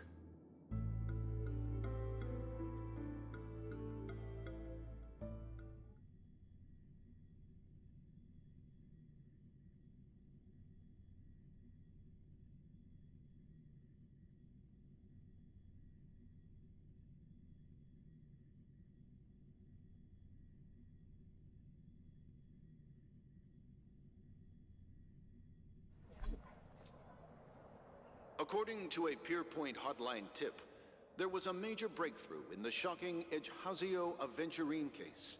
The suspect has been arrested.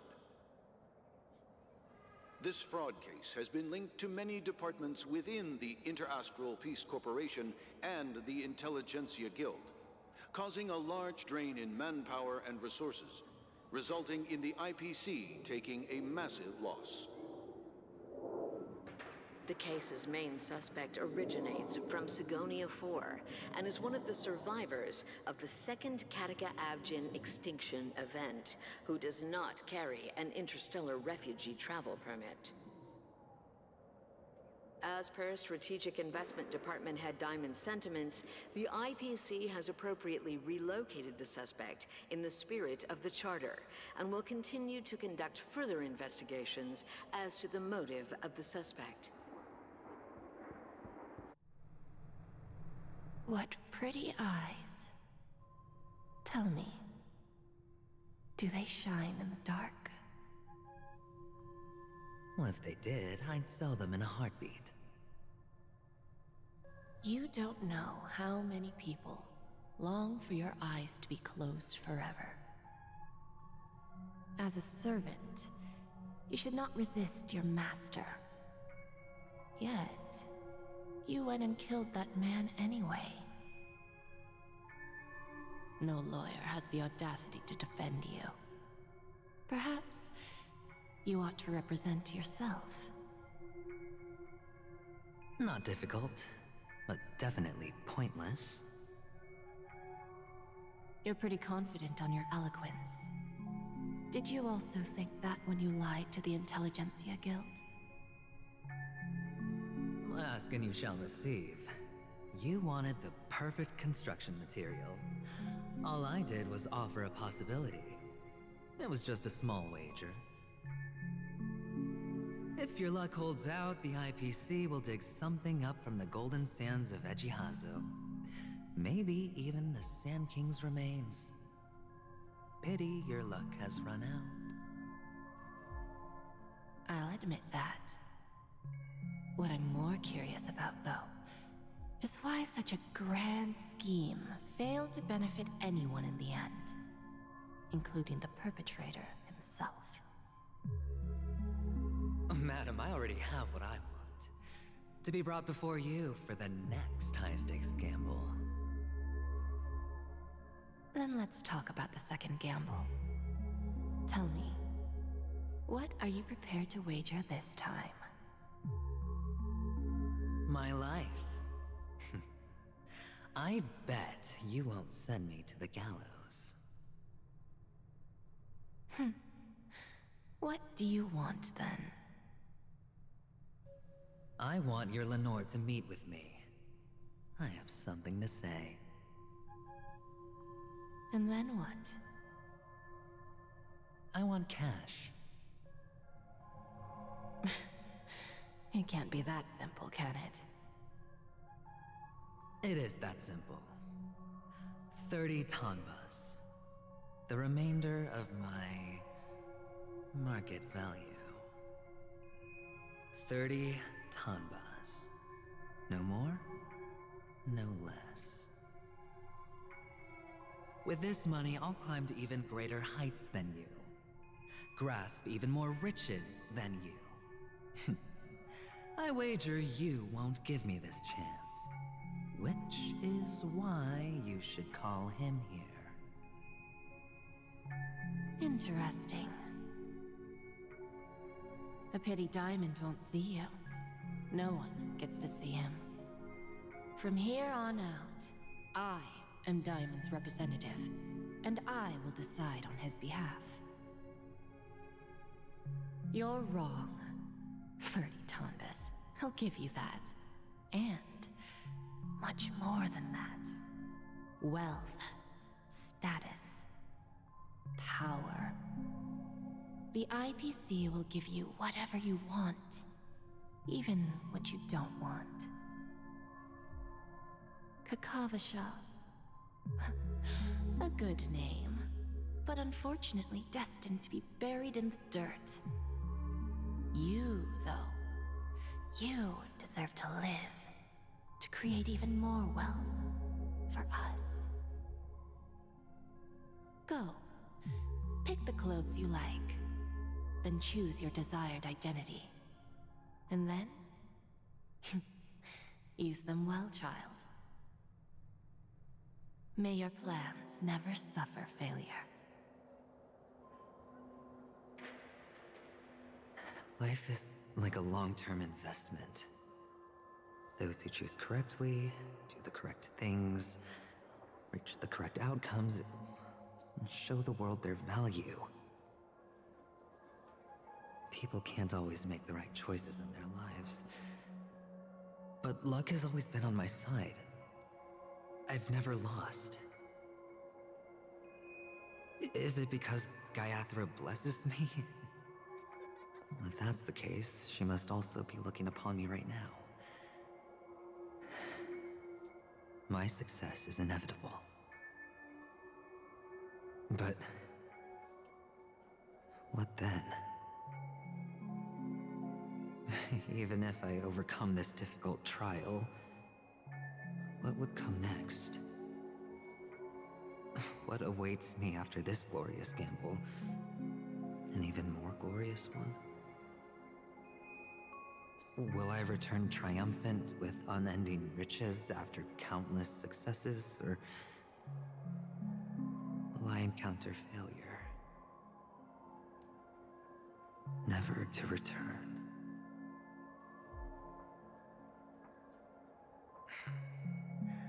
I'm pretty sure you already have some ideas. Lowly gambler.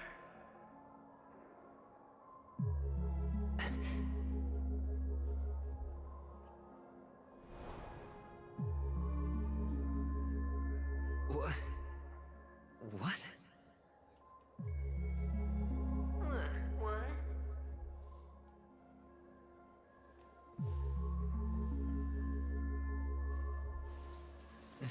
Am I dreaming, or have I gone completely insane?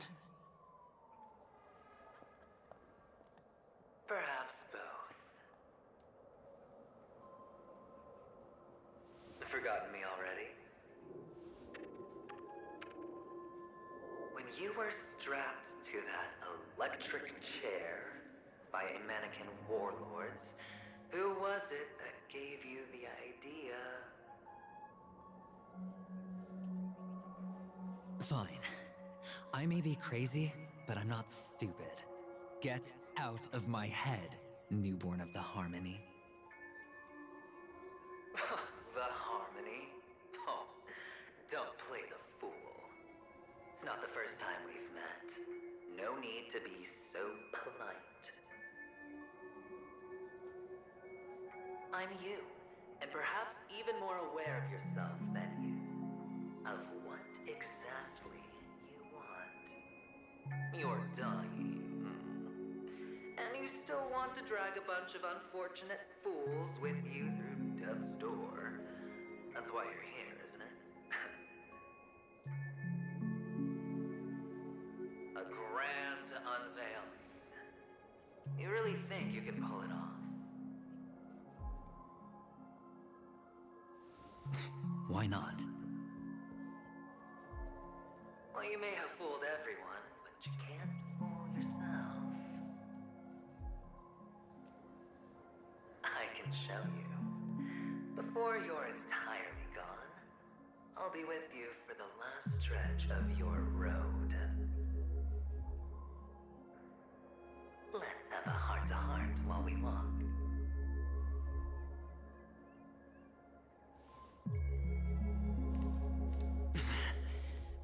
What exactly are you? Most people in this world spend their entire lives just to reach one outcome. And I am that outcome. Kakavasha, I am your future.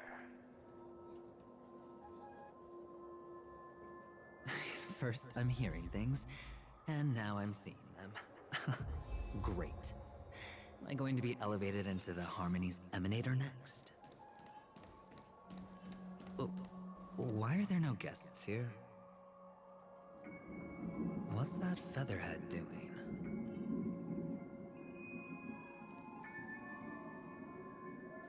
Just a Pepeshi? No. A child?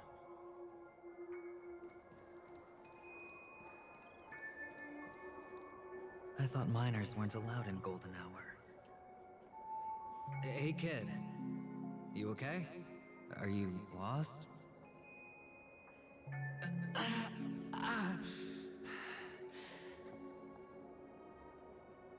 What's wrong, mister? You don't look well.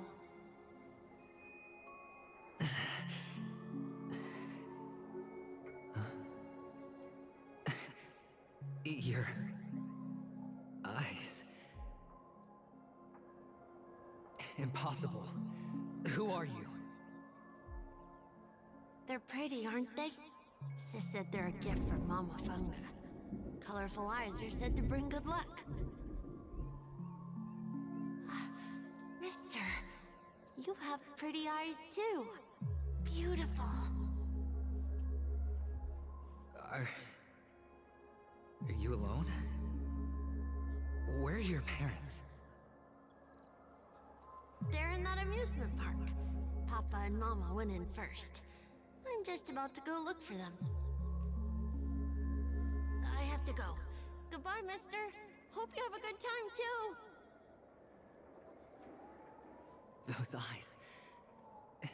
And Mama Funga. No, it can't. There aren't any Avgens left.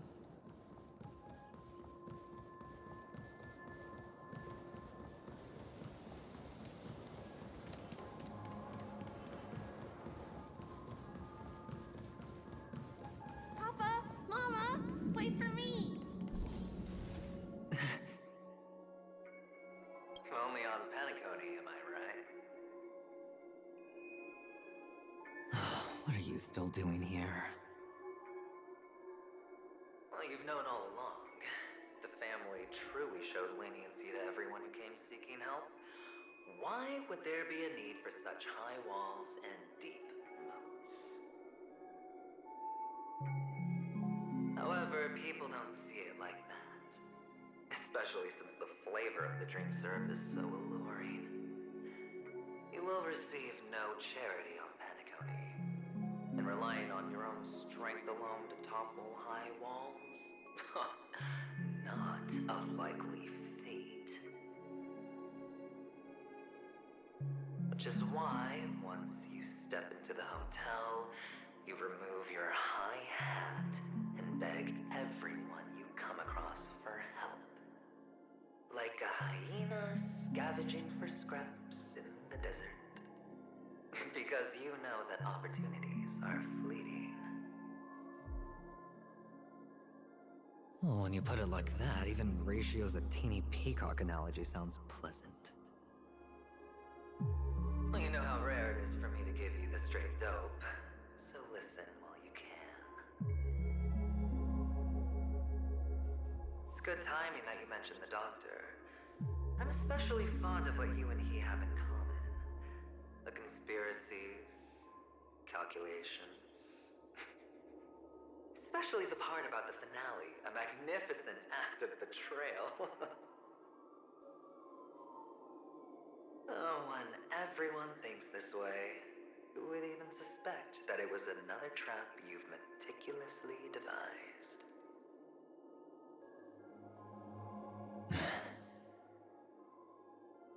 Go on. Tell me I'm right. You know who you really are, Mr. Cavalier Gambler. Uptight, overcautious, massive inferiority complex. You've won so much, and you're still so afraid of losing. They only see your big bets, your bravado, the full house, the straight flush. They don't know the other hand is below the table, clutching your chips for dear life. It's a heck of an act. No wonder the tavern sent you an invite. You're a natural natural, kid. You don't stop at fooling the audience, you fool yourself, too. Well, the best way to prevent others from seeing your true colors is first being able to fool yourself. Of course. I know you all too well. But it's strange. Why did you decline that invitation? You had the chance to embrace elation, was that not what you most wanted?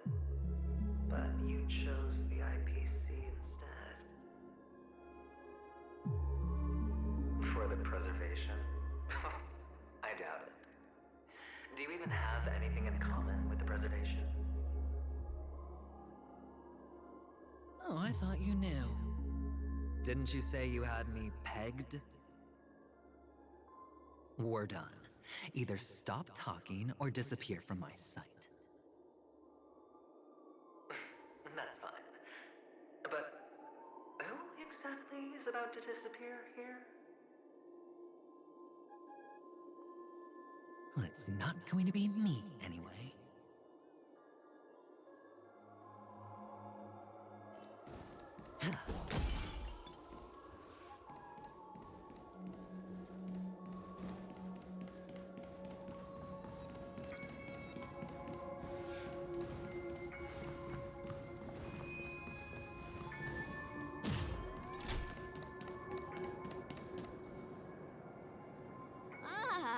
Playing hide and seek. I'm really good at this.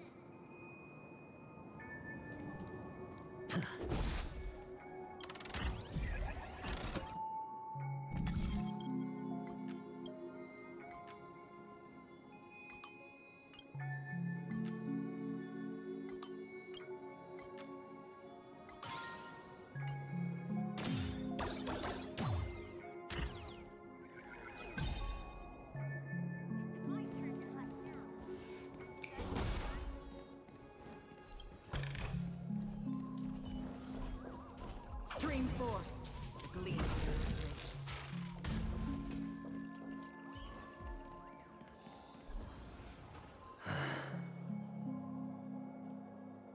Hide and seek. What sweet childhood memories. When Mama said goodbye that day, how many catechins were like jackals hot on your heels? I know you won't forget that sound anytime soon. Those shrill cackles. You had to hide right under the noses of those savages. You and Big Sis, playing dead, drifting in all that bloody water. Completely ruined that shirt. Shame. Wasn't that the last one Dad left behind? It wasn't ruined. I've always kept it. Come on. It's a rag. It's not like you can ever wear it.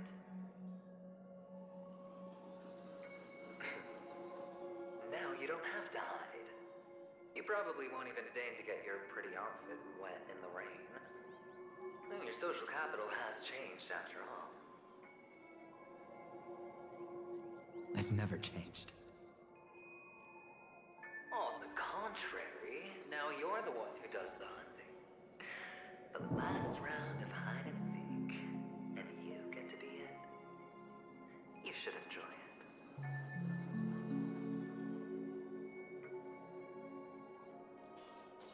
That child. Could he be in here?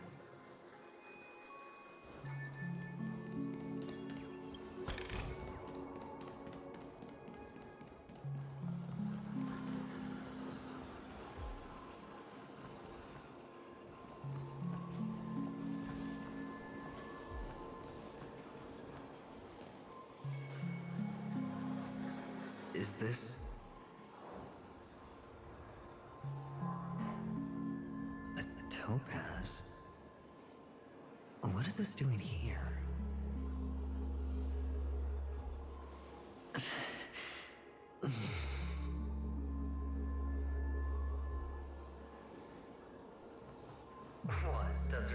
cornerstone wrench out of your hearts. I was merely curious at why it was here. Maybe that winged guy put it here to taunt you. Just to make you realize that your painstakingly arranged magic show is nothing but a death rattle. The cornerstone's hue is the same as the radiance of Clipant's body. I've got to give it to you. I've heard a lot of baloney, but that lie deserves a prize for sheer nerve. If he were just a little bit smarter, the jig would have been up right there. This is just bait. Of course. That's why Ratio's betrayal was one of the keys to your plan. I have to say, that doctor's acting was superb. Or maybe he wasn't acting at all. All the better for you. Sunday didn't become head of the Oak family by acting sloppy. He's obsessed with control. You have to give him enough detail to satisfy his meticulous nature, but not so much that he gets suspicious. Which is why you had Ratio seek him out and leak the plan on purpose. To prevent the other party from suspecting anything. The intel you gave to Ratio was all true. He spoke the same to Sunday. Finally, Sunday took the bait, found the other cornerstone, and before you know it,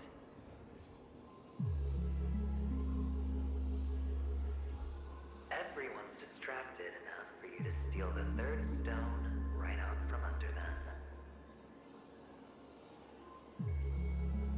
Why don't you stop rummaging through my mind? Your mind. It's our mind. You're me, and I'm you. We're the same.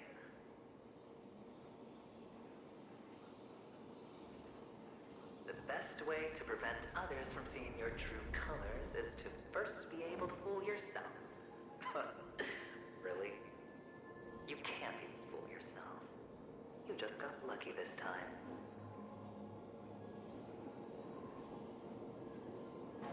This is the other cornerstone in Sunday's hands. Rather beautiful green. Just like you. Smooth. Cunning. Tell me, what's its name?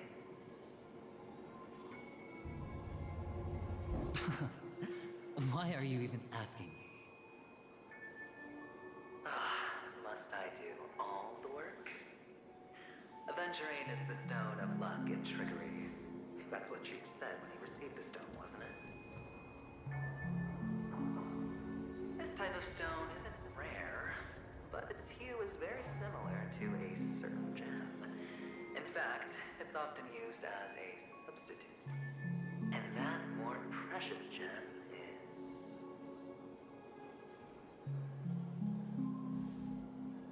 jade. Even Sunday can't tell the difference. Oh, looks like jade can be substituted for aventurine, too. Sauce for the goose. Aventurine, topaz, jade.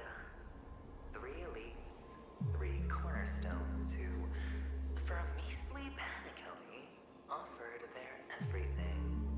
Oh, you're even more united than the family.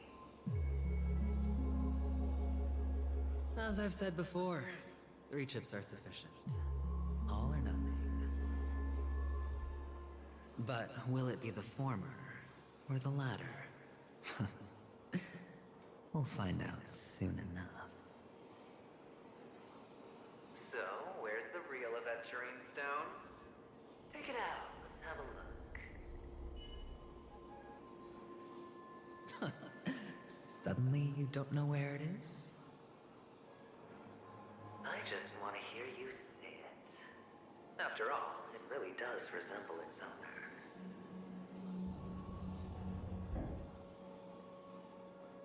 As you wish, then.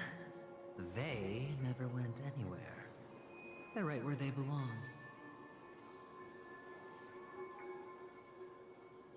Piled up with these cheap baubles. You smashed the Aventurine Stone before you left?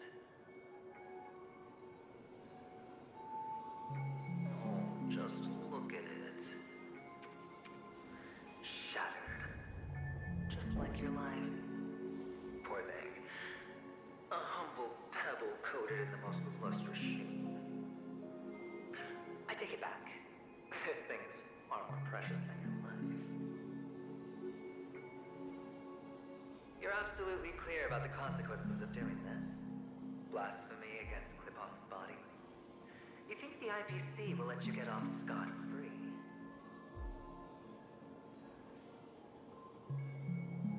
Well, Diamond has always been all about results. As long as I could create value far beyond the cost, the ends justify the means.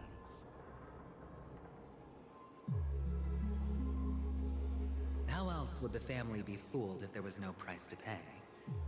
It doesn't matter. Even smashed to smithereens, the preservation's cornerstone can still be used. Its effect may be greatly diminished, but it's enough for me. Now I'm really curious.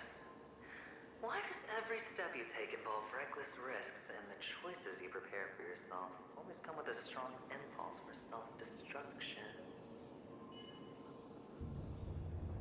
Do you truly believe that the greater the risk, the greater the rewards? I wouldn't have guessed you'd be so loyal to the IPC. There is so much you don't see. Which is also why you'll never see how I'll win it all. That is, if you can do what it takes. We'll just have to wait and see then. The cornerstone is gone. Another illusion of the harmony. Huh?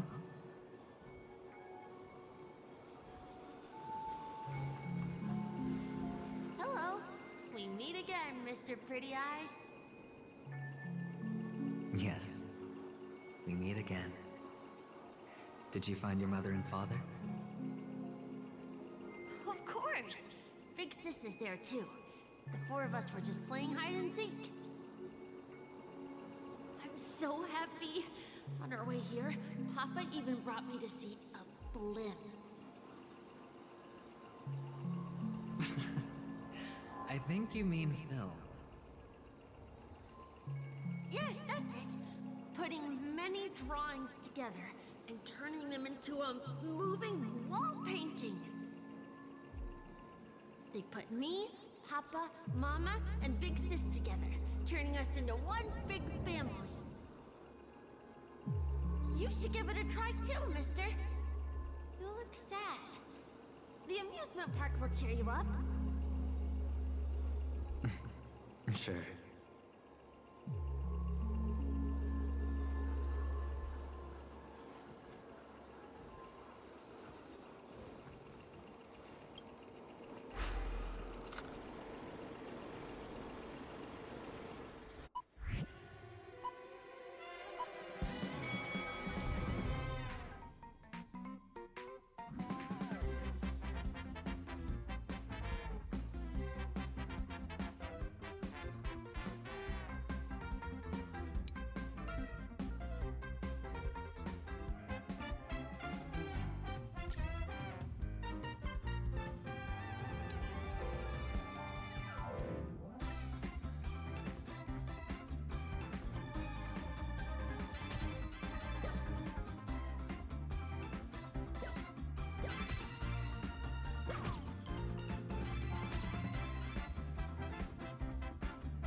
How's that? Not a bad score, eh?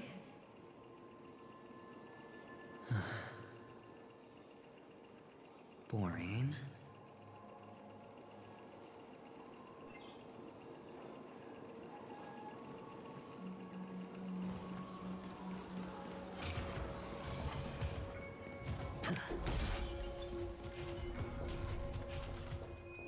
Stream forth the gleam of old blades.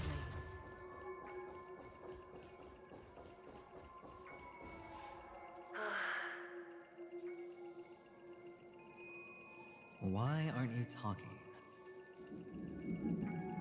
You've piqued my interest. I'll admit that there are still aspects of you that I don't completely understand. Well, you sound sincere this time, at least.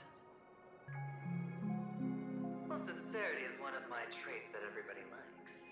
And I have precious few of those. Moving on. See that maze over there? I'll know everything about you before you reach the exit. Our quaint journey through this amusement park still isn't over. And I wouldn't mind stretching this out at all.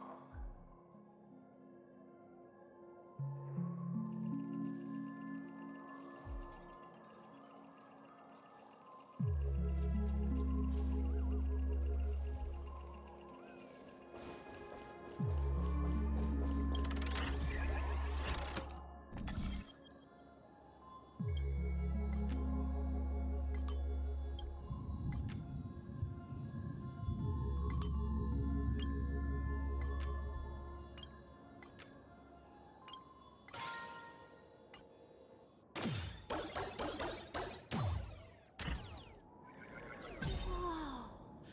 This place. It's so tall! Even taller than the tallest rocks in the desert! And there are so many flowers here! Vixis, this one's for you!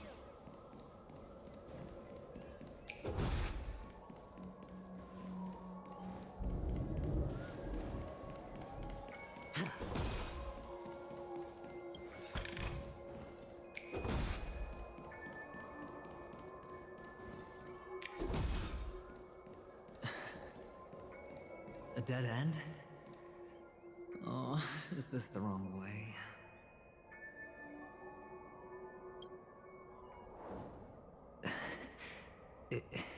Is this? Oh, what's on your mind? It's got nothing to do with you. Do you need a hint? These are manacles on you. That man gave you your first job, and you made your first pot of gold. I remember it all too well. You wrapped that iron chain around your fist, for that is the only tool you could find. Then, in that maze, you... Shut up! Oh, you don't wish to face your past? Unwilling to admit that your life is worth at least 60 tamas.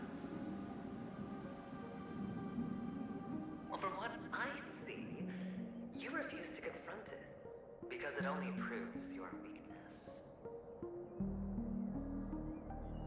How could a weak person take such daring risks? Oh, that's right. You love the thrill of danger. But you refuse to let go of meaningless sentiments. Even in this beautiful dream, the only thing you dare allow yourself is death. In your hands, those who follow you could have become Joker cards. They're far more useful that way. It's not like this is the only place the family ever cut corners. You could have had tons of action if you weren't so all or nothing. All it takes is a meager sacrifice. I bet Opal would have resolved this without a fuss. A pity you're not him. Well, you wouldn't be in this state if you could just get with the program. And why couldn't you?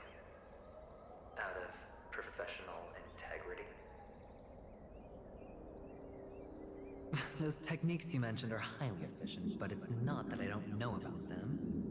It's more like I couldn't care less. Get it? What fun is it if the fight isn't fair? Fair? You assume your opponents would fight fair in the first place. The odds are obviously not in your favor, so how are you just breezing by? But did that masked fool's words awaken something in you? Well, she gave me an answer that could turn everything upside down. Everything? You mean it could make all the cards on the table just disappear?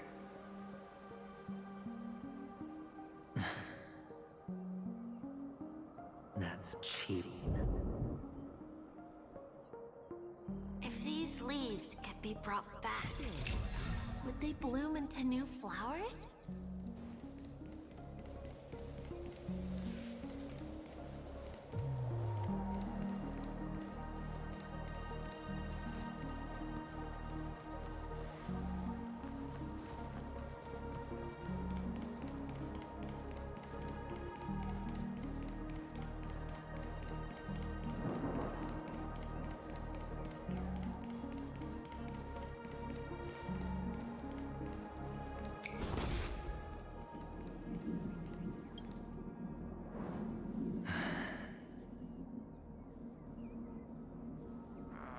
Your expression right now is hard to put into words.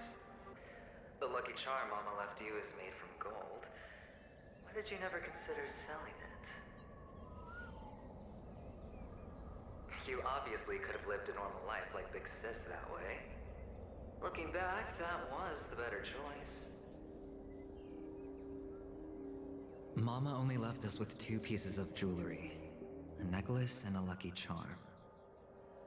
There won't ever be a 3rd piece.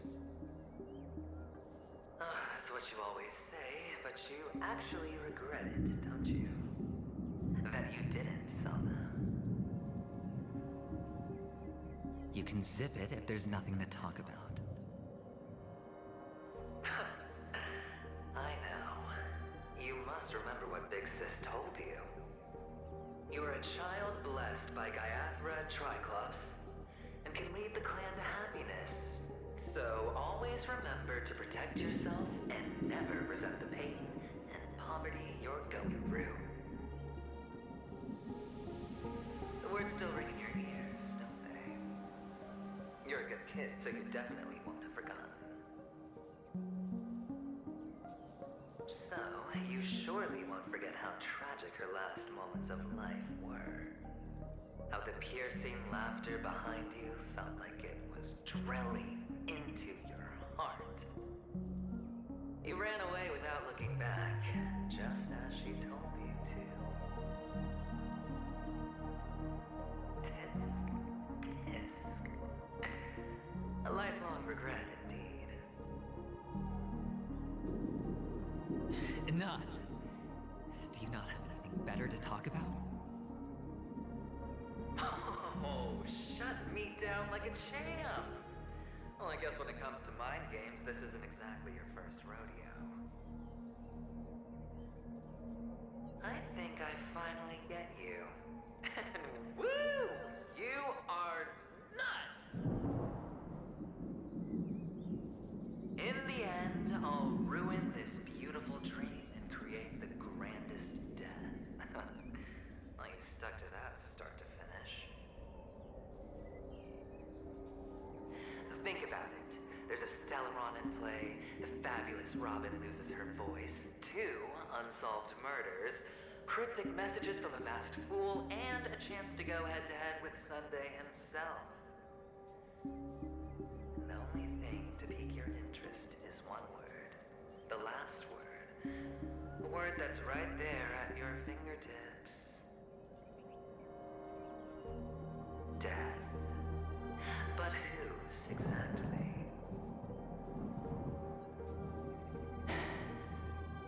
We'll know when the dice falls.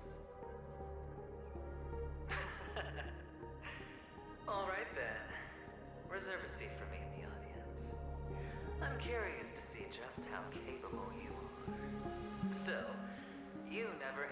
my question. If you could start over, would you still want to be the child who received Gayathra's blessing?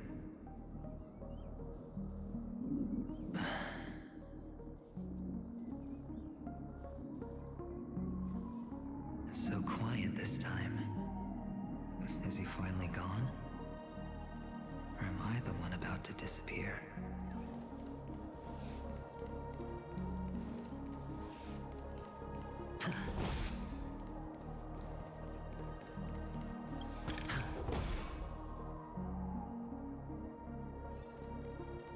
Finally, made it out of this place. We're going home? But I don't want to go back yet.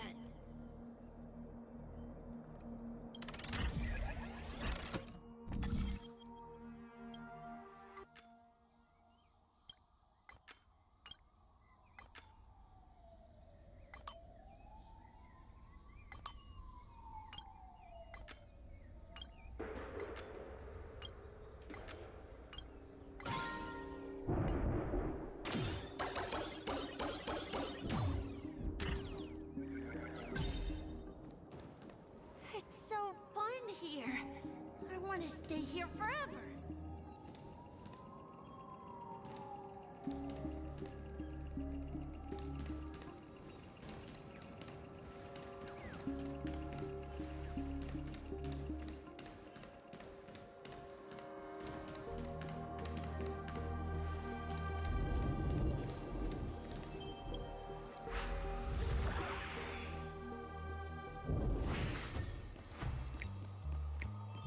Brother Hanu, where are you going? There's only one place he can be going. Whether it's in the past,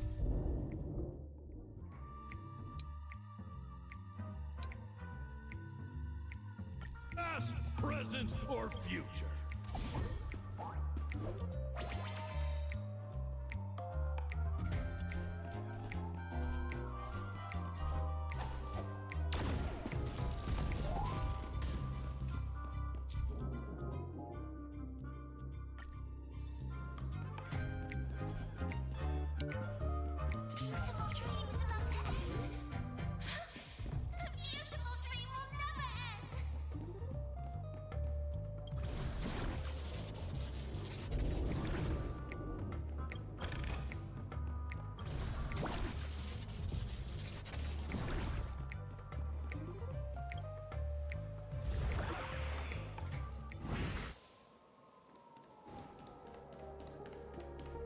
Mister, is that you?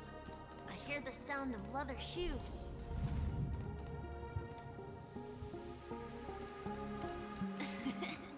Ah, it really is you.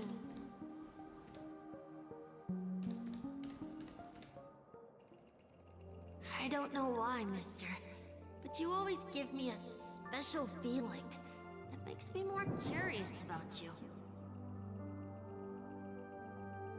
It's sad that I can't get to know you more. We have to say goodbye. Did you have fun?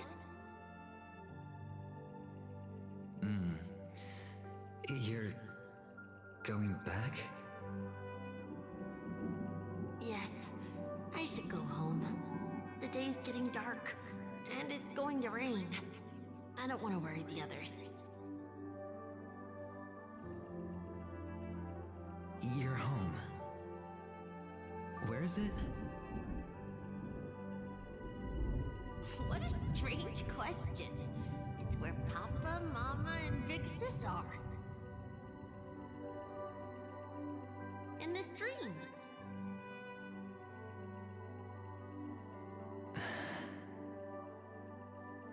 This amusement park. This beautiful dream. They really are peaceful. Everyone loves it. But, mister, why don't you like it? Because they're not here. Where are they then?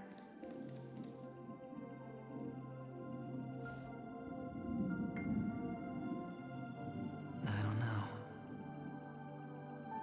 You do know.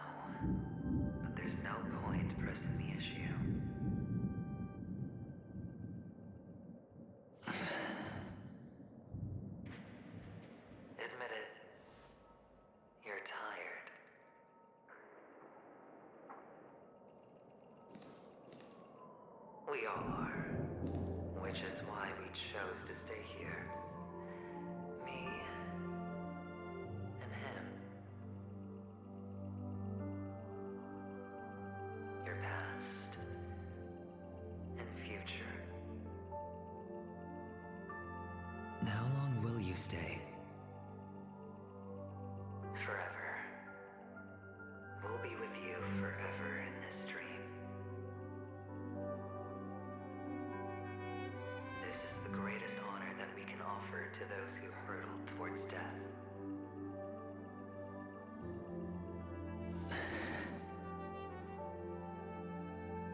The road less traveled is less traveled for a reason.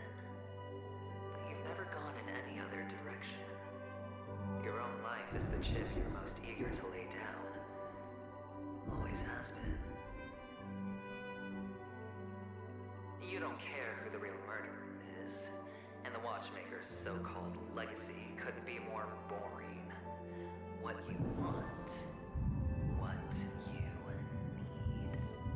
need, is to be the smooth operator, the solid gold deal maker who doesn't waste a drop of sweat, even when he's up to his neck in danger, deep inside family territory. You want to be polished up, cuffed with red-hot chains, and spotlit center stage.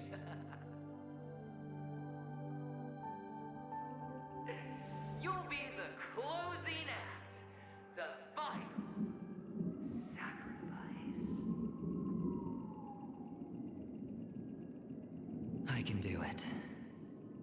And it will be flawless. Of course you can. Your luck will help you at the right time. Stellaron and an emanator. It's that simple now.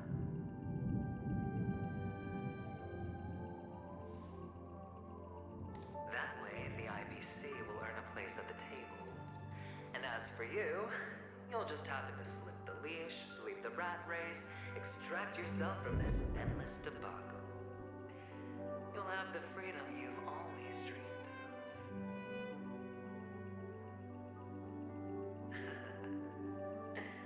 This isn't the first time. You've been an escape artist from day one. This fiasco started with a death, and its curtains will fall on another death.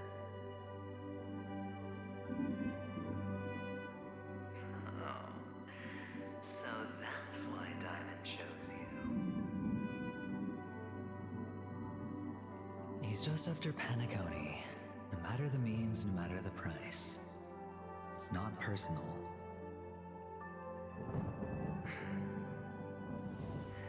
It's hard, isn't it?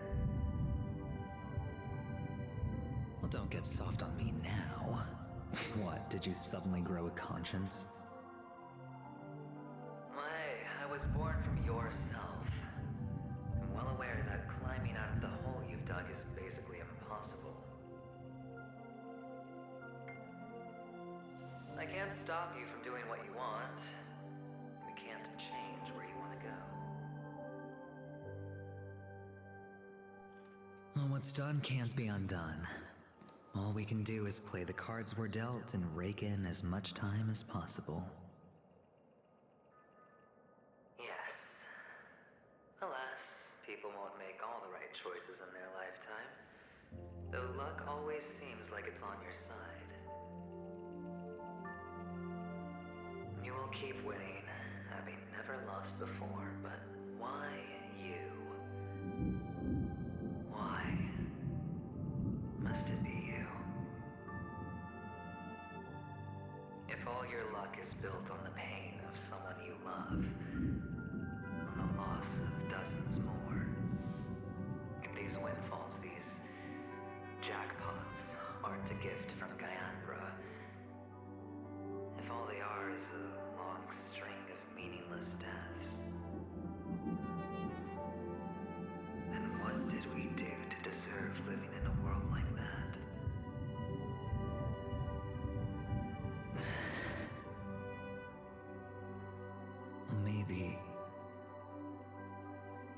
Maybe when I get to where I'm going and look back, I'll know what the trip was all about. Fine. Time to make a move, my friend. I'll be waiting up ahead. Say goodbye to the kid before you shuffle off.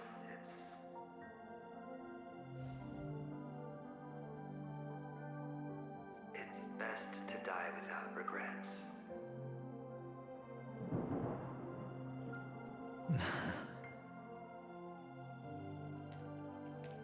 And now, only we are left.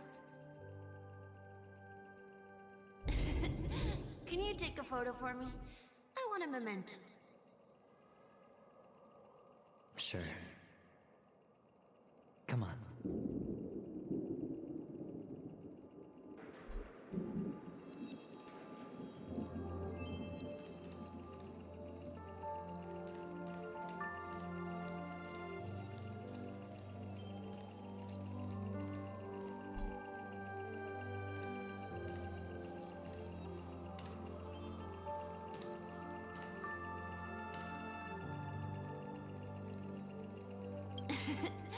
Can you take a photo?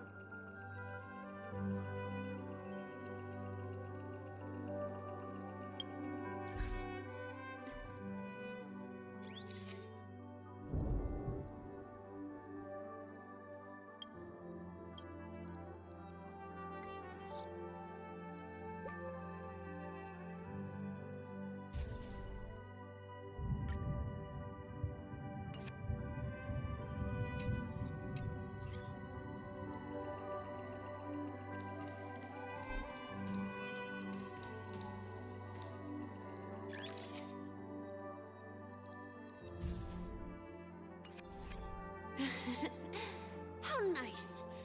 Now I can see what I look like too. Look at the lens when you're taking a photo the next time. Your expression will look more natural. Sure, I will. Then, mister, are you going back too? I can't leave yet. I still have a show to do. Oh, you're about to go on stage, aren't you? Let's go then. I'll take you to the stage. Sure. So you're an actor. No wonder your clothes are so stylish.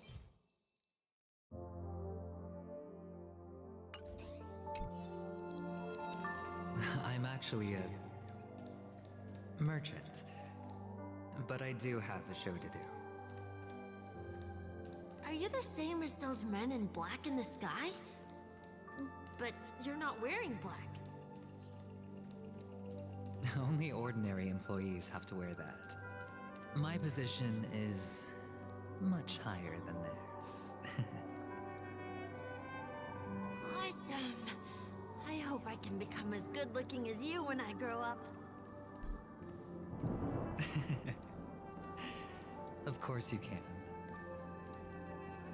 You'll be better and stronger than me.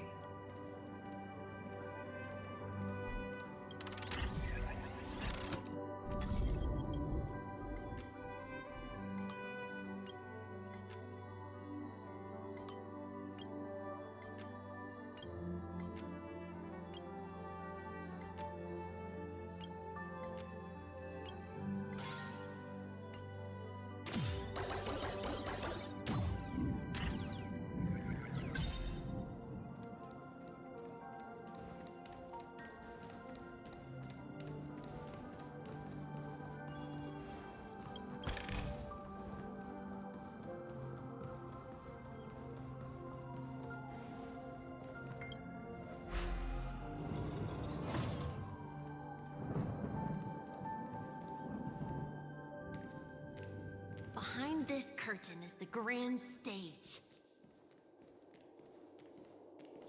It's almost time to go on stage. Are you ready? Good luck with your show. Thank you.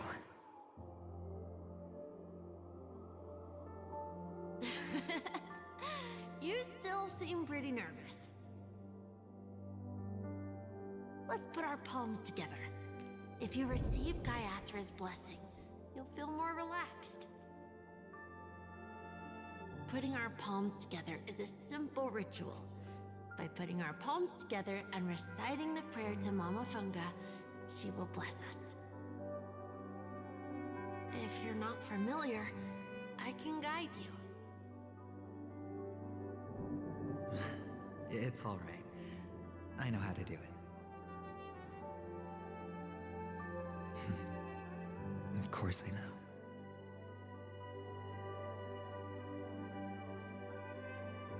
This is where we go our own way, Kakavasha. The catechins are coming. Why? The catechins have already taken all our money, food, and they killed our parents. What more do they want? Catechins are bloodthirsty, cruel, and insatiably greedy. They want everything only to end up with nothing. This is a trick, an act of revenge. Remember? Today is the day of the Kakava, and also your birthday. I know the Avgin will surely hold a festival today.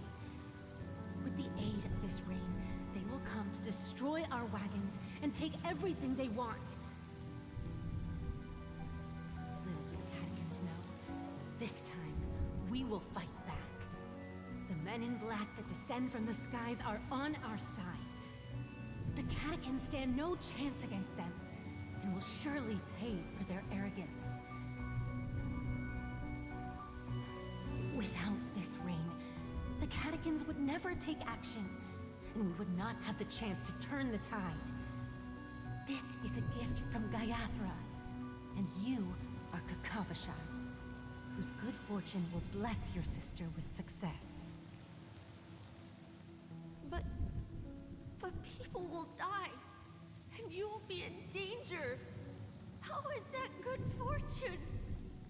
Why are you all doing this? The Avgin always return their blood debts. Gaiathra calls for me, while Papa and Mama are waiting for me. I must answer the call. She will bless you with good fortune and help you survive. As long as you are alive, the blood of the Avgin will never run dry. So run, Kakavasha. Do not be afraid, and do not look back. Go to the other side of the mountain. The rain will accompany you, and the rain will bless you. As for us, we will reunite in Kakava's next aurora. May the goddess Gaiathra close her eyes 3 times. Keep your blood eternally pulsing. Let your journey be forever peaceful, and your schemes forever concealed. Farewell, Kakavasha.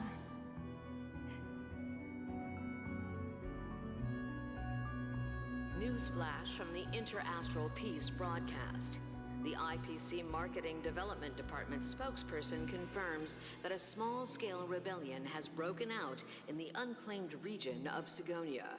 The situation is now under control. The insurgents are from a local clan known as Kataka, which has a long history of disdain towards the IPC. This has caused a serious negative impact to the work of the IPC's Marketing Development Department. The clan launched a massive attack on the Avgin, who were under the protection of the IPC, resulting in 6,728 deaths and 3,452 missing. The casualties are currently under the care of the frontline trauma team. The spokesperson expresses his deepest condolences for this devastating humanitarian disaster. At the same time, delivering an important message on this matter to all interplanetary citizens. Finally, he proclaims, the hammer of preservation will fall on all beings, regardless of life or death, regardless of race, regardless of ideology, to uphold the basic rights we inherently possess.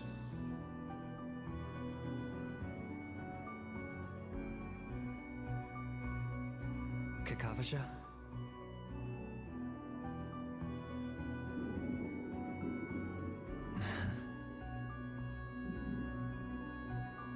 Bye.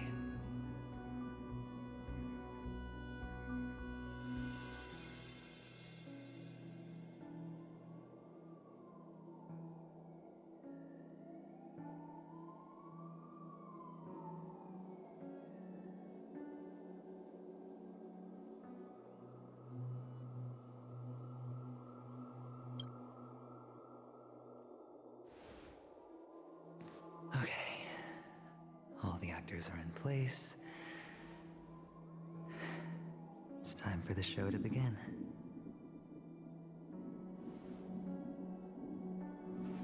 This act is dedicated to you.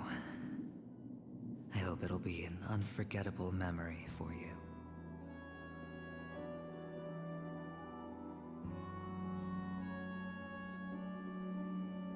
Kakavasha.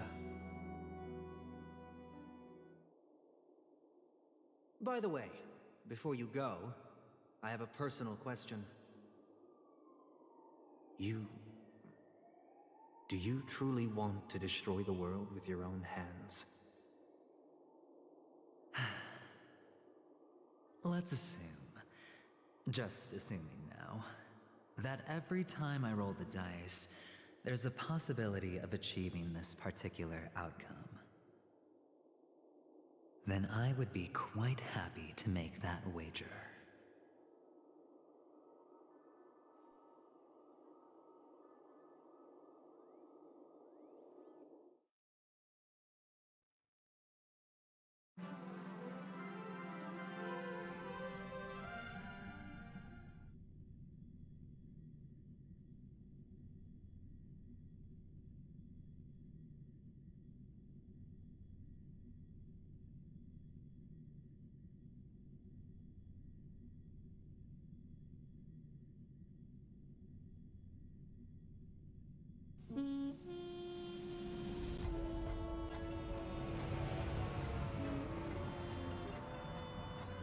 Is this Miss Acheron?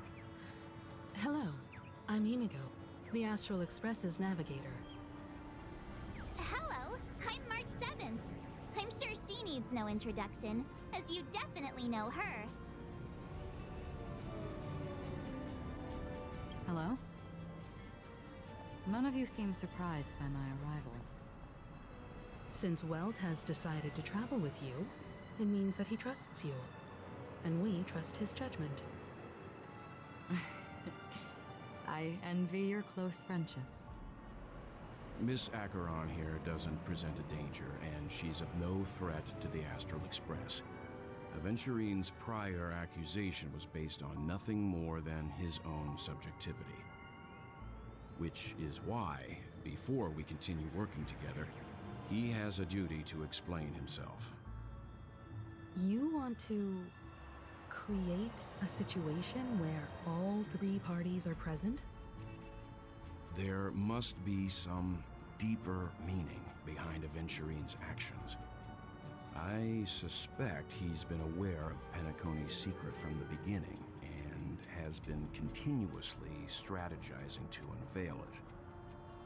In that sense, the Astral Express's role in his plans would be imperative. In the worst-case scenario, he may use us to do something unexpected. Assuming things do escalate to that stage, having an extra ally is a good insurance policy. Penacony has numerous factions, and the state of affairs is significantly more intricate than that of Belobog and the Xianzhou.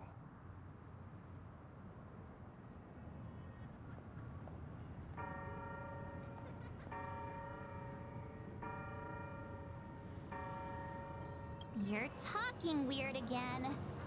But it's a good vibe. No matter what, we can't ignore the safety of Penacony. To solve the mystery of the Watchmaker, it is crucial to get the IPC's intel. The path ahead is fraught with danger. But what's trailblazing without a little danger? Sounds like we've reached a consensus. Now, Miss Acheron? I will accompany you, of course. Let's move out then! But where do we start looking for him? No need to rush. If he truly has laid a trap, he will definitely use every means to lure us in. Ladies and gentlemen,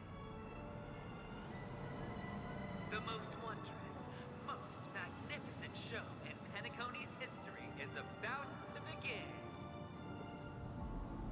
The IPC cordially invites everyone to Club Studios Theme Park. Look.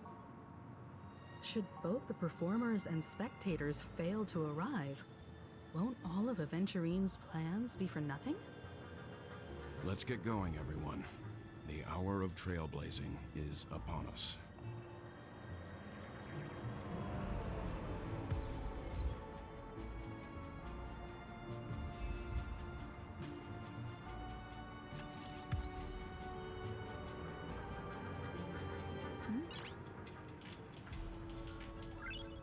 Noise.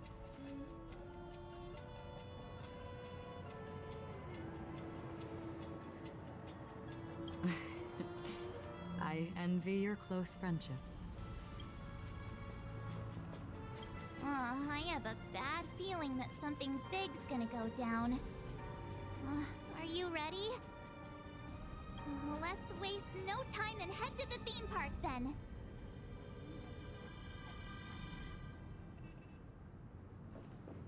Mr. Yang.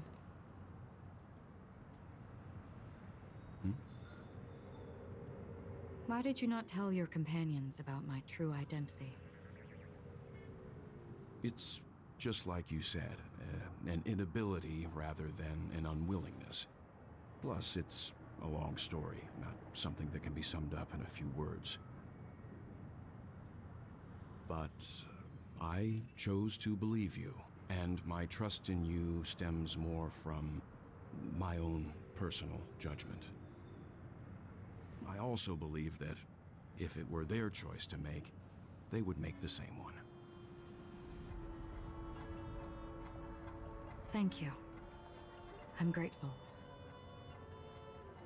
To reciprocate, in the upcoming confrontation, if the odds aren't in the Astral Express's favor, I will stand with you, if my meager strength is required.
again. Aventurine actually chose a really conspicuous location. That guy's really taking it to a whole new level. Does he really think he's a superstar or something? Not a soul in sight. The hounds drove out the visitors, and now their whereabouts are unknown too. Everyone, pay attention. The other party has obviously come prepared.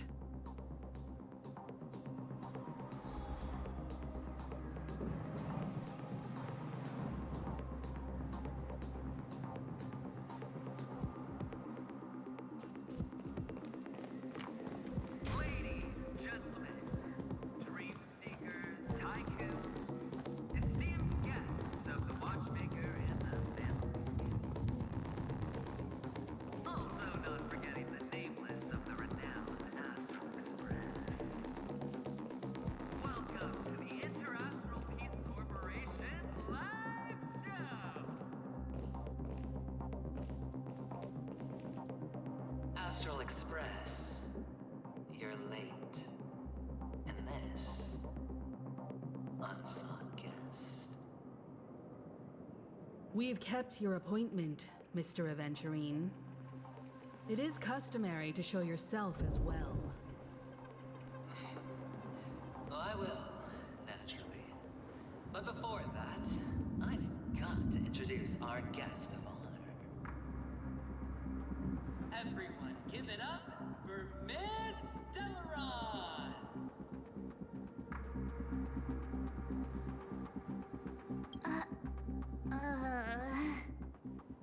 Let me remind you that in all likelihood, this stage and her identity have nothing to do with the wanted murderer. Oh no, they do. Of course they do.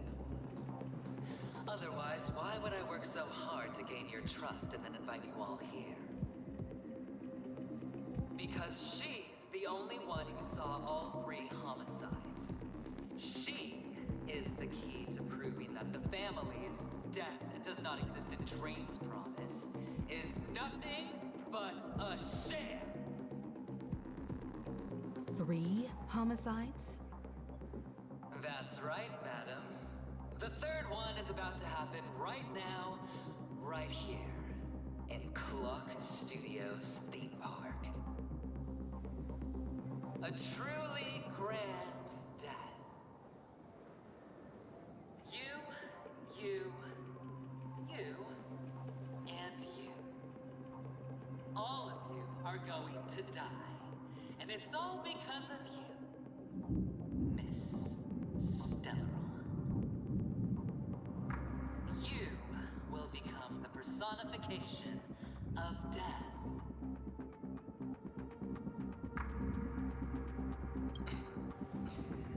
Never underestimate yourself. Like I said, you have the power to turn the tide on the entire game. Let me be a little clearer. I will detonate the Stellaron in you and cause a teeny, tiny accident on Penacony. Bam! The entire theme park will be reduced to a shattered dream. Then before the family can even react, I'll become the IPC fleet's navigator. Your bluff isn't fooling anyone. If you could really do that, you would have done so earlier. You wanna bet? Sure. I'll bet with you. I'm betting that it'll be a sweeping victory for me. By detonating an unprecedented explosion to prove that the vow of harmony is a complete and utter joke. You won't do it. Of course I can. It's just another gamble. I came from the wastelands of Sigonia. For just 60 red copper coins, people paid to brand me. Put me in chains. Place me in the gallows and bury me in the Golden Sands. sun could not kill me, and the quicksand sent me back to the embrace of the Guild and the IPC. Bear in mind, my victory wasn't just a stroke of luck. I've never been defeated. Have you ever heard the saying, sleep is the rehearsal of death? Why do the living sleep? All because we are not ready for the final rest. Every night is practice for the end. You and I are escaping into our dreams for fear of death at this very moment. And death will surface in our dreams. Friends, the game has commenced, and you cannot choose to decline. Nor do you have any reason or grounds to!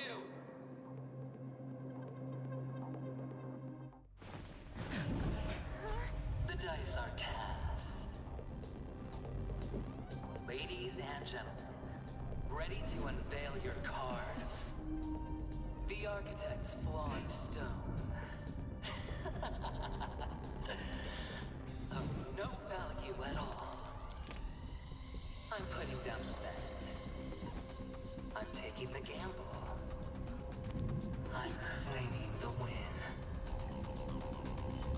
Oh, and fate spin the wheel. A daring gamble. Walking the brink of death for rebirth. Oh. For the Ember Lord!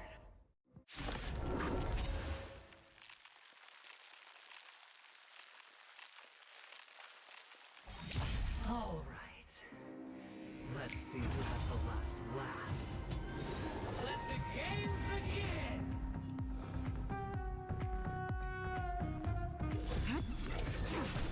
You've got it. Free will, or was it destined for oblivion?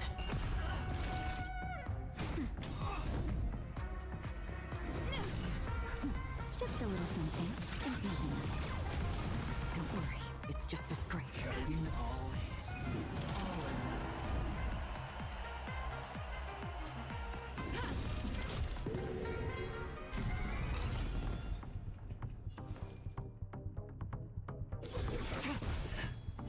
Later. Another journey begins on the still waters of oblivion. Time for a shot.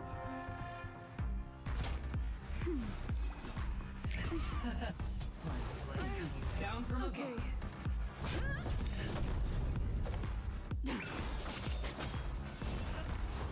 Again. Everything I got.